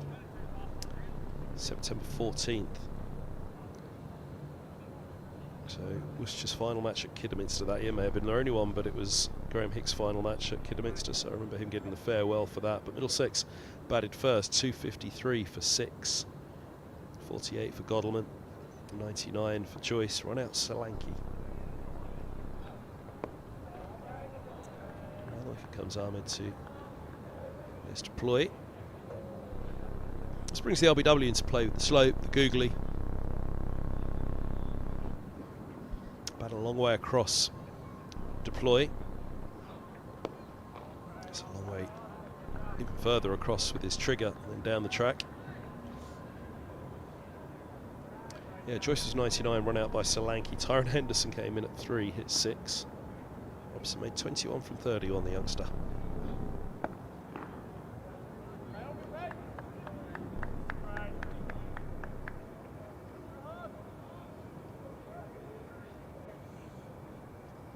Some bloke called Owen Morgan came in after Sam Robson. Nice little use of the feet, just a single to mid-arm, deeper there. Allowing that single, should deploy. Look to use the feet for the single.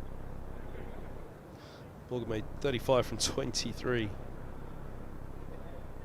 Darvin Milan, 6. Sean Udall, Ben Scott.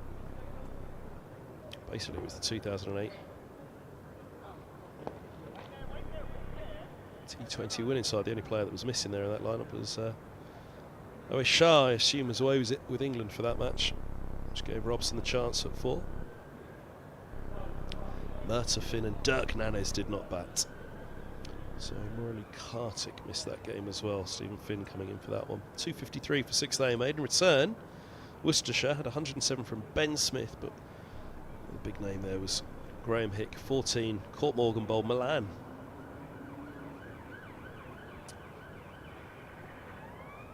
.42 all out, Middlesex 1. 11 runs, remember that game well. Which is very sad of me. 2008. 2009 was Robson's first class debut then. Chelmsford. 6th of June. Championship match on the 6th of June, eh?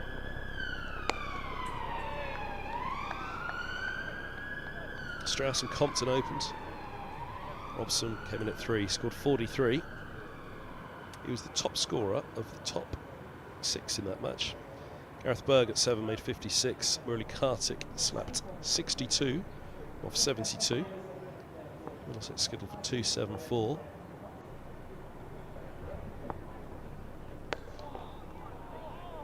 David Masters picked up 5 for 65. Chris Wright, former Middlesex man, and of course for Fox, still now, took 4 for 71.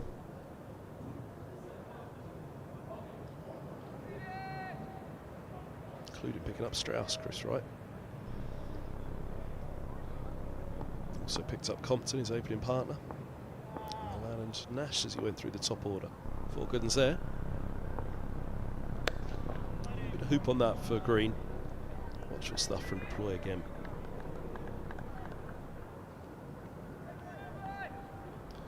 Essex in reply, 157 all outs. Top score, 37 from Danish Canaria, batting at 10. One of 5 victims for a young Stephen Finn.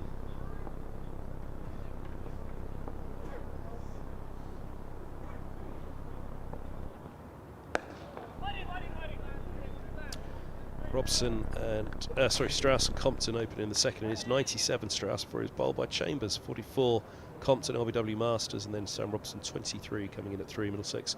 297 for 7 declared. I've got a feeling in that match. Is that the one where? Oh, maybe not. David Nash picked up an injury, and then Ed Joyce had to keep wicket. They wouldn't let Middlesex call up a replacement keeper. There's a lovely shot by Deploy. Get 3 for it, they'll settle on the 2. Pushes him on to 96, so Deploy now is a shot away from a century. There was a match drawn against Essex. Essex were 159 for 4. Stumps were drawn on that one. We'll focus on this man now, though. He'll be 30 next January.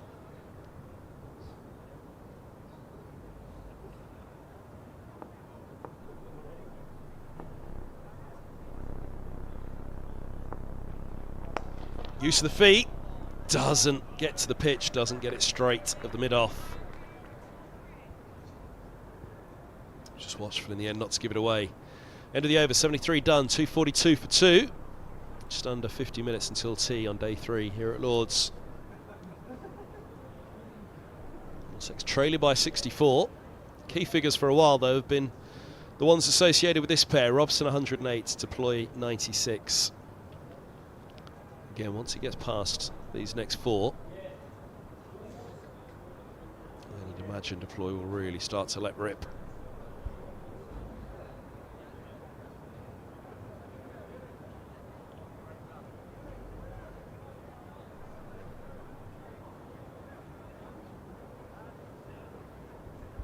Good start to his Middlesex career. Here's Deploy, got 37 against Glamorgan in the opening round. 196 not out at Wantage Road in the second. Flight kept a fraction low, but Robson traps the bat down on it, picks up a single, so Deploy will have strike to the spinner now. 51 and 42 against Yorkshire here at Lord's. 20 and 30 at Bristol. 96 not out so far against Leicestershire.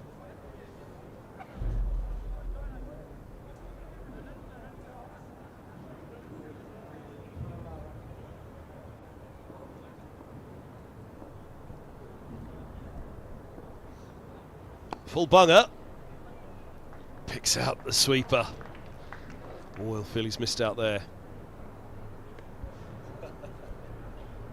Pretty much could have gone anywhere, that one, couldn't it? And Ahmed smiling. Not sure deploy is. There's a little look at. Well, there's two next to deploy. I'm not sure if he was looking at the batter or. Two fielders in close. Two short mid wickets. Well, he's a silly mid on and a short mid wicket. Slip as well. Ooh, again. Full stroke from Robson. Shape into the onside. Ball squirts to mid off. And Ahmed's coming into the game.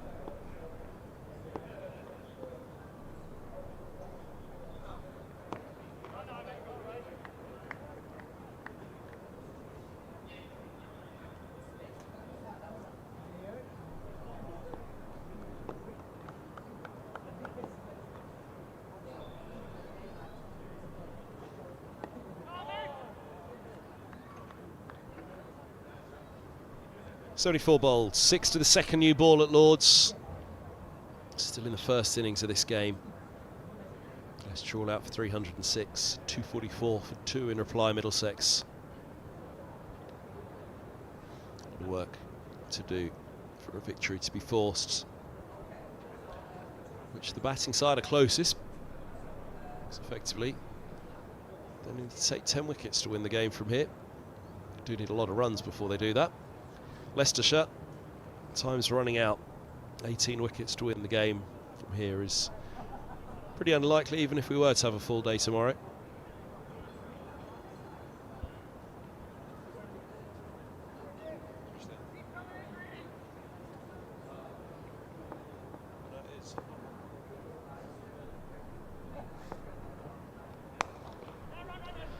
Gets that one through deploy.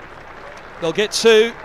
They'll think about 3. I'm not sure it's going to be there for him. The throw comes in. Robson says yes, and off they go. A punch of the air from Leicestershire deploy. And a century at Lords for Middlesex. A big smile as well. 159 deliveries. 12 fours and 1 6. Plenty of applause there. He's been a very popular addition to that dressing room. They have been mightily impressed by the talent that Deploy possesses. It's his 21st first-class century. Average just below 50.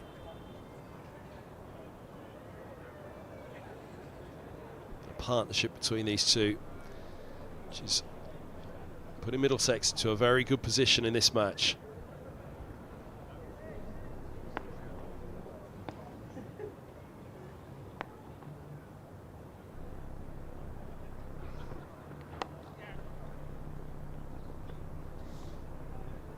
To deploy again. 42 minutes to tea.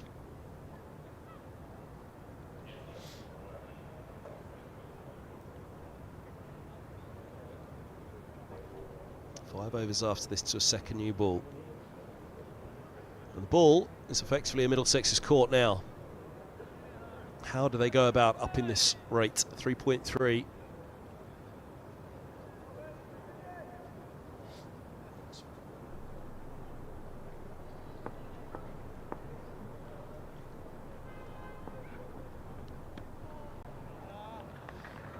Out of the glove, standing up to keep deploying his crease.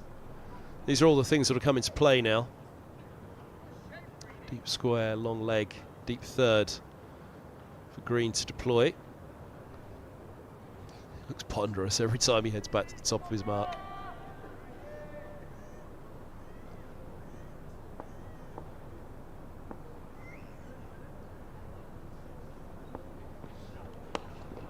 Good from Green.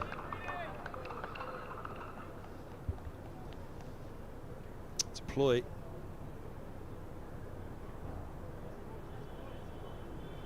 Made his first-class debut in 2015. Middlesbrough debut 2014.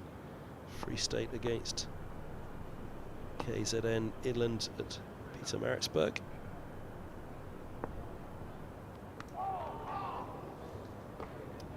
this occasion. So the keeper's doing a key job here, standing up. It's a very old hangdog look he's got, isn't it? Trudges back.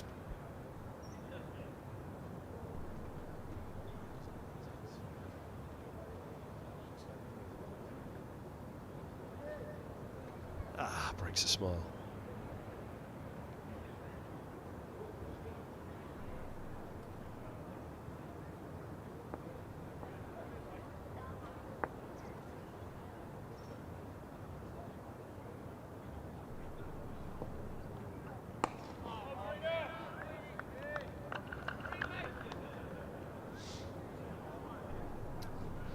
.248 for 2, so deploy century. Robson 110.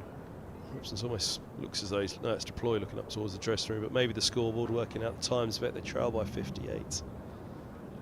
Big innings from the pair of them. Deploy his first class debut then 2015 against KwaZulu-Natal for Free State.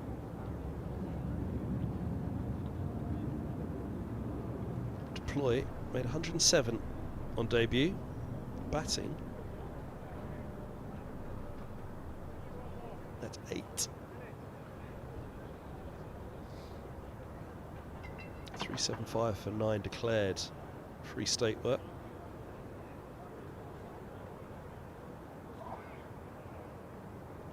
KwaZulu-Natal 162.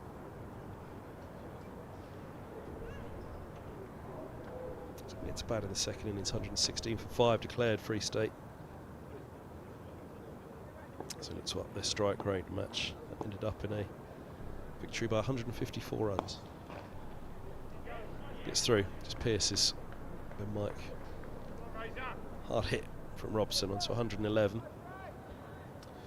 Yeah, KwaZulu-Natal bowled for 175 in reply. So look at the names involved, wasn't particularly blockbuster fixture in terms of international names for either side.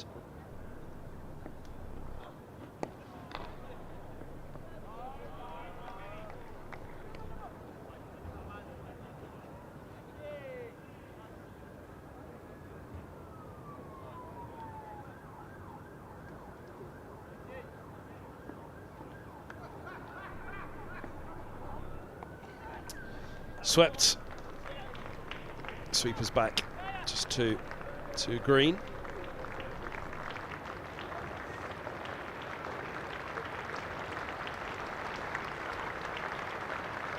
His first batting point for Middlesex, 251 for 2. Comes up at the 76th. Have their mind on that. How many can they get inside the 110 now with 2 set batters like this? Points are points.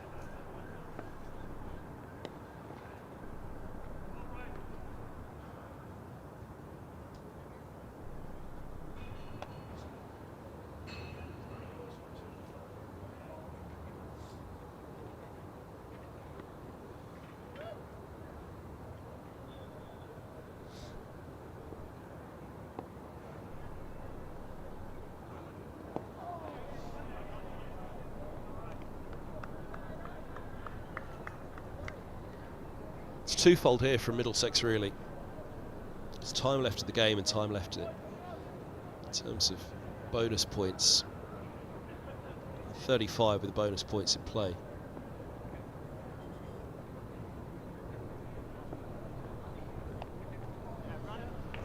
Shots like that'll help.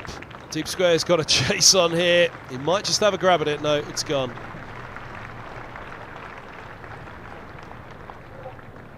Another boundary. Deploy starts to catch up Robson. He's on to 107. You fancy the shots will come out. Drink comes out with a message perhaps that now's the point, lads. Time to get a move on. Middlesex have got 2 reasons to get a move on here. The 34 overs now with bonus points in play. Just got 5 and over in that time, then you're going to be there. Up and over 400, so you'd have 4 bonus points. Lead of 100. Take some going to get to 450 from here, but with 8 wickets standing and 2 batters on 100, pretty tired Leicestershire attack by now, you'd have thought.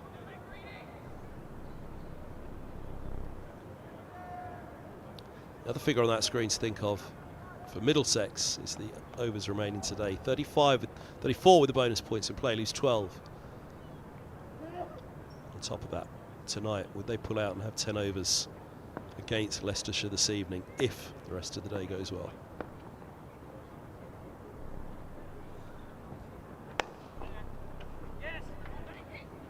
Key for Leicestershire now is just not to let the grip that they've had on the run rate slip. That's going to be the decisive part.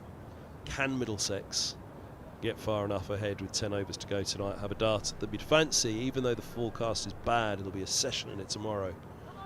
Can they get 120 ahead, 130 ahead? Give themselves half an hour tonight. The other factor is, would there be half an hour tonight with the floodlights on already? Would light allow it?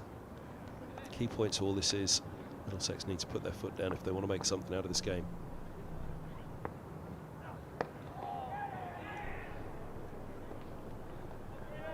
I think now 35 minutes up till tea, 2 set batters, this really will be the point. We could see some party tricks, particularly from deploy, but Robson's got the shots as well. Always fancied a crack at T20. He's only ever had a couple of fleeting glimpses at the T20 side with Middlesex.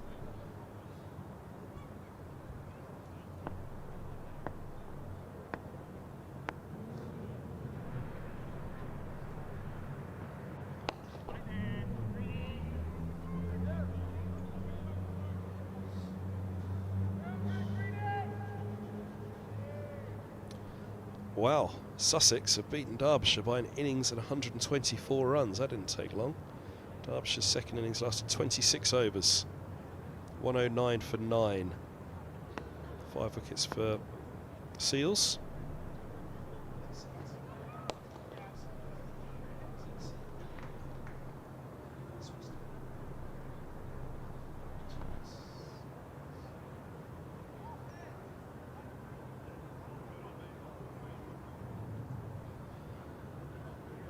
Only Lloyd with 26 and Chappell 21 made it into the 20s. For Derbyshire, big victory for Sussex. John Simpson, Sussex. Simpson get with the bat, just the 3. And the 4.79 Sussex put on.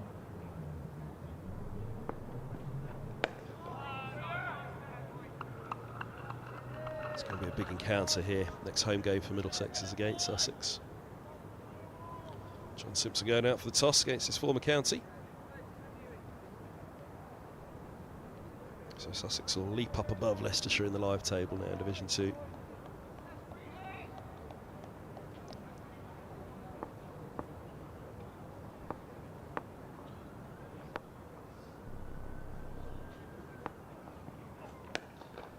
Use the feet and a drive through the covers. A lovely shot by Deploy.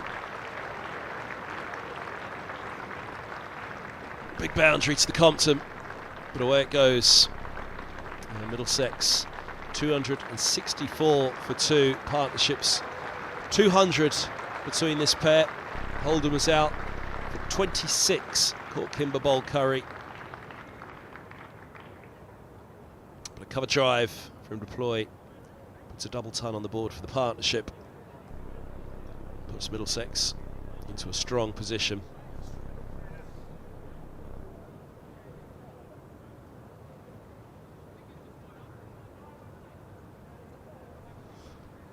Here is a look at Kimber in the attack. Took the catch to get rid of Holden. Can he grab a wicket? Can he break a partnership here? Rehan Ahmed is done for now. Maybe a change of ends. Maybe with that second new ball about to arrive in 3 overs, they're thinking, why not give it a throw to somebody else before it does. Big man. Bit of off break for him. Robson the right-hander first, but would obviously hope to have a dart at Deploy.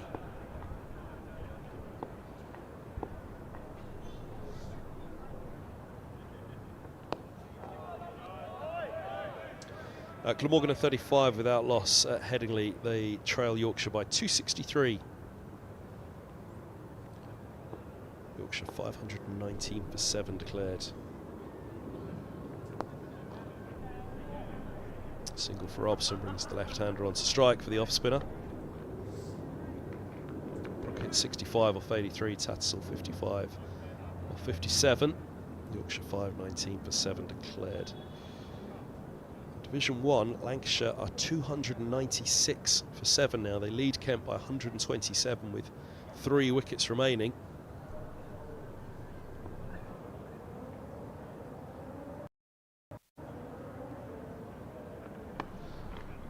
Punched away to Rehan Ahmed. Hurst 47, Hartley 14. Bell hit 65. He was the last to go. Court Finch bowled Wes Agar, who has a couple now to his name. Gilchrist has a couple as well. Ooh. Gets away with it. To mid-wicket it goes.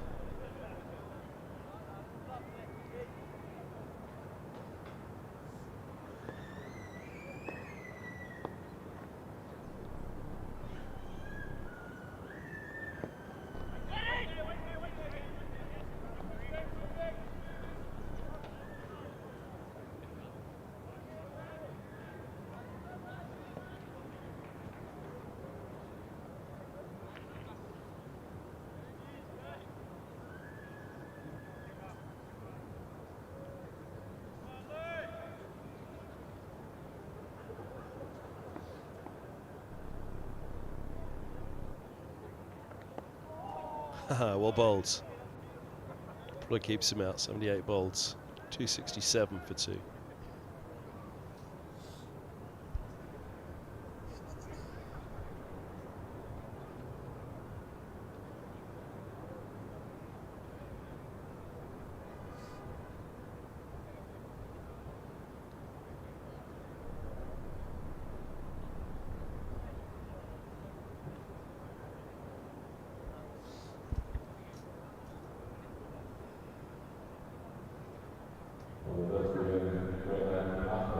There's a change of ends for Ahmed. That was the ploy.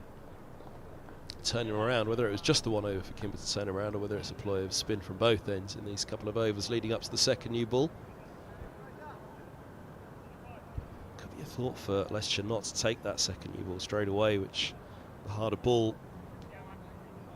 may go even quicker to the boundary.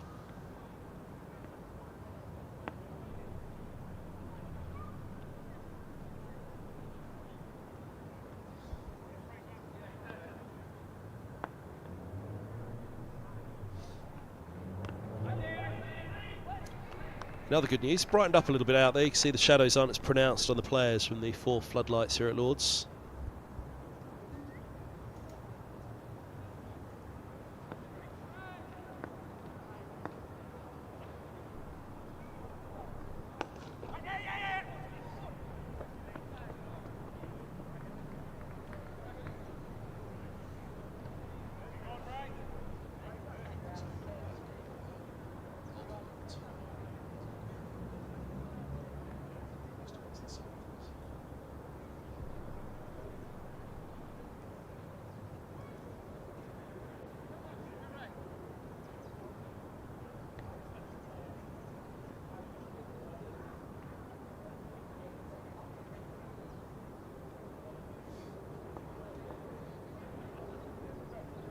Again, this is the matchup that could be very interesting.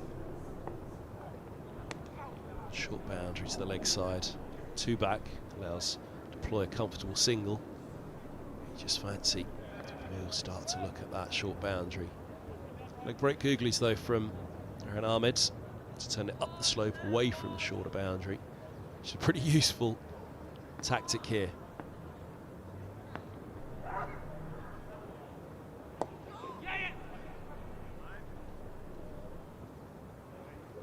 So often when it's a short boundary to this, the mound and tavern stand like this, and you have a leg break on at the nursery into a left-hander, it seems like a sweet pickup.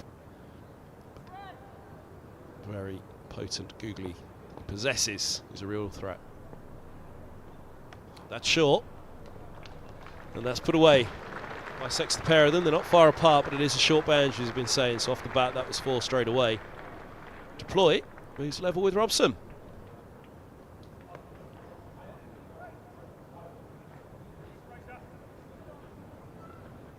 Darn it. 118.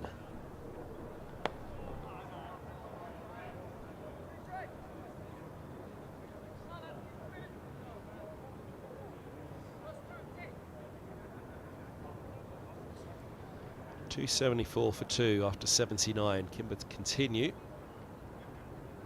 What do they do with that second new ball though?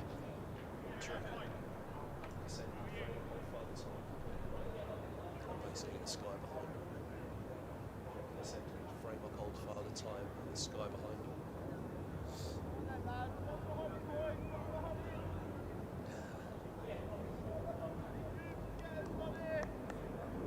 Let's get the old father time.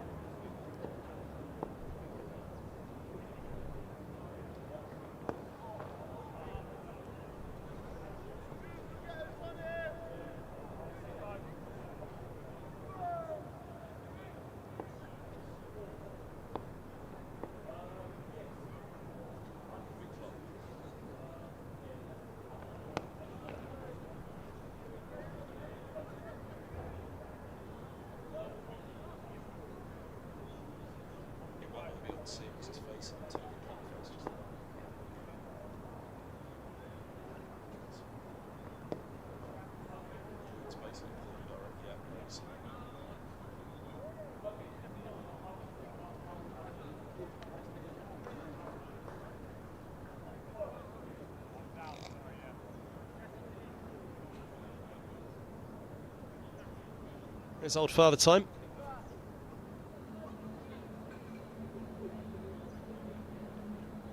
Wind's coming in directly from the south, as you can see, pointing away to the S.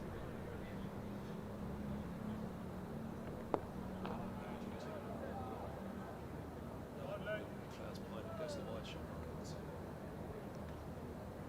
If he goes to this one.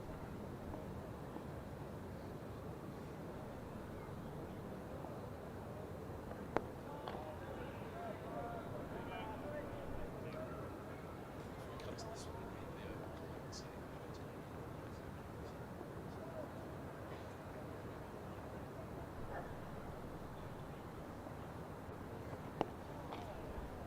80 bowls, 275 for 2. So old father time's just out of shot there to the left above the scorer's box, which sits right next to the stand on the far left of the screen, the tavern, and that's pretty much directly south where the weather's coming in from.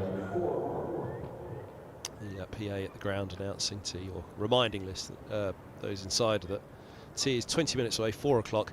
But yeah, you can see it's not too bad. It's broken up in the distance there, way behind the pavilion. It's not too bad. It looks a little bit grayer, but all of that will slip to the north, as will anything that is on your right of your screen there. So basically, we look all right at the moment. But right behind Old Father Time, it's a little bit grey. There's a band of it, and on the rain forecast, the rain radars, you can see a band of rain coming in around the evening session. But again, the light's going to be the key here.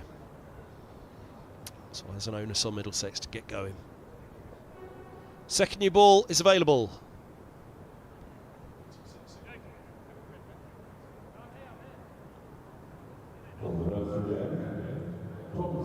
Tom Scriven from the nursery end.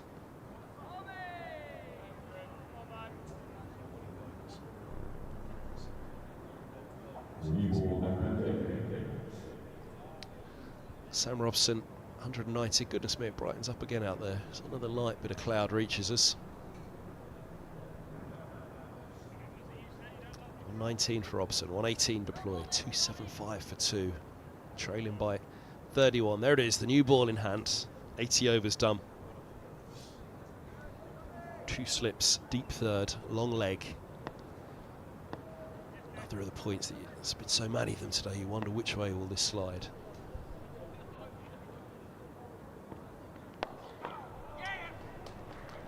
Not timed by Robson. See, it was just a judder of the bat in his hand as he looked to push that one back down the ground.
take a look at the second new ball. It will just delay Middlesex slightly because, again, they won't want to expose a new batter right now with the second new ball in hand.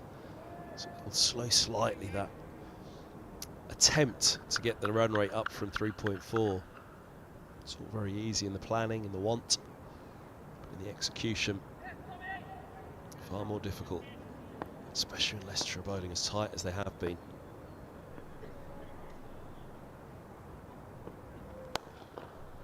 That's from Robson. That'll be the hope. The second new ball against two set batters will depart to the boundary pretty quickly. But all day long, it's almost been a case of can they just get away from Leicestershire? Be very happy with the wickets column, Middlesex. But Leicestershire can be pretty happy with that run rate 3.4 with a short boundary at Lords and two set batters. It's close to international cricket as he can get, really, with Robson and Deploy in the middle. Leicestershire continue to keep a very good check on both of them. Got to force them out of Middlesex. With that'll come risk. Again, second new ball in hand. What Middlesex will be wary of is exposing a new batter, exposing an end to the second new ball and potentially two.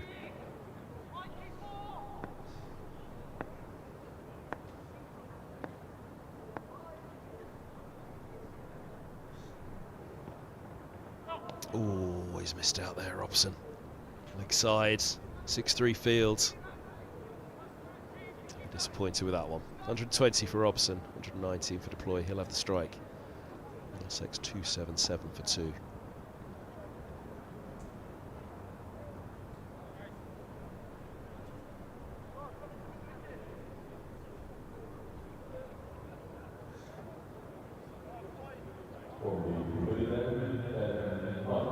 Ben Mike taking the second new ball from the pavilion ends. They had gone Scriven and Curry. First new ball. Mike was made to wait, but he's bowled well. 1 for 64 from 14. He's bowled better than that suggests. Brilliant spell of bowling put together. Scriven, I think it was, at the nursery end. They racked up the dot balls, 28 dot balls on the bounce to Robson and Deploy. Scriven, for the most part, was bowling to the right-handed Robson, and Deploy was facing up Mike. Tense passage play it was earlier. Been a good few of them today.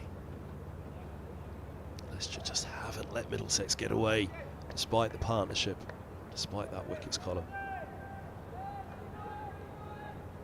Bite back at them with the second new ball.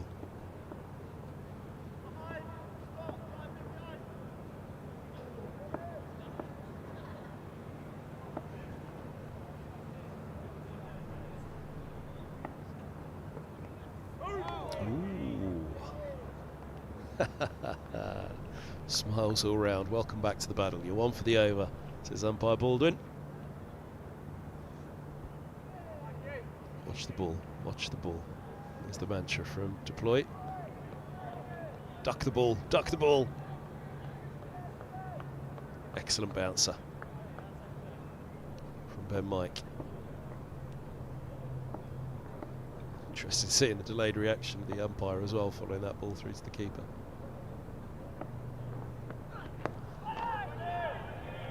Sharp watching it side on, and that was a sharp bouncer from Mike. There's Curry in the distance, deep backward square for any mistimed hook or pull as a long leg as well. Deep backward point. If anything short is offered with width outside off. Otherwise 2 slips and 2 on either side on the single.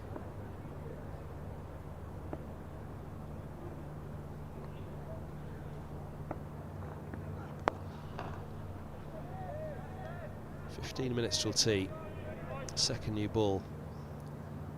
They've been waiting for these two to really open up for a while. Fancy now it's going to have to wait until after tea, rather than one turn into 2 and possibly worse before the interval against the second new ball. Take a couple of overs out of it. Get Leicestershire back out there this evening.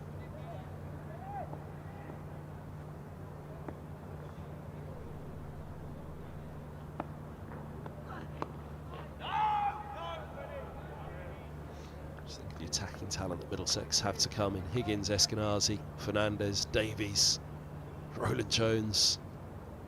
There's a lot of big shots in all of those players. Quite seen it from Brooks yet, but told he likes a bit of the long handle.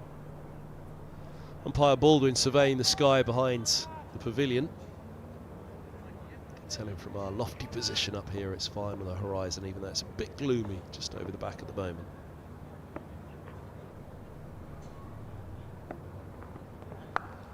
There's another bouncer.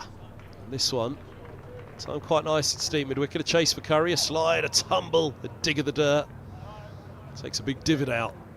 Oh, come on, Curry hasn't fixed it after himself either.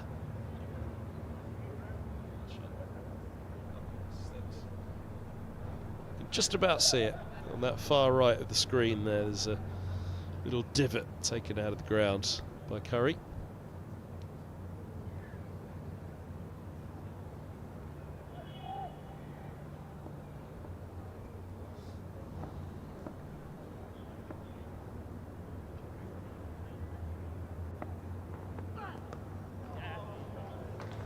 Rides that nicely. Angle bat. 4 runs for deploy.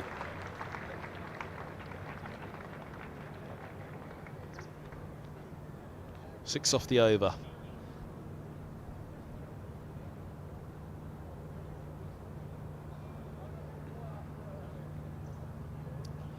Bottom hand came off. Soft hands from deploy.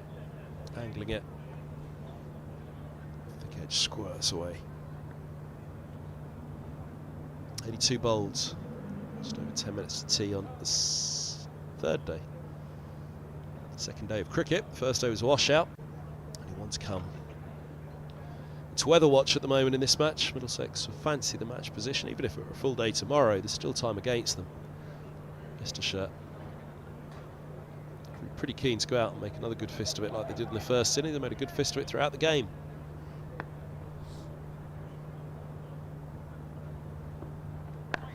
Middlesex have always just slightly enjoyed the ascendancy in the game to this point. Time running out, it's hard to find a way to turn it around for Leicestershire here. And that's Middlesex's hope, is that with only one side that can win it, only one side can lose it, and that pressure in the third innings might just force the Foxes down the hole they don't want to go.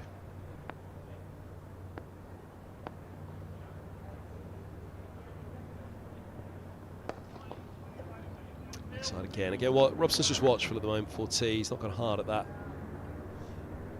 Little clip. They both got it in mind. Take it to tea. See where they are then. Make a plan. They've got a lot of batting to come. And to some extent, with 8 wickets standing, Holden, T20 opener for Middlesex. Sloman's played some good T20 cricket in his career, but they've got a real powerful middle order to come. Tea, they might sit there and weigh it up, the overs left in this day, let alone the match, to how they go about accelerating.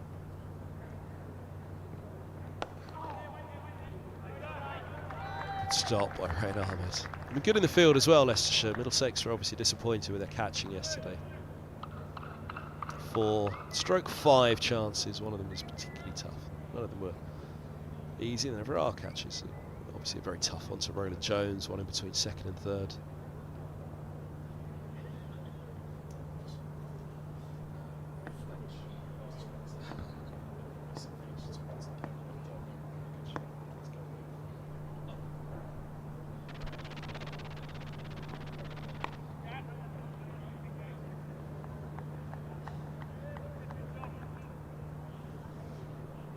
Glamorgan have lost their first wicket at Headingley.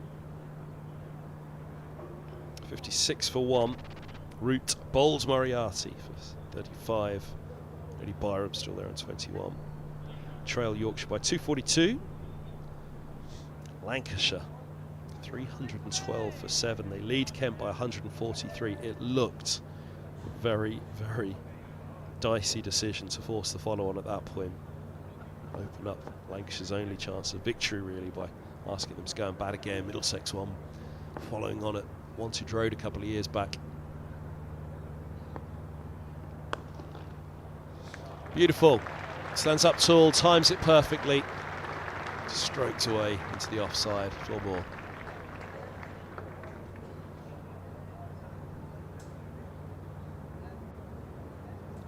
I'll have 6 and over in mind from here, Middlesex. Basically a boundary and over. A short boundary to one side, but again the big boundary to the other, which is where Deploy is hitting this. Nice shot.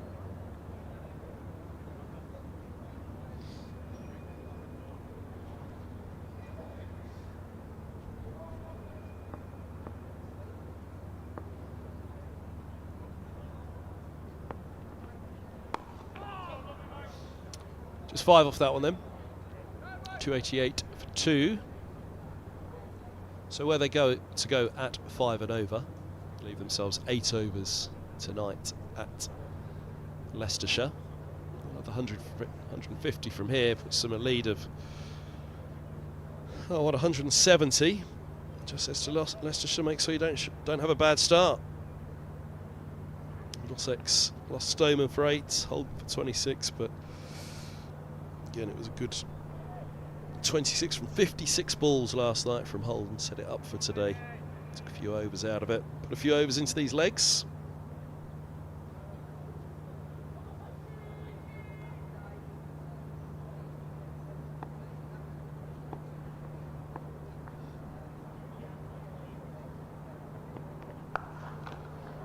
Pulled hard and pulled for 4. And Ahmed with a tumbling stop attempted.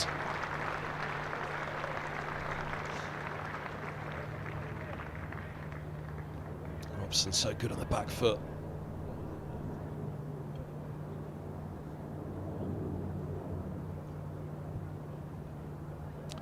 Hooked away nicely.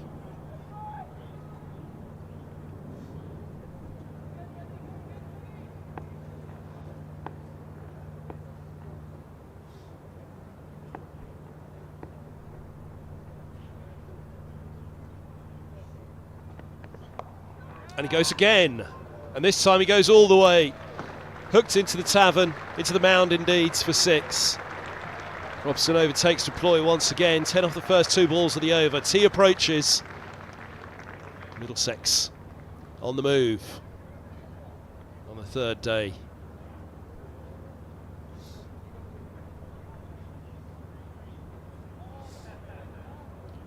Two away from a second batting point. Middlesex will very much have the 4th batting point in mind at the moment, never mind the 2nd or 3rd. 26 overs, bonus points in play. They'll want to go a minimum 4 and over through that time, absolute minimum.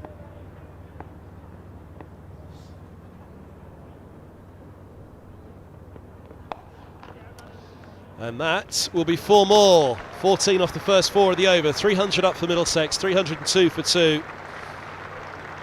And close to within 4 of the Leicestershire first innings score. Robson's on to 135.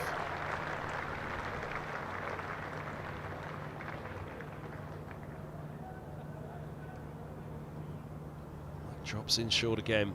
Let's try that again. What's the chat?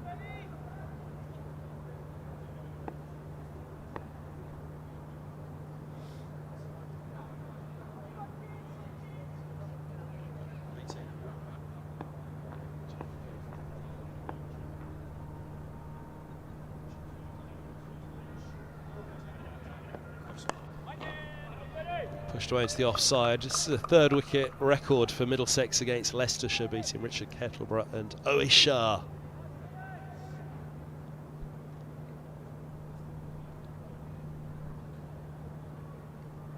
Fantastic knock between these two. Deploy was breaking records with Holden at Wantage Road in the Kookaburra match. Beating Compton and Edgeridge.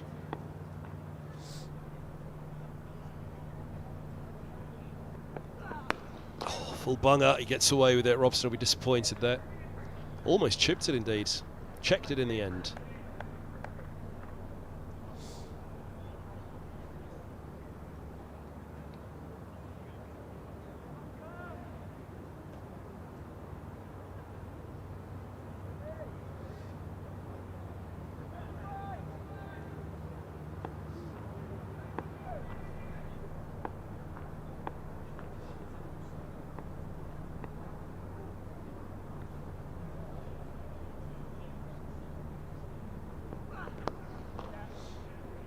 Just a single.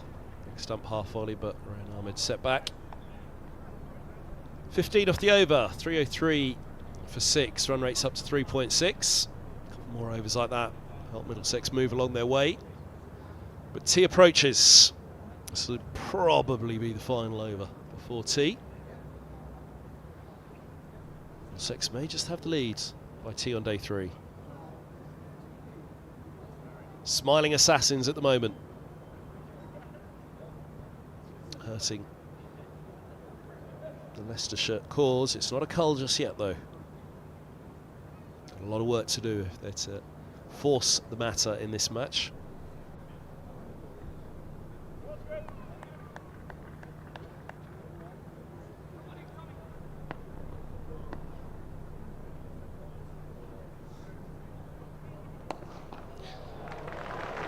Full-blooded drive from Robson. He's on to 140. That was really given the treatment through the covers.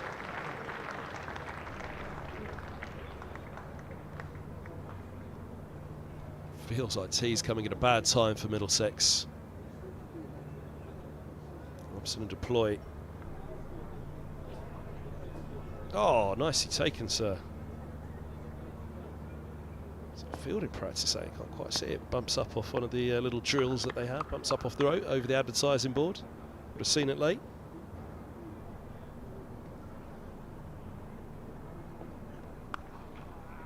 Oh, look to carve that one. Can't get it past point. Disappointed there, Robson.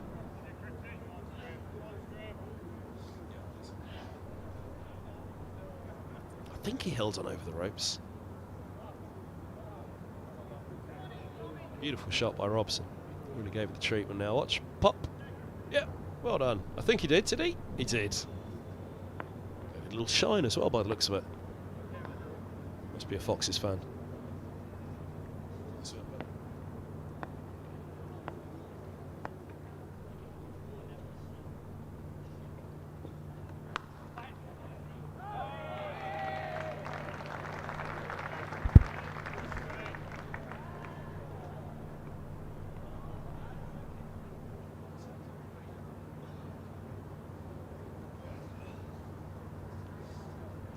Lancashire lead Kent by 150 runs with 3 wickets remaining at Old Trafford. The turnaround's on. Very bold move by Kent, that was. Who's skippering Kent at the moment? Tony Bell Drummond.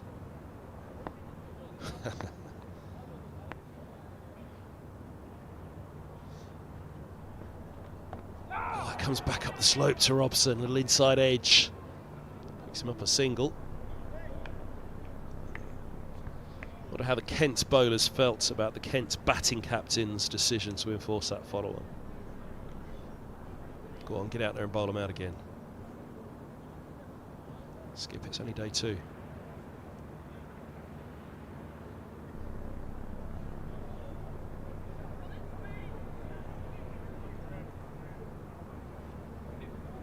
Right, Sussex won by an innings and 124 runs at Derbyshire today, propelling them to the top of Division 2. Just cutting off a little bit of a gap, you'd imagine, now for looks like a bottom 3 in Division 2 at the moment. And then the rest. So Leicestershire lose their lead at the top of Division 2, which they won't regain unless they have something of a turnaround here. They're 18 points clear at the top now. Sussex, having played 4, Middlesex win could move them to the top. Indeed, probably would, looking at the way the bonus points are shaping up now. Middlesex 5 bonus points in the match so far. Leicester just the 2, still awaiting that first bowling point.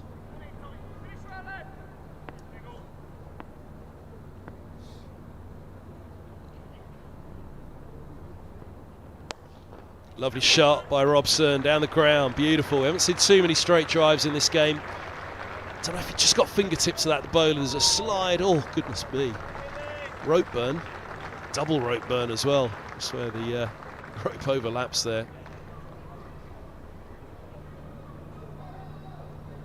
They've run 3, 9 off the over, 312 for 2, and they lead by 6 at tee on the 3rd day. Middlesex 37 overs remain today. There are grey skies above Lords. Let's hope that they aren't gloomy. The ones to the left of your screen there are the worry. The ones to the right, they'll be on their way and no trouble at all. But Middlesex hoping to get on the charge tonight. They've got every chance with Robson on 144 and Deploy on 130. 312 for 2. Join us back just before 4:21 when we'll pick up the commentary here on the live enhanced stream from Middlesex in association with Daffabet.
And welcome back to the live enhanced stream from Middlesex, live at Lords in association with Daffabet, the principal sponsor, Middlesex County Cricket Club.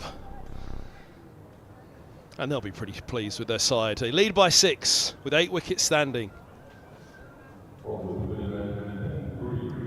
37 overs to play on day 3. 25 with the bonus points in play. Leicestershire need 1 more wicket for a bowling point. First bowling point. Middlesex will have their mind on certainly 400, but with 8 wickets standing, if things go well, they'll be thinking 450. This is their moment to put the foot down after tea.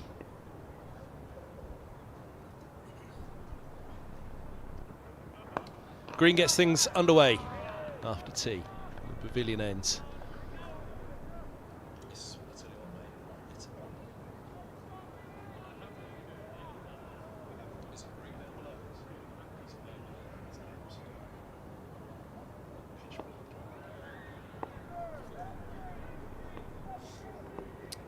See that grey sky over the pavilion, away to the left of the screen as well.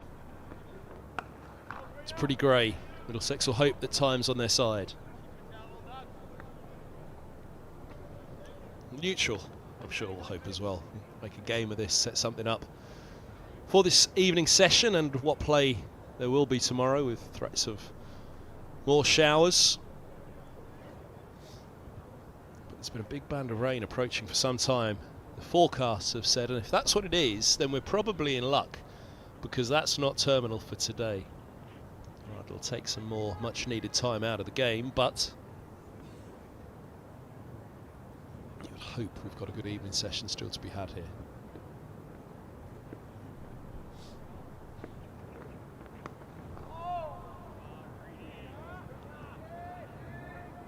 So 313 for 2. Third wicket partnership against Leicestershire under their belt for Deploy and Robson, beating Kettleborough and Shah. Overall, any wicket partnership versus Leicestershire is also in sight.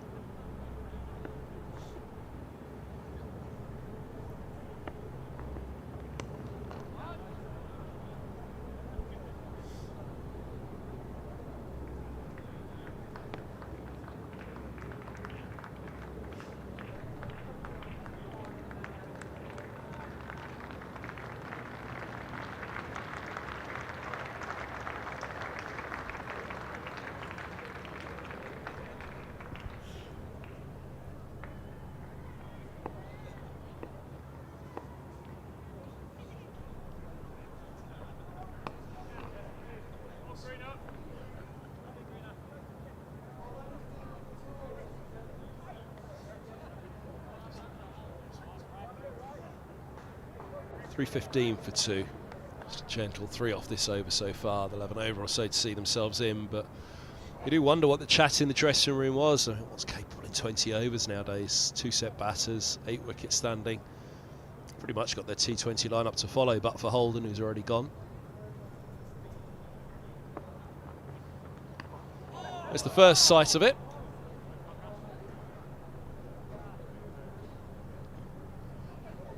Plenty more of that to come in the next couple of hours. Stay tuned, should be fun.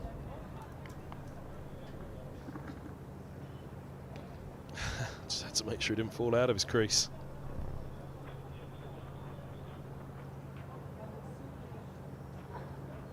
There's that grey stuff. It's creeping in over the top of us, and it's going to cause a problem for the lights. But as you can see, there's an end to it.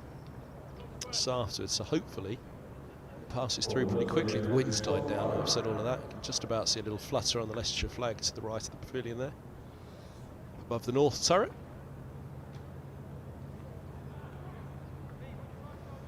Here's Curry. He's had a good economy in this innings. 1 for 42 from 15. 17 came off his last 4 though.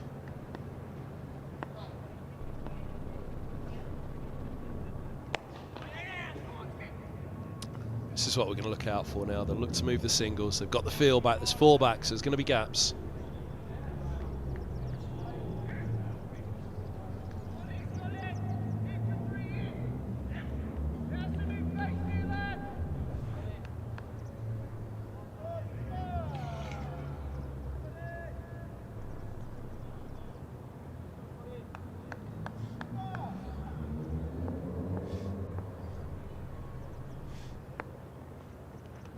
Oh, lifts in one and he's got him. Deploy can't believe it.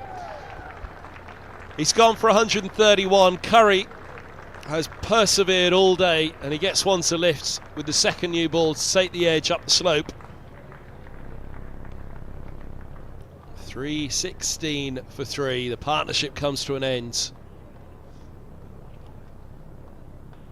Just shy. Just beyond, sorry, the 250.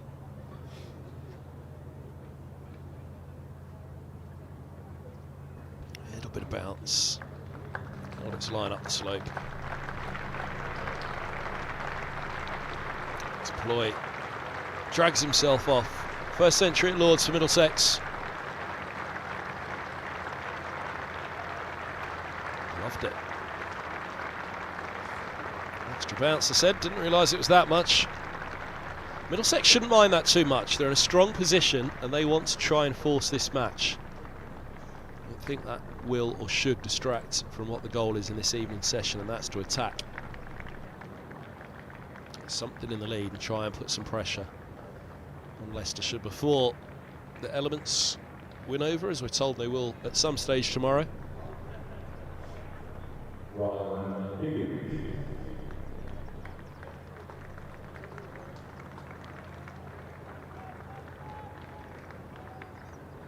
Ryan Higgins comes out to bat at number 5 for Middlesex, joins Robson on 147. Stephen Eskenazi, Nathan Fernandez, Jack Davies, Toby Rowland-Jones. Plenty of batting, Henry Brooks as well at number 10, but they want to get it going now, keep it going. To some extent that might not so much force Middlesex hands, but focus them and say, well, let's not let Leicestershire get on top. Let's go after them. If they're going to get wickets, let's make them get those wickets. So Middlesex going for the shots. This man Curry's bowled well. 2 for 43.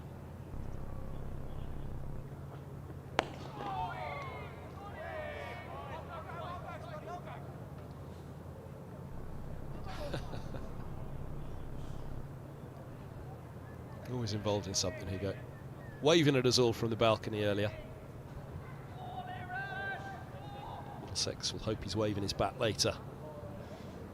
Want another 100, 150 from here.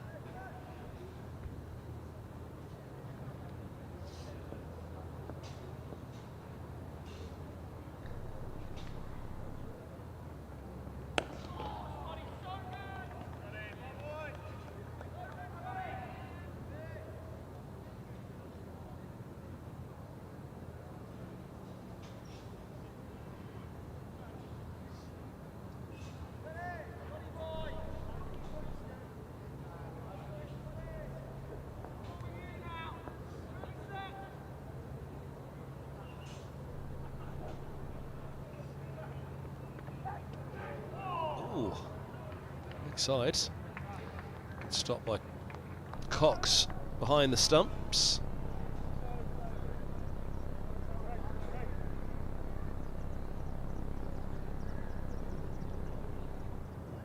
So Robson get a little tickle on one down the leg side early that was put down by Cox earlier today. Just wondered, was there something on that? He stopped it, doesn't hold it. Disappointment shown from anybody, so no bat.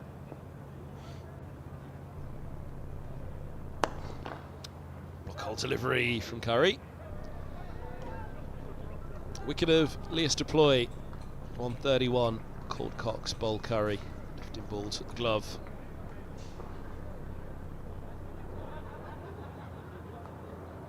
Should offer Middlesex a bit of hope when they do get out there with the ball themselves. When will it be? Well, 35 overs remaining today. The fancy is they'd want 10 or so tonight. They've got 23 overs with the bonus points in play. Could argue, just go at the 23 overs. Whatever you get in the 23 overs, pull out them.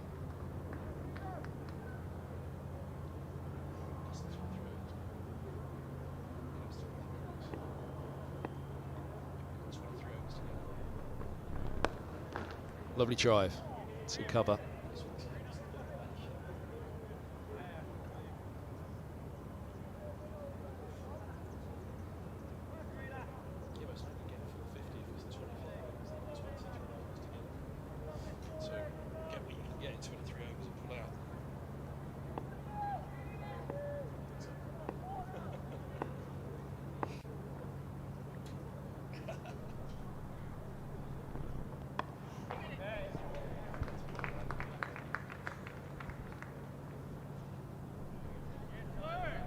317 for 3.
Right up there.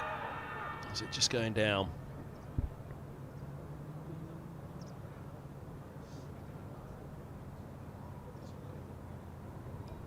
Have another look. Right arm over to the right hander. If it jags back in at all, you've got to get it straighten. Spearing down. It's got to do a lot to straighten from there to take leg.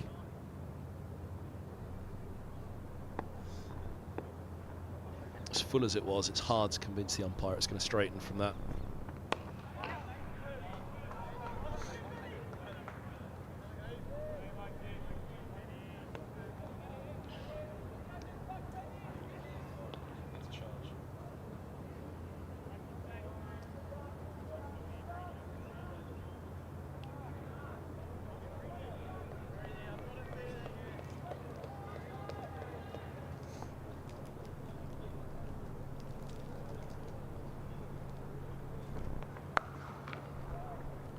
Hooked by Higgins, who'll keep the strike. 320 for 3.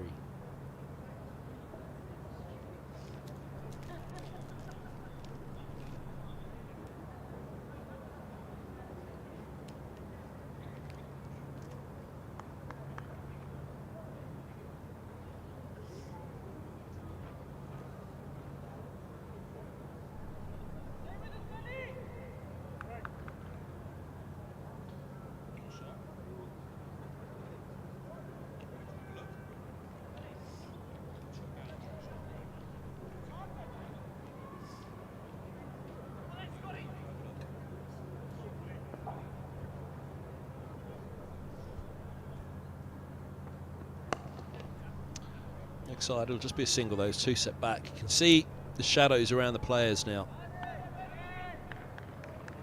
The dark cloud that we've been watching over the back of Old Father Time for quite some time now is overlords. Good news is over the back of Old Father Time it is a lot brighter.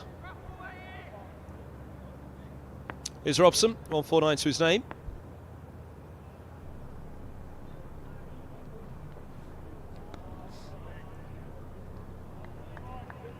So hopefully the umpires hold fire on any light meter reading, because once this one passes through,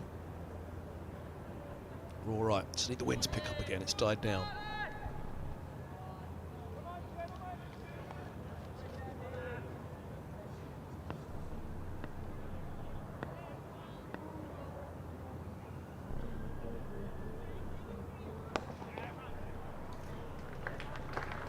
There it is, 150 for Robson.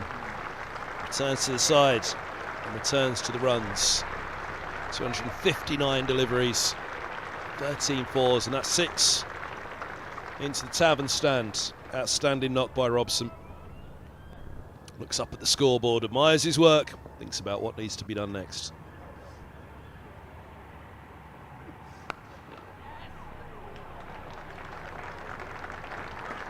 Here's a man who can do things quickly, Ryan Higgins, his first boundary. He's on to 6 from 9.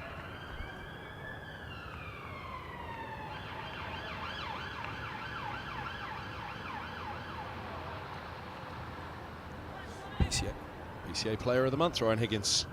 Did we mention that?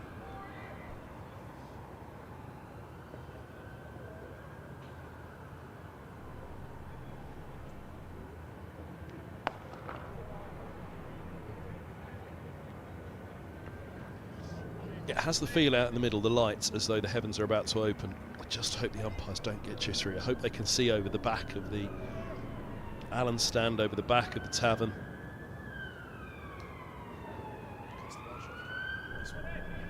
There you go. Look at what's behind. It's bright. It is very difficult to see that from down in the middle, though. I hope the umpires can just peek a little bit of that.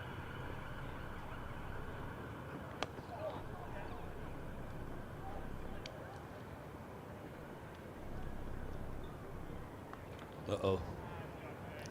Umpire Baldwin looks as though he wants a word. Hold fire, chaps, hold fire. Someone get a message down to them.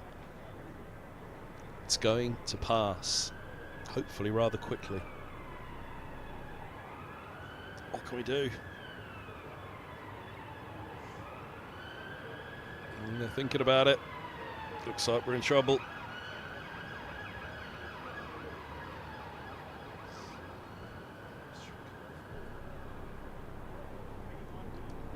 Is this the light meter reading coming out? No. Oh, good work, umpires. Good lads. I've always liked these fellas. Good blokes. Well done, umpires. That's the front of the media centre. That's a very artistic shot, I must say. I reckon that's got Haley written all over it. I knew it was Greg, but I thought I'd wind him up. Great camera crew here today. Graham as well.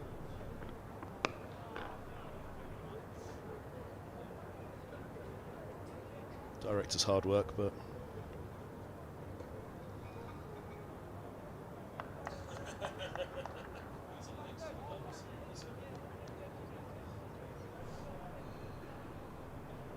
Greg's in the media centre, Haley's in the pavilion, Graham's down at pitch side.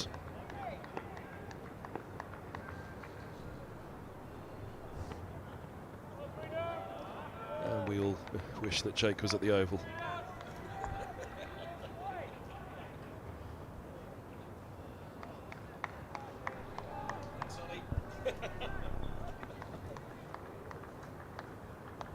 Cold on the. Greg said he's cold down there on the gantry. Came up for a bit of chocolate cake at tea. That'll warm him up.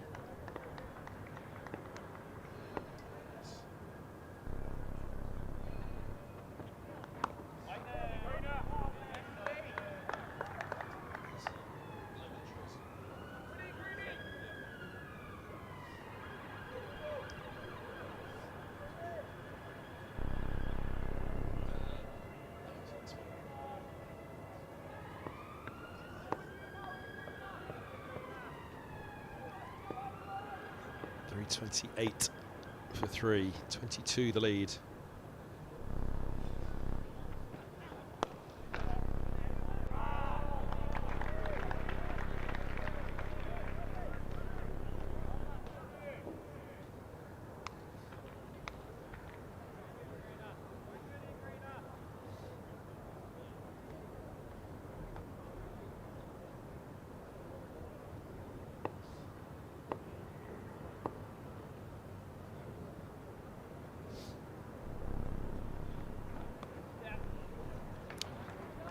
Nice guy by Robson, but just a single.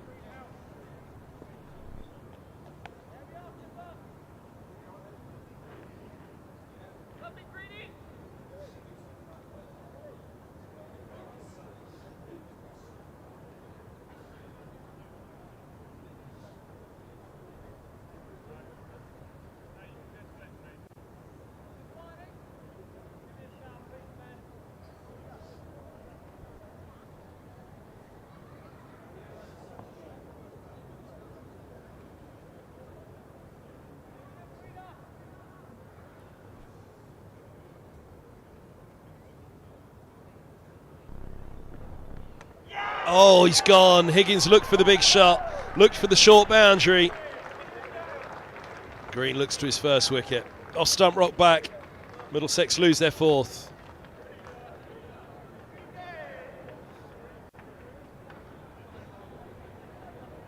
Nip down the slope.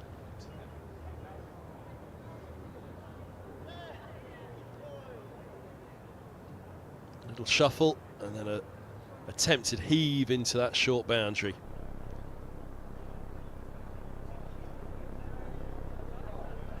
With the wicket. That might bring a light meter reading, does it? It's quite been placed just yet. Again, the skies are brightening. They should have a glimpse of that over the back of the tavern and the Allen stand at the moment, where the brighter skies are. It's just one particular band of cloud that's sat over the top of us at the moment. And hopefully, go on a little bit further left, a little bit. Yeah, that's where it's coming from. Umpire Bainson's got the idea.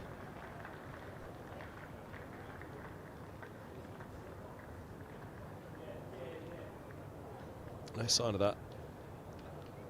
Meter just, oh, looks like the skipper's in the air. It's a bit dark, umps. We need to get off here.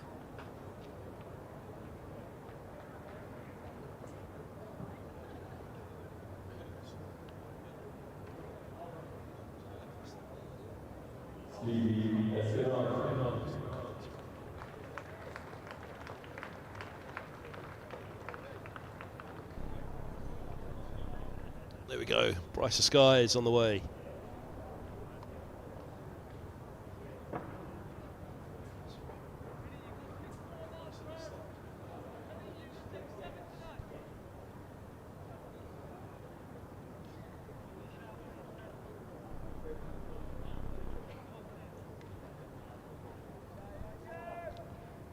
Stephen Eskenazi. Joins Sam Robson.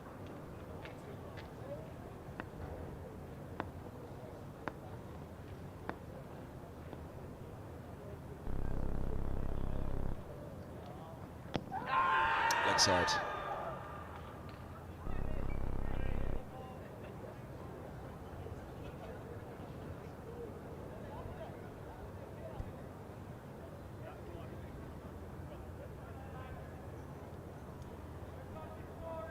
Leeds 23, Middlesex.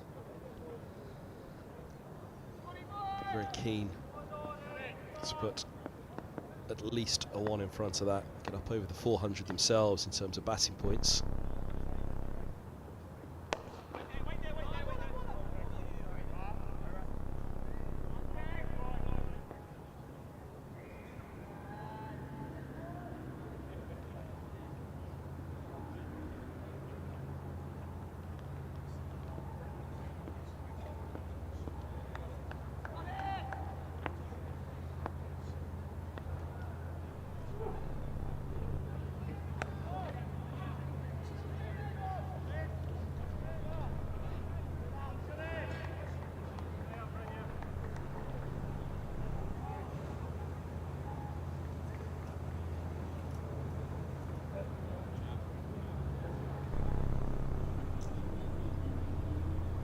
Hopefully they're looking over the back of where this weather's coming in from, because it should show them that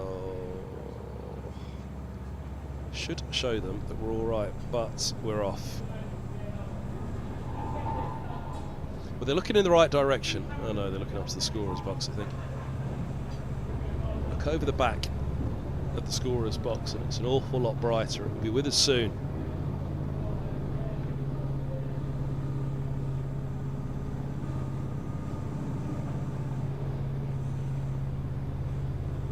Frustrating for those two. Frustrating for Middlesex. They'd be keen to be out there right now and keep going. How often does a wicket bring a bad light meter reading? Happened to Holden here last up. It's pretty unlucky with that one. But Robson 153, Eskenazi yet to face. Umpires decide that's it for now. The good news is that behind the pavilion, behind the water, behind the Allen and the tavern, it's a lot brighter over there. So fingers crossed. There you go. You can see the particularly dark nature here. That's the heavy cloud you can just pick up over us, and then a bit brighter thereafter. We shall see. As soon as we're back on the fields, we'll be back in the commentary box here, live enhanced stream from Middlesex. 3:30 for 4 and a lead of 24 Middlesex. We'll be back with our principal sponsor, Alphabet, as soon as play resumes.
made the score for our own country in Manchester.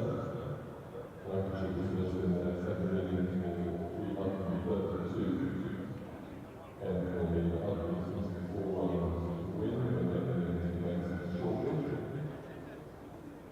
The result of Clarkin, Derbyshire 246 and 109 Fields 5 Sussex having been rolled out early 479. Sussex 5 innings and 124 runs. The other match in Leeds, Yorkshire declared on 519 Sons declared in the beginning and Joe scoring hundreds. Morgan are 85 to 2 in their second innings, trading by 230 runs.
And welcome back to Lords, everybody. The live enhanced stream from Middlesex in association with Daffabet, the principal sponsor. The pigeons are being chased away, even the amorous ones.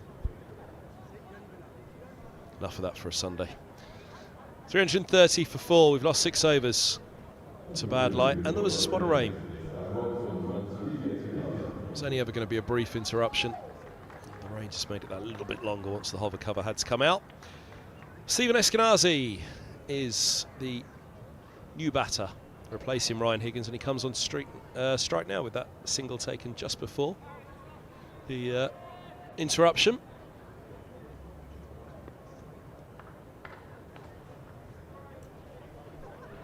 One thing you'd fancy now, Middlesex are going to put their foot down. There's 19.3 overs left with the bonus points in play. 120 for maximum batting points. So they need 6 and over for the next 20 overs. A run a ball for 20 overs for maximum batting points with 6 wickets standing. Here's Curry. And Eskenazi's off the mark. Maybe a couple. It's a big boundary out there. Back they come. Strike rate of 200 for Eskenazi. Not quite T20 season yet.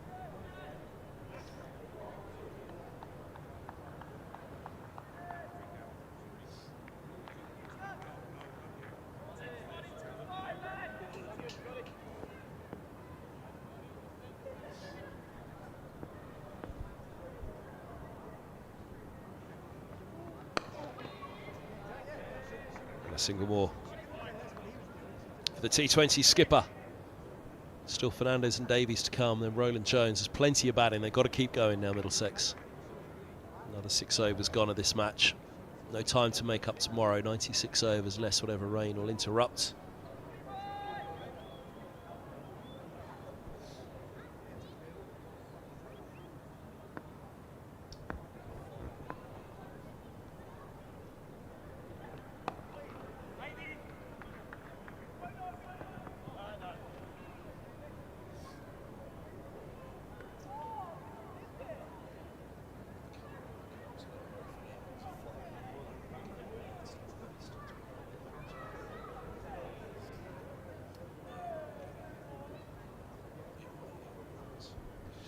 So you can see it's a little bit more grey cloud. It's not quite as bad as that which rolled in a little while ago and deposited a bit of rain as well.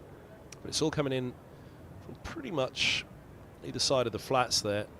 And it's bright on the horizon, so yeah, let it come this way. And let's get on with it. Game of cricket to be had. Middlesex keen to force the first innings advantage that they have, a lead of 28 with 6 wickets standing.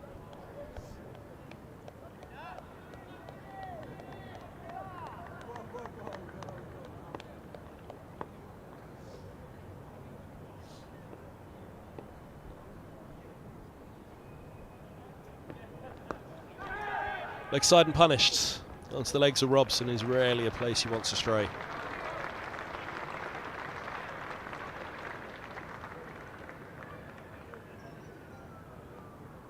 Wow, it was 6. Goodness me. How has he clipped that for 6? Oh.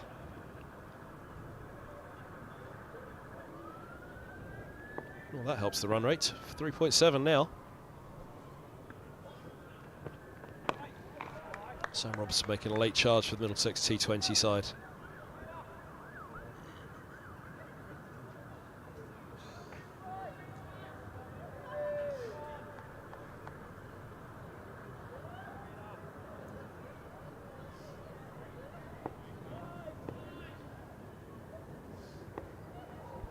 Lancashire all out for 332. Kent have lost their first wicket. This could be 4 more. That's good. That's brilliant from Mike. One hand pickup holds them to 2. Zach Crawley's out for a second ball 1. LBW to Balderson.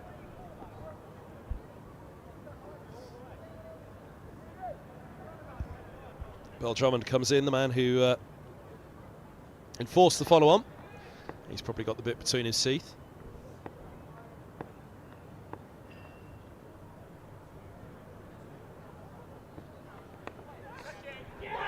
Has he taken it?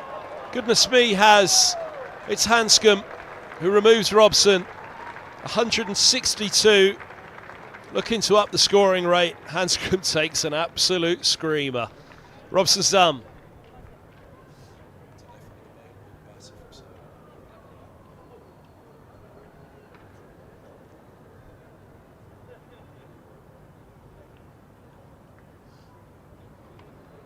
Oh, look at that. Goodness me. So nonchalant, I wasn't sure that he'd got anywhere near it, let alone took it.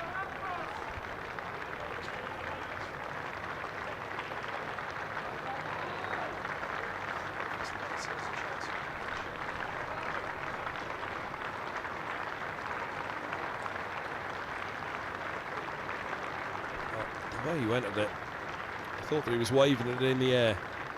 Slammed off the edge and bang, look at that from Hanscom. Wow. Takes some buttes, Hanscom. Remember, he took a belter for Middlesex at Cheltenham College.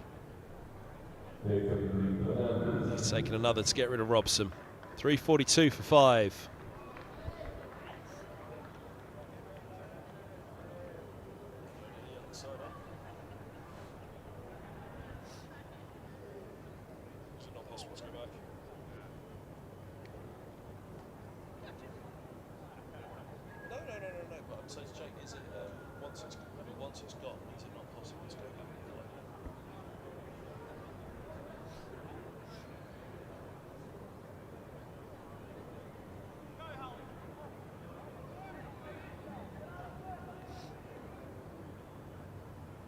Nathan Fernandez demoted to number 7 by the return of Robson.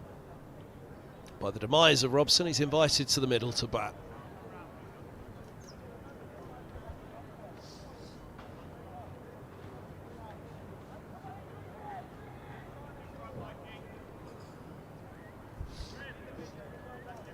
Job to do here because Middlesex needs to get going, but it's 2 new batters and it's a new ball. And it's 12th over for Leicestershire.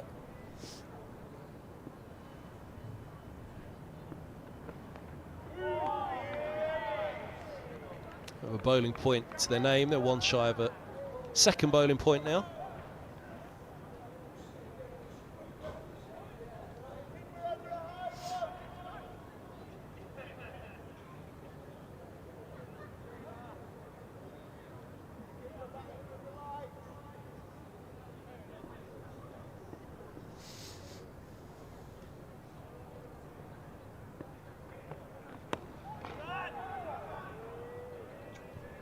End of the over, 342 for 5, 92 bowls.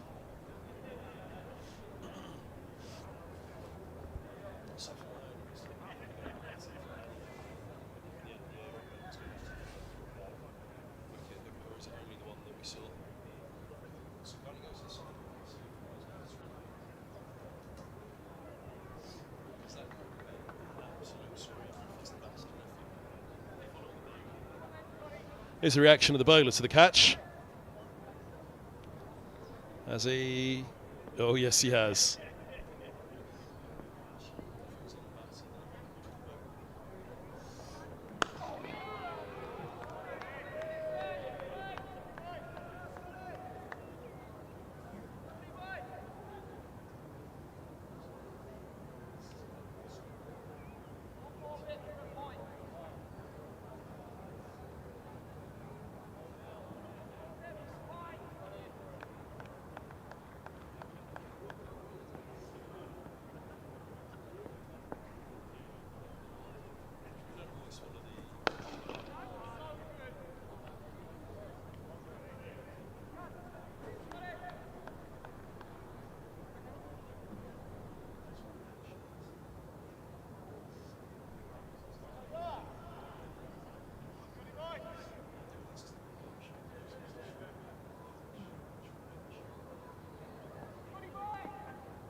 Leg side, Skinazi looking for the tickle.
Lovely shot, gets through.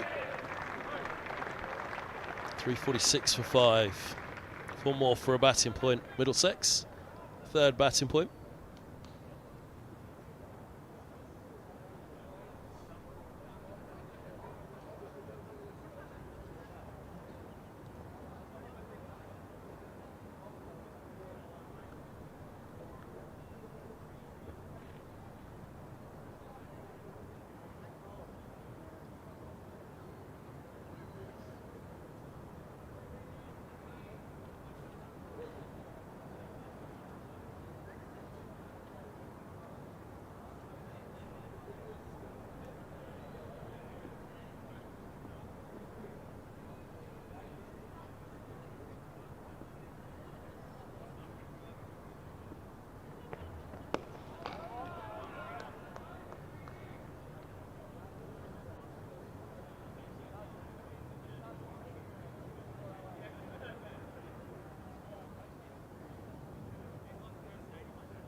I think we should be alright on this one.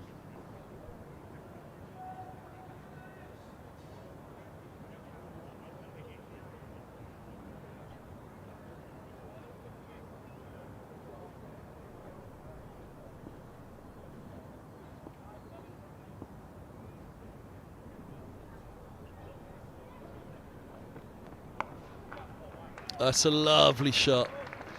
Deep third's going to cut it off, but it's just the time he plays with.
Little guide, they've got 2, should turn for the 3. There's a slide that stops it being 4, but they will come back to bring up the 350.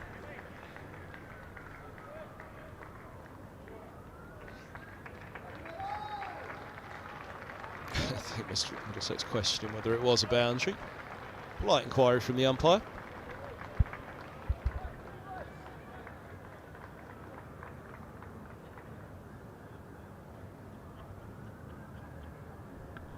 Like me to read him. Umpires are twitchy, aren't they? It doesn't feel anywhere near as bad as it was earlier.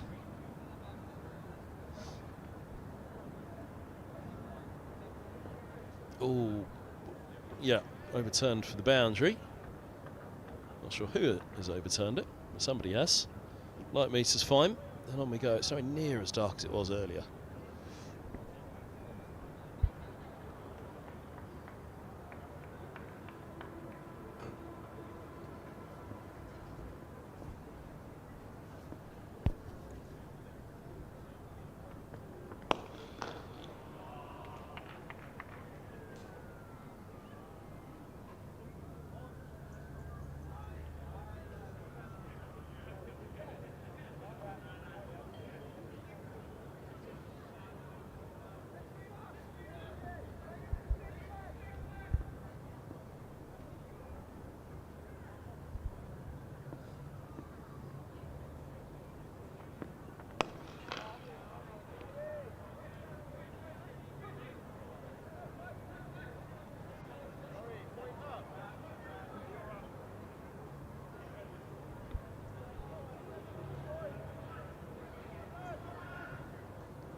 So Eskenazi has 11, Fernandez has 1. Middlesex have their third batting point. 99 needed in 16 overs for maximum batting points. The tumbler wickets from that Deploy and Robson partnership.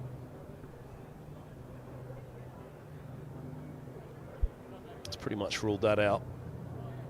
But what kind of lead can they get?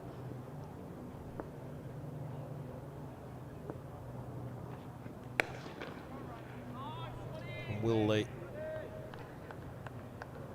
contemplate any sort of bowl at Leicestershire tonight now with the loss of overs? Quite possibly not.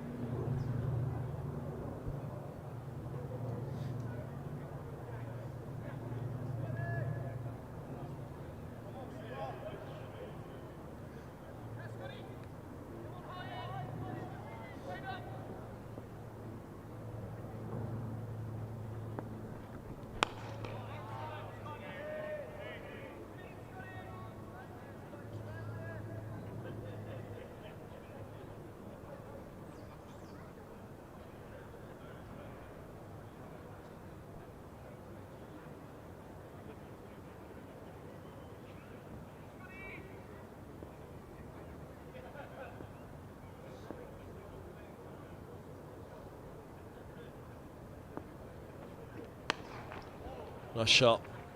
Straight to the fielder though, just a single.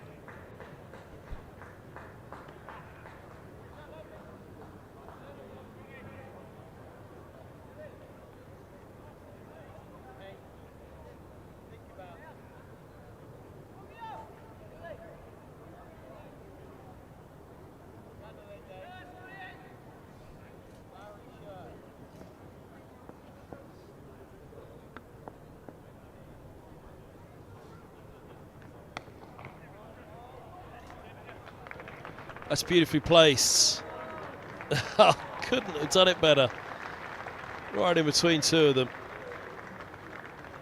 Mike's agile out there as well. Green also denied.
Eskenazi will keep the strike. 357 for 5. 21 overs remain today. 15 with the bonus points and players. Another grey cloud coming in over the back of the Allen and the Tavern stand to the left of the screen there. The rest of it will be passing to the north. Away to the right. That one will make the umpires jittery again, I'm afraid.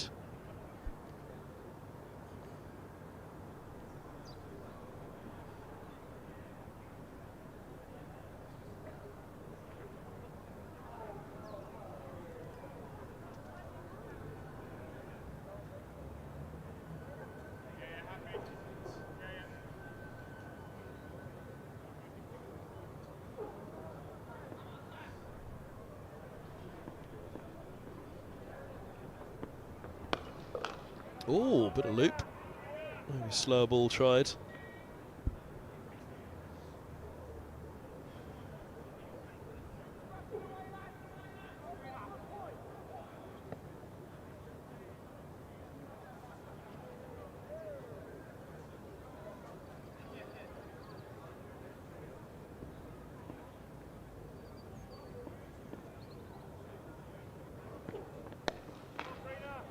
Shot again, but straight to the cover fielder.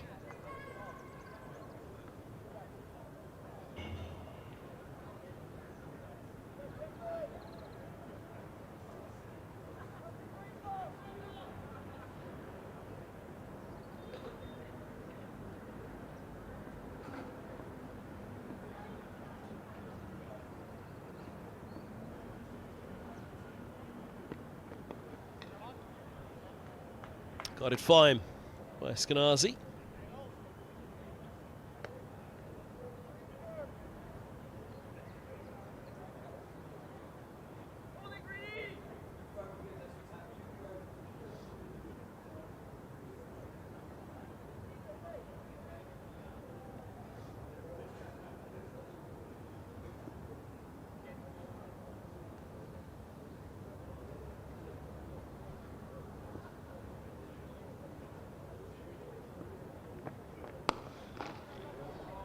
Fernandez picks up a single. He's trying to be positive here. Trying to find the gaps, trying to stroke the ball away.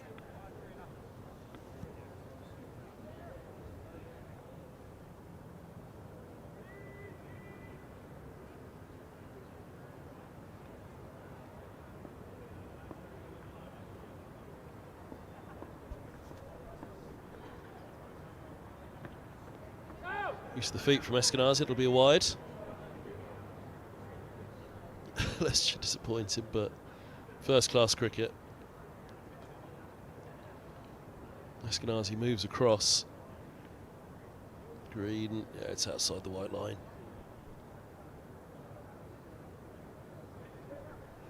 Thought process remains for Middlesex, 90 runs in 14.2 overs for maximum batting points.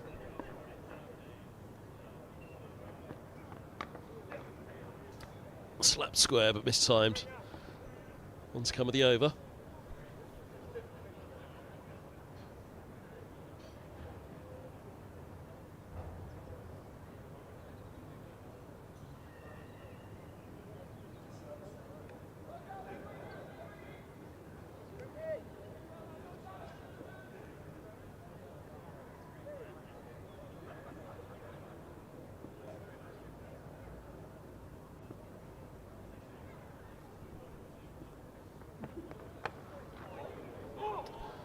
Fernandez struck, and struck on the helmet as well. This will bring the light meter reading out again, but it's not about that, it's about Middlesex charging. And it was a good bouncer. Umpires will be twitchy though.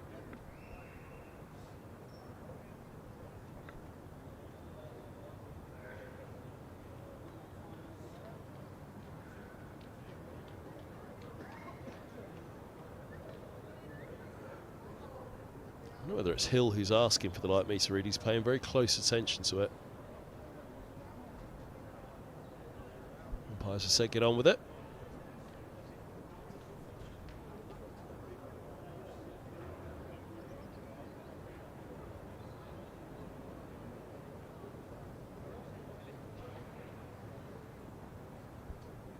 Meter reading taken.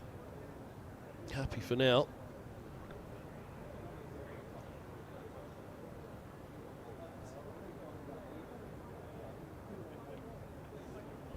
Let's have a look at what's caused the delay.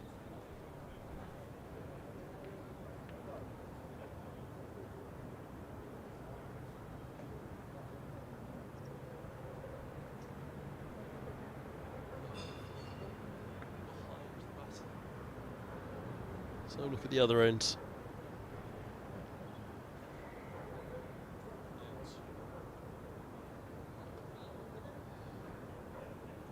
Gave it the charge and then oof into the grill. But yeah, with regards to looking at the light meter reading, he's given a bouncer a charge. And Fernandez.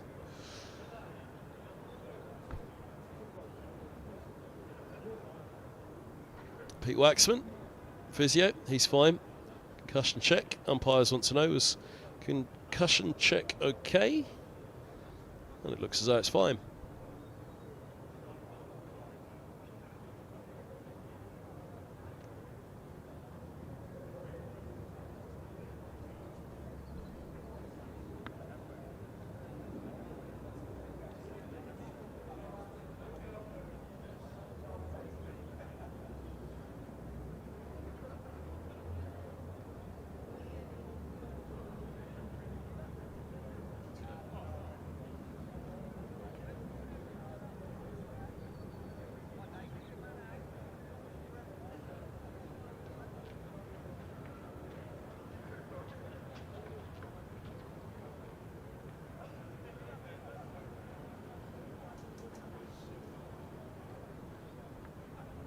Here's a side-on view of that from Fernandez.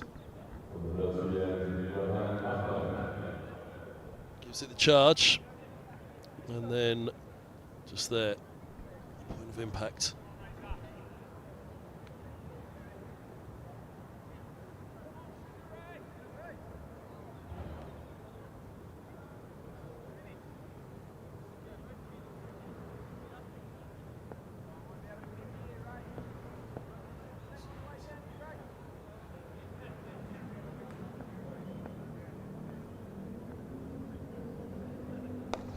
Rehan Ahmed's back into the attack. Yeah, this will be an interesting one for Nathan Fernandez. 19-year-olds, 20-year-olds. Two very bright prospects coming together here at Lord's.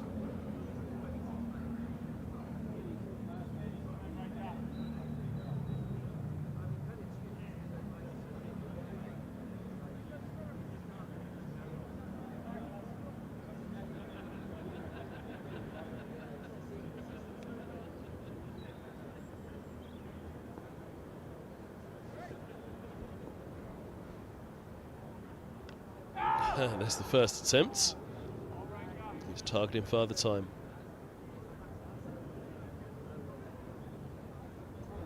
Keeper comes to have a chat.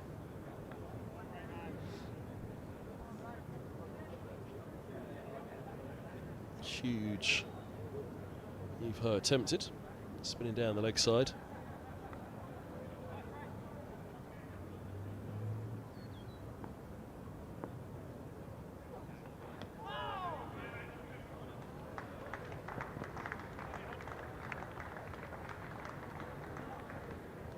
That's a fine stop. Really good work down there from Patel.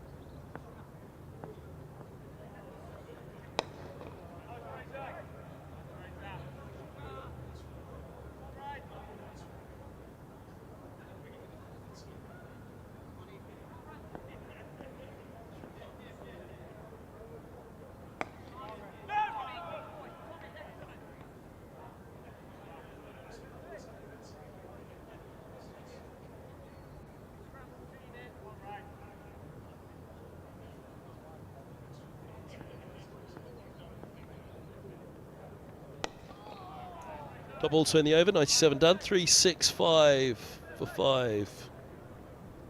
Leeds 59, minimum 19 overs remaining today.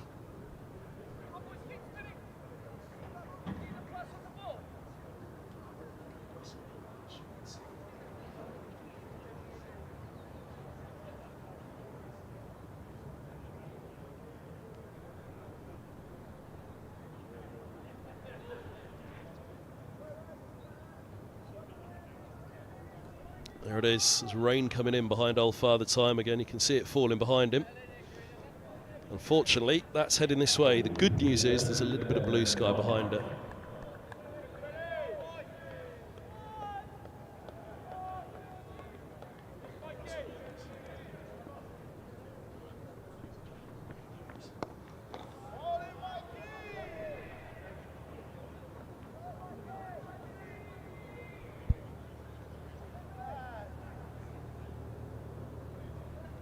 Fernandez, 6 to his name, Eskenazi 19. They will start to put a foot down in a minute.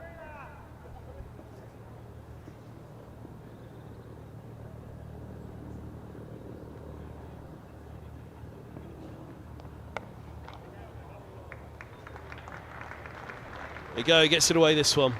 Bit of a flourish on that from Fernandez.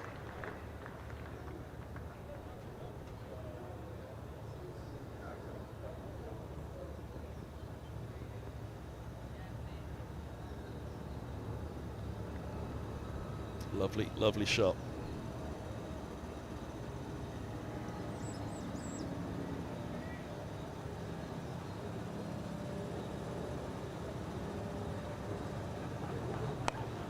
Oh, wow. Look at him go with that one. 3, 7, 5 for 5. That's a beaut from Fernandez.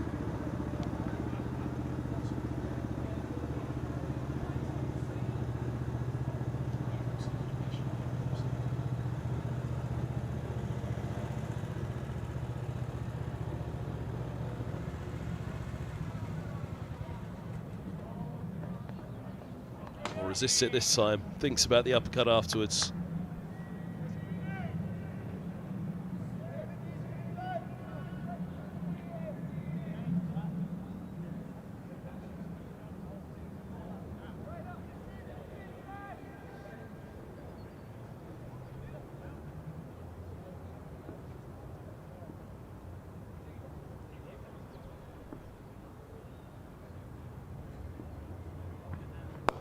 Use the feet again.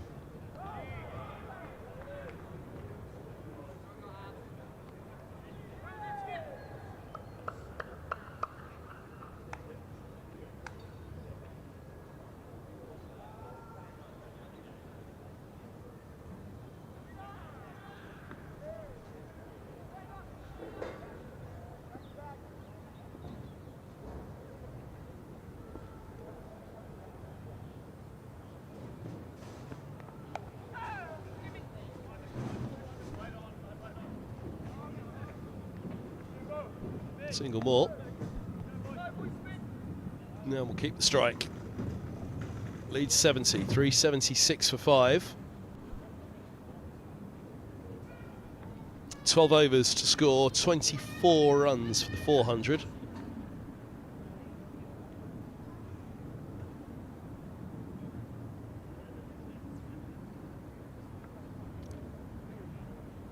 .74 runs for maximum batting points, 12 overs, it's stretch. But if they're still going, these two.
That's nicely done by Eskenazi, gets it away fine.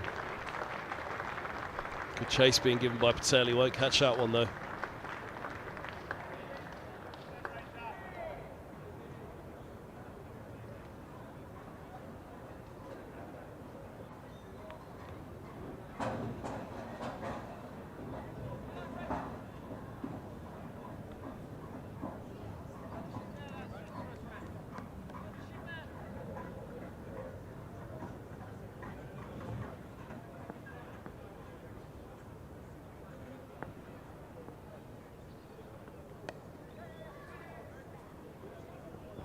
It's a good single, put the pressure on the fielder.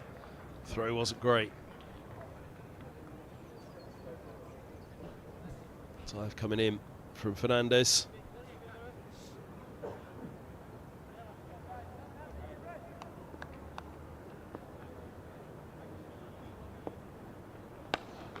Oh, goodness me, that's a big one. That's a real big one.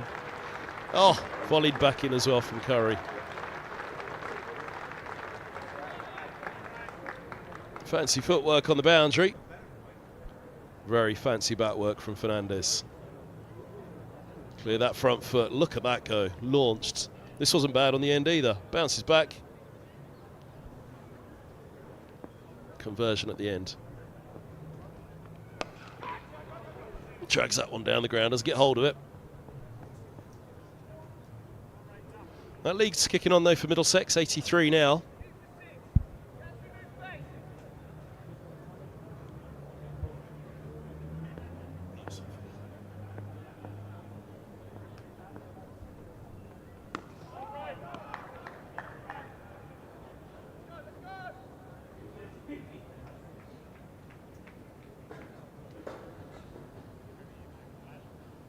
Now, look at that pickup. Pop. Curry didn't like it. They did. Middlesex are 11 from the next batting point with 11 overs to go. They can certainly think about maximum batting points now. I think the theory has been all day long, if they can get to maximum batting points, pull out straight away. Let's see what time's left in this game. They're only in the first innings still.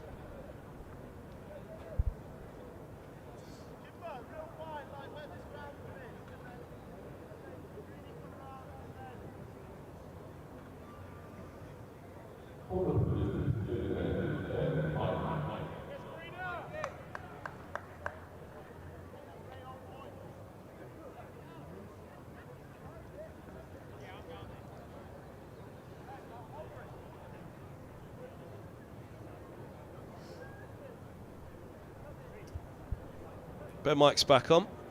1 for 85 from 16. His figures don't reflect that at all. He's bowled well.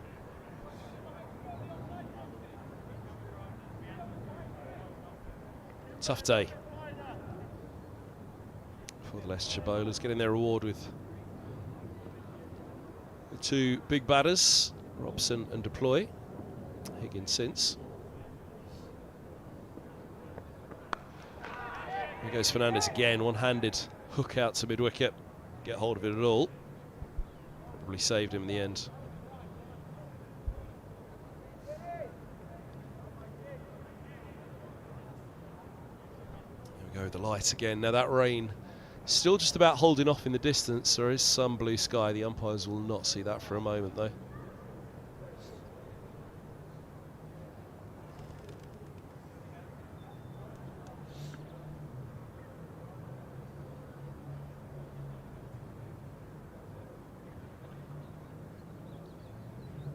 Oh dear. He's still got the bails in his hand. Does that mean? No, we're all right. On we go.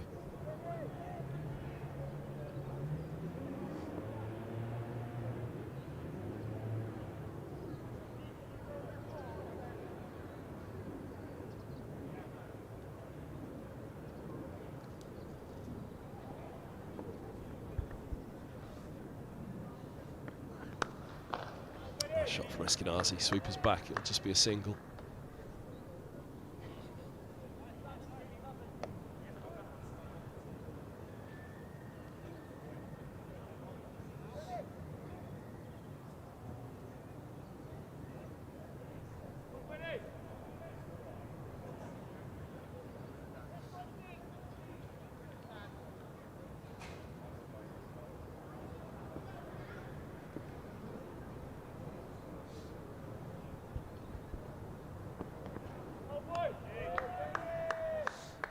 If Leicestershire want off, they can keep throwing in the bumpers and keep encouraging the umpires to have a go with the light meter, but it is a lot brighter than it was. The biggest danger we got at the moment is that shower that we showed you over the back of Old Father Time.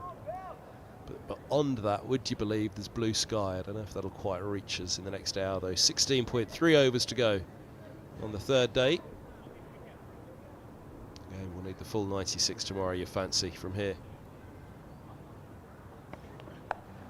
As after that, it's up in the air. It's a big boundary. It's too big. It lands safe. Fielders are set back on the rope. It's going to be some hit to put it down their throat. They've got some ground to cover if they're running in.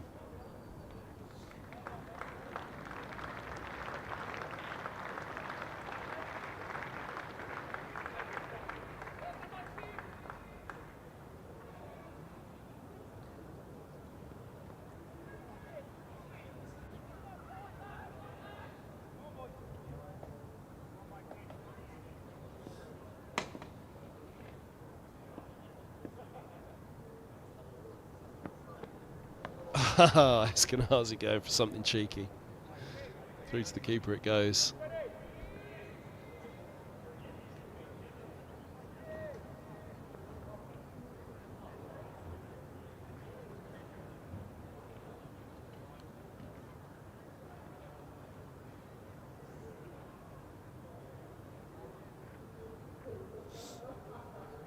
Deep thirds just moving a little bit finer. Kimber in reaction to that one. Deep squares back, deep point.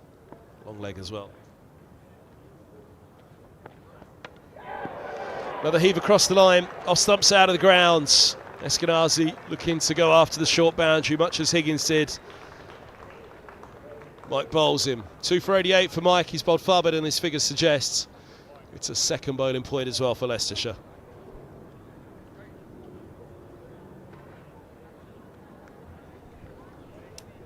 Gets hit with the slope. Might have just jagged back slightly on Eskenazi. A ball that's in its 20th over. He's a little kamikaze, 25 from 29.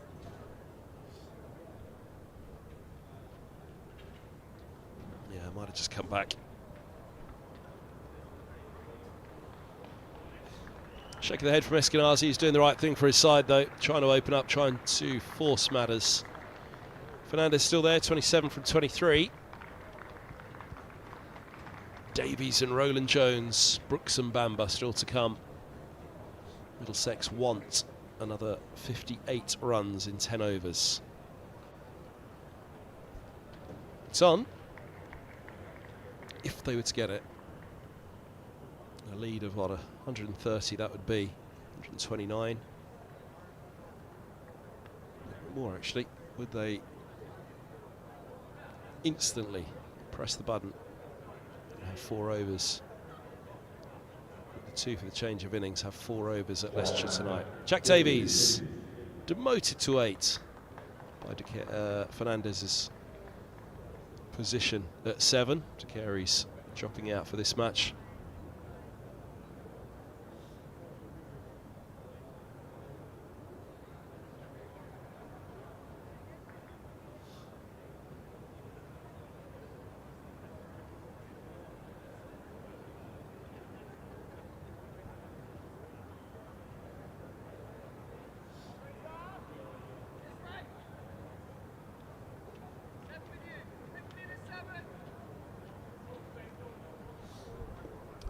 Ahmed has got 2 left-handers now, but he's a googly leg break.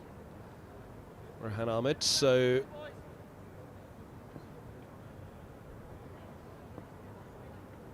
turning it against the slope, which he was trying to do there, but he's given it a bit of width.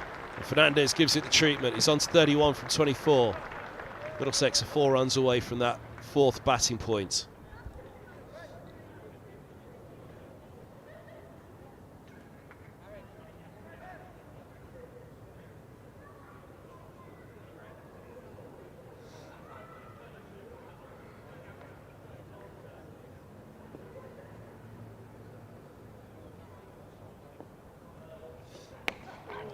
And there he goes again, but he hasn't got all of it.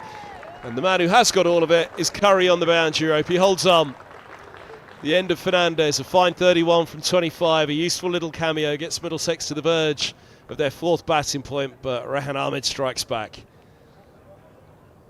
Curry comes up with a beaut to hold on the boundary rope. He's already put one over the top of Curry, not that one though. Fernandez above the cheeks from Curry, he's done well. A little slide with it, but holds on, no mistake made. 7th wicket, and Leicestershire have 9.4 overs to take 2 wickets for maximum bowling points. This could all happen in a flash now. Any thoughts of get to 450 and declare? Well, they are through the recognised batters, of which there was a substantial number. They've now got down to the number 9. Toby Roland Jones, the captain, will come out with a little bit of long handle to try and get Middlesex to the 450. It might just be a game of batting points at the moment. Middlesex won't mind at all, I'm sure. Gambling, giving Leicestershire a 3rd bowling point in their own pursuit at 450.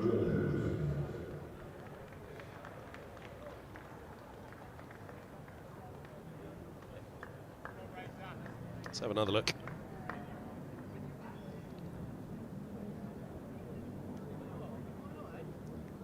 He's done really well on the move. That slide as well. Not a greasy surface, fortunately. There's obviously a little bit of rain in the last delay for bad light.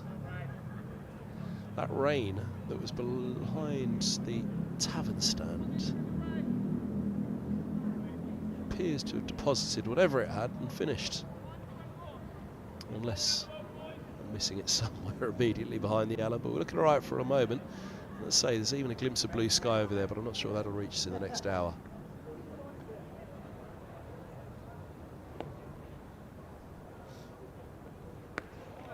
Here's the googly.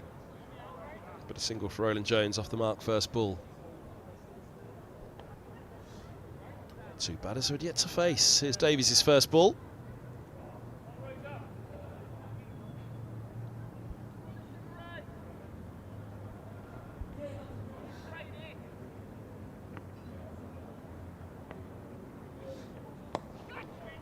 And he's off the mark with a single first ball.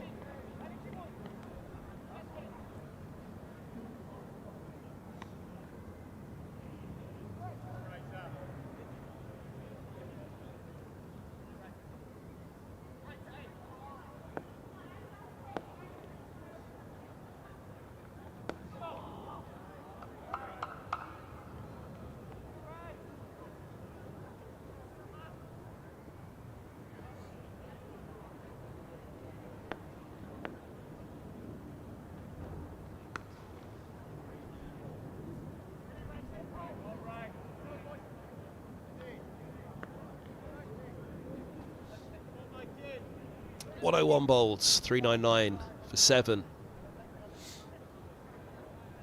9 overs, 51 runs. Will they go for it? I'd be very, very surprised if they didn't.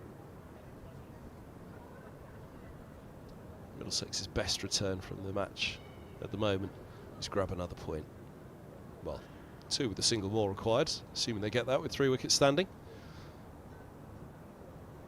Lead of 93. Again, another 51 runs from here. Lead of 144. Just puts a little bit of pressure on Leicestershire at the start of their third innings, however long it would last, weather permitting.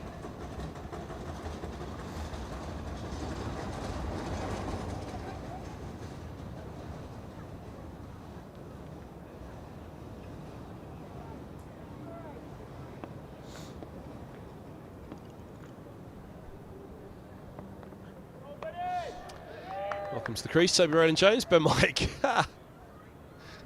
All the way down to have a chat with the skipper. He might get that back when he's batting. Trying to irk Roland Jones with a bat. There's a deep backward square and a long leg. If Roland Jones gets hold of it, deep backward square won't be involved at all. Umpire's going to have another look. Hang in there, umpire Baldwin. Hang in there. Come on, we're at a fine, fine point of the match at the moment. It's blue sky on the way.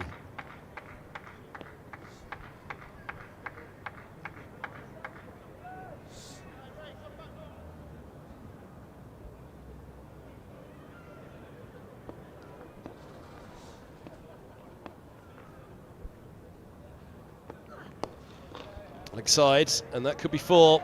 Chases on for Armour, he won't get there. 400 up for Middlesex, 403 for 7. Plenty of overs to spare for bonus points. Can they get to 450?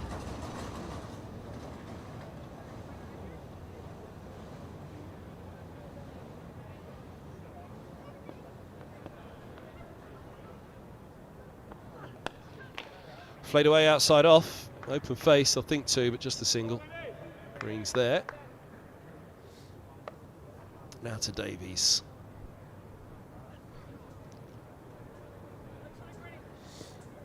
His early career is framed by that ramp against Surrey at the Oval for 6 in the T20 last year.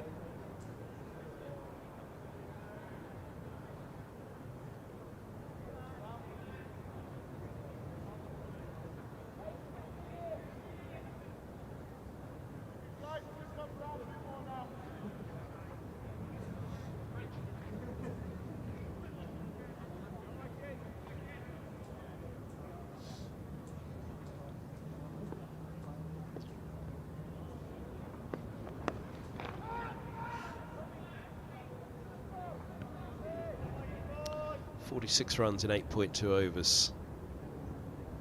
Run rate up to 4. I think that would be not greedy, but optimistic earlier today. Middlesex might have hoped to get it up a little bit higher than this, to be a little bit further ahead by now. And then the loss of overs today as well, loss of overs in the match. Tucks underneath the bumper.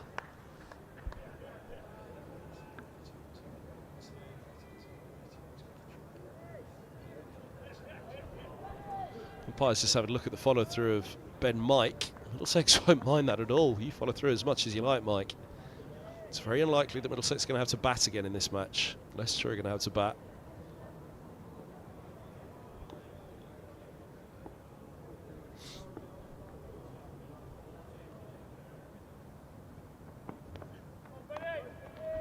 Ooh.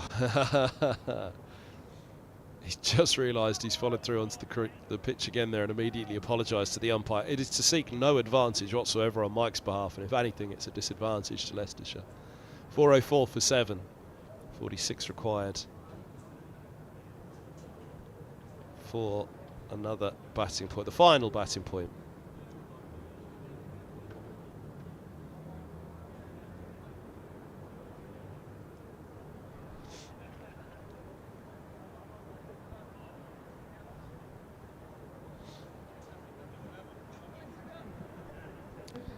How far will the long levers of Roland Jones send Rehan Ahmed? He'll certainly try. Might not get very far, but he'll give it a go. Long on drops back. Deep mid-wicket, deep backward square and deep cover.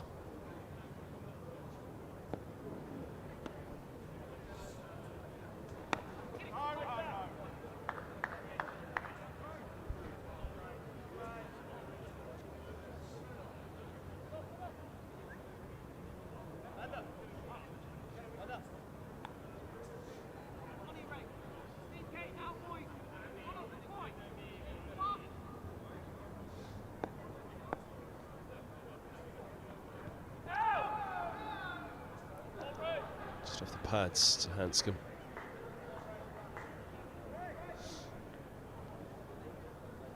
Long one's come up now to mid-on. Oh, goes short. Slammed through mid-wicket.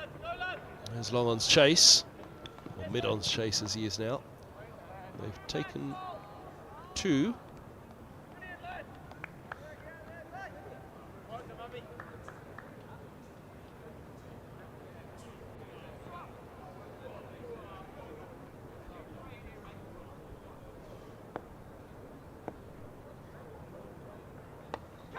There he goes down the track, toe ends it, and gone. Patel takes the catch at backward point. Roland Jones didn't get to the pitch of it, toe end of the bat. Comfortable catch. Middlesex are 8 down, 1 more for maximum bowling points for Leicestershire. Middlesex 44, still for that 5th batting point. Right off the bottom edge of the bat, just scooped up.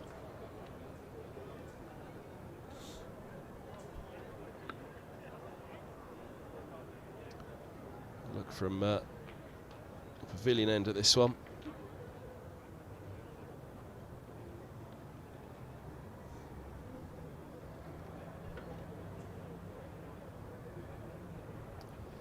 .406 for 8. Leads 100. Henry Brooks comes out. Middlesex would dearly love just to push that up a little bit further.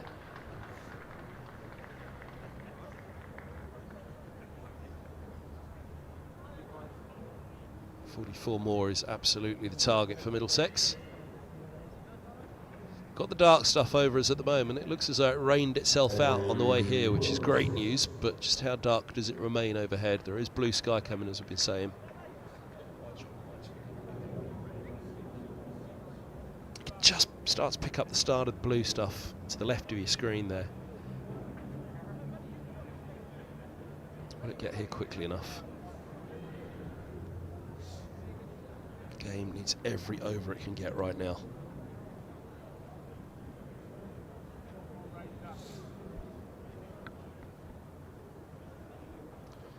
Brooks likes the big shots. How long does he have to get going at it?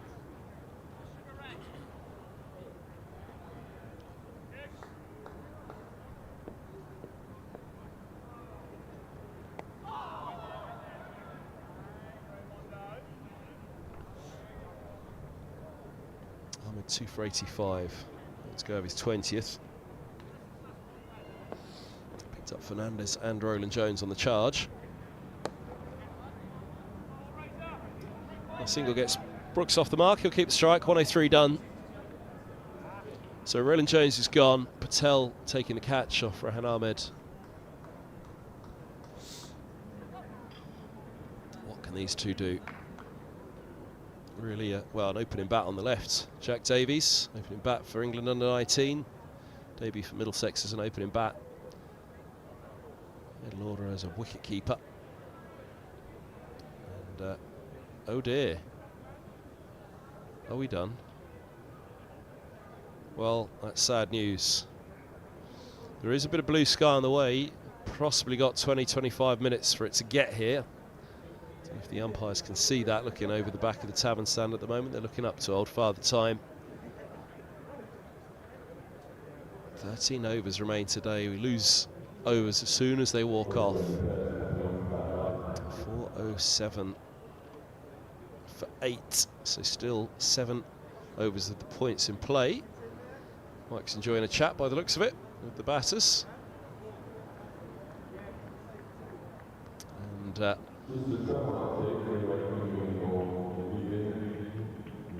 we'll take a quick break on this one. We'll be back in a little while after our sponsors, Daffabet.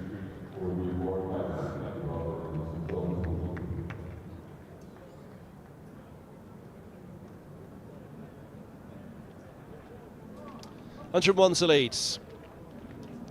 Middlesex's hand may be forced if the curtain is called on today. We'll be back as soon as there is any action. I can promise you that there is lighter skies on the way, but the clock's ticking now. 13 overs left. We start losing overs straight away. We've got to hope it comes in pretty quickly. I reckon you can imagine that Middlesex will be on the balcony the whole time looking to see for any change in this light. Certainly possible. Play does resume today. We'll be back with the live stream as soon as it does. If not, we'll catch you all in the morning, but we'll hope we'll be back in just a little while.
lighter than I thought it was. Robson, someone like you taking catches over there. Wait, where'd he go?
Players now get the boundary for the day, which is right.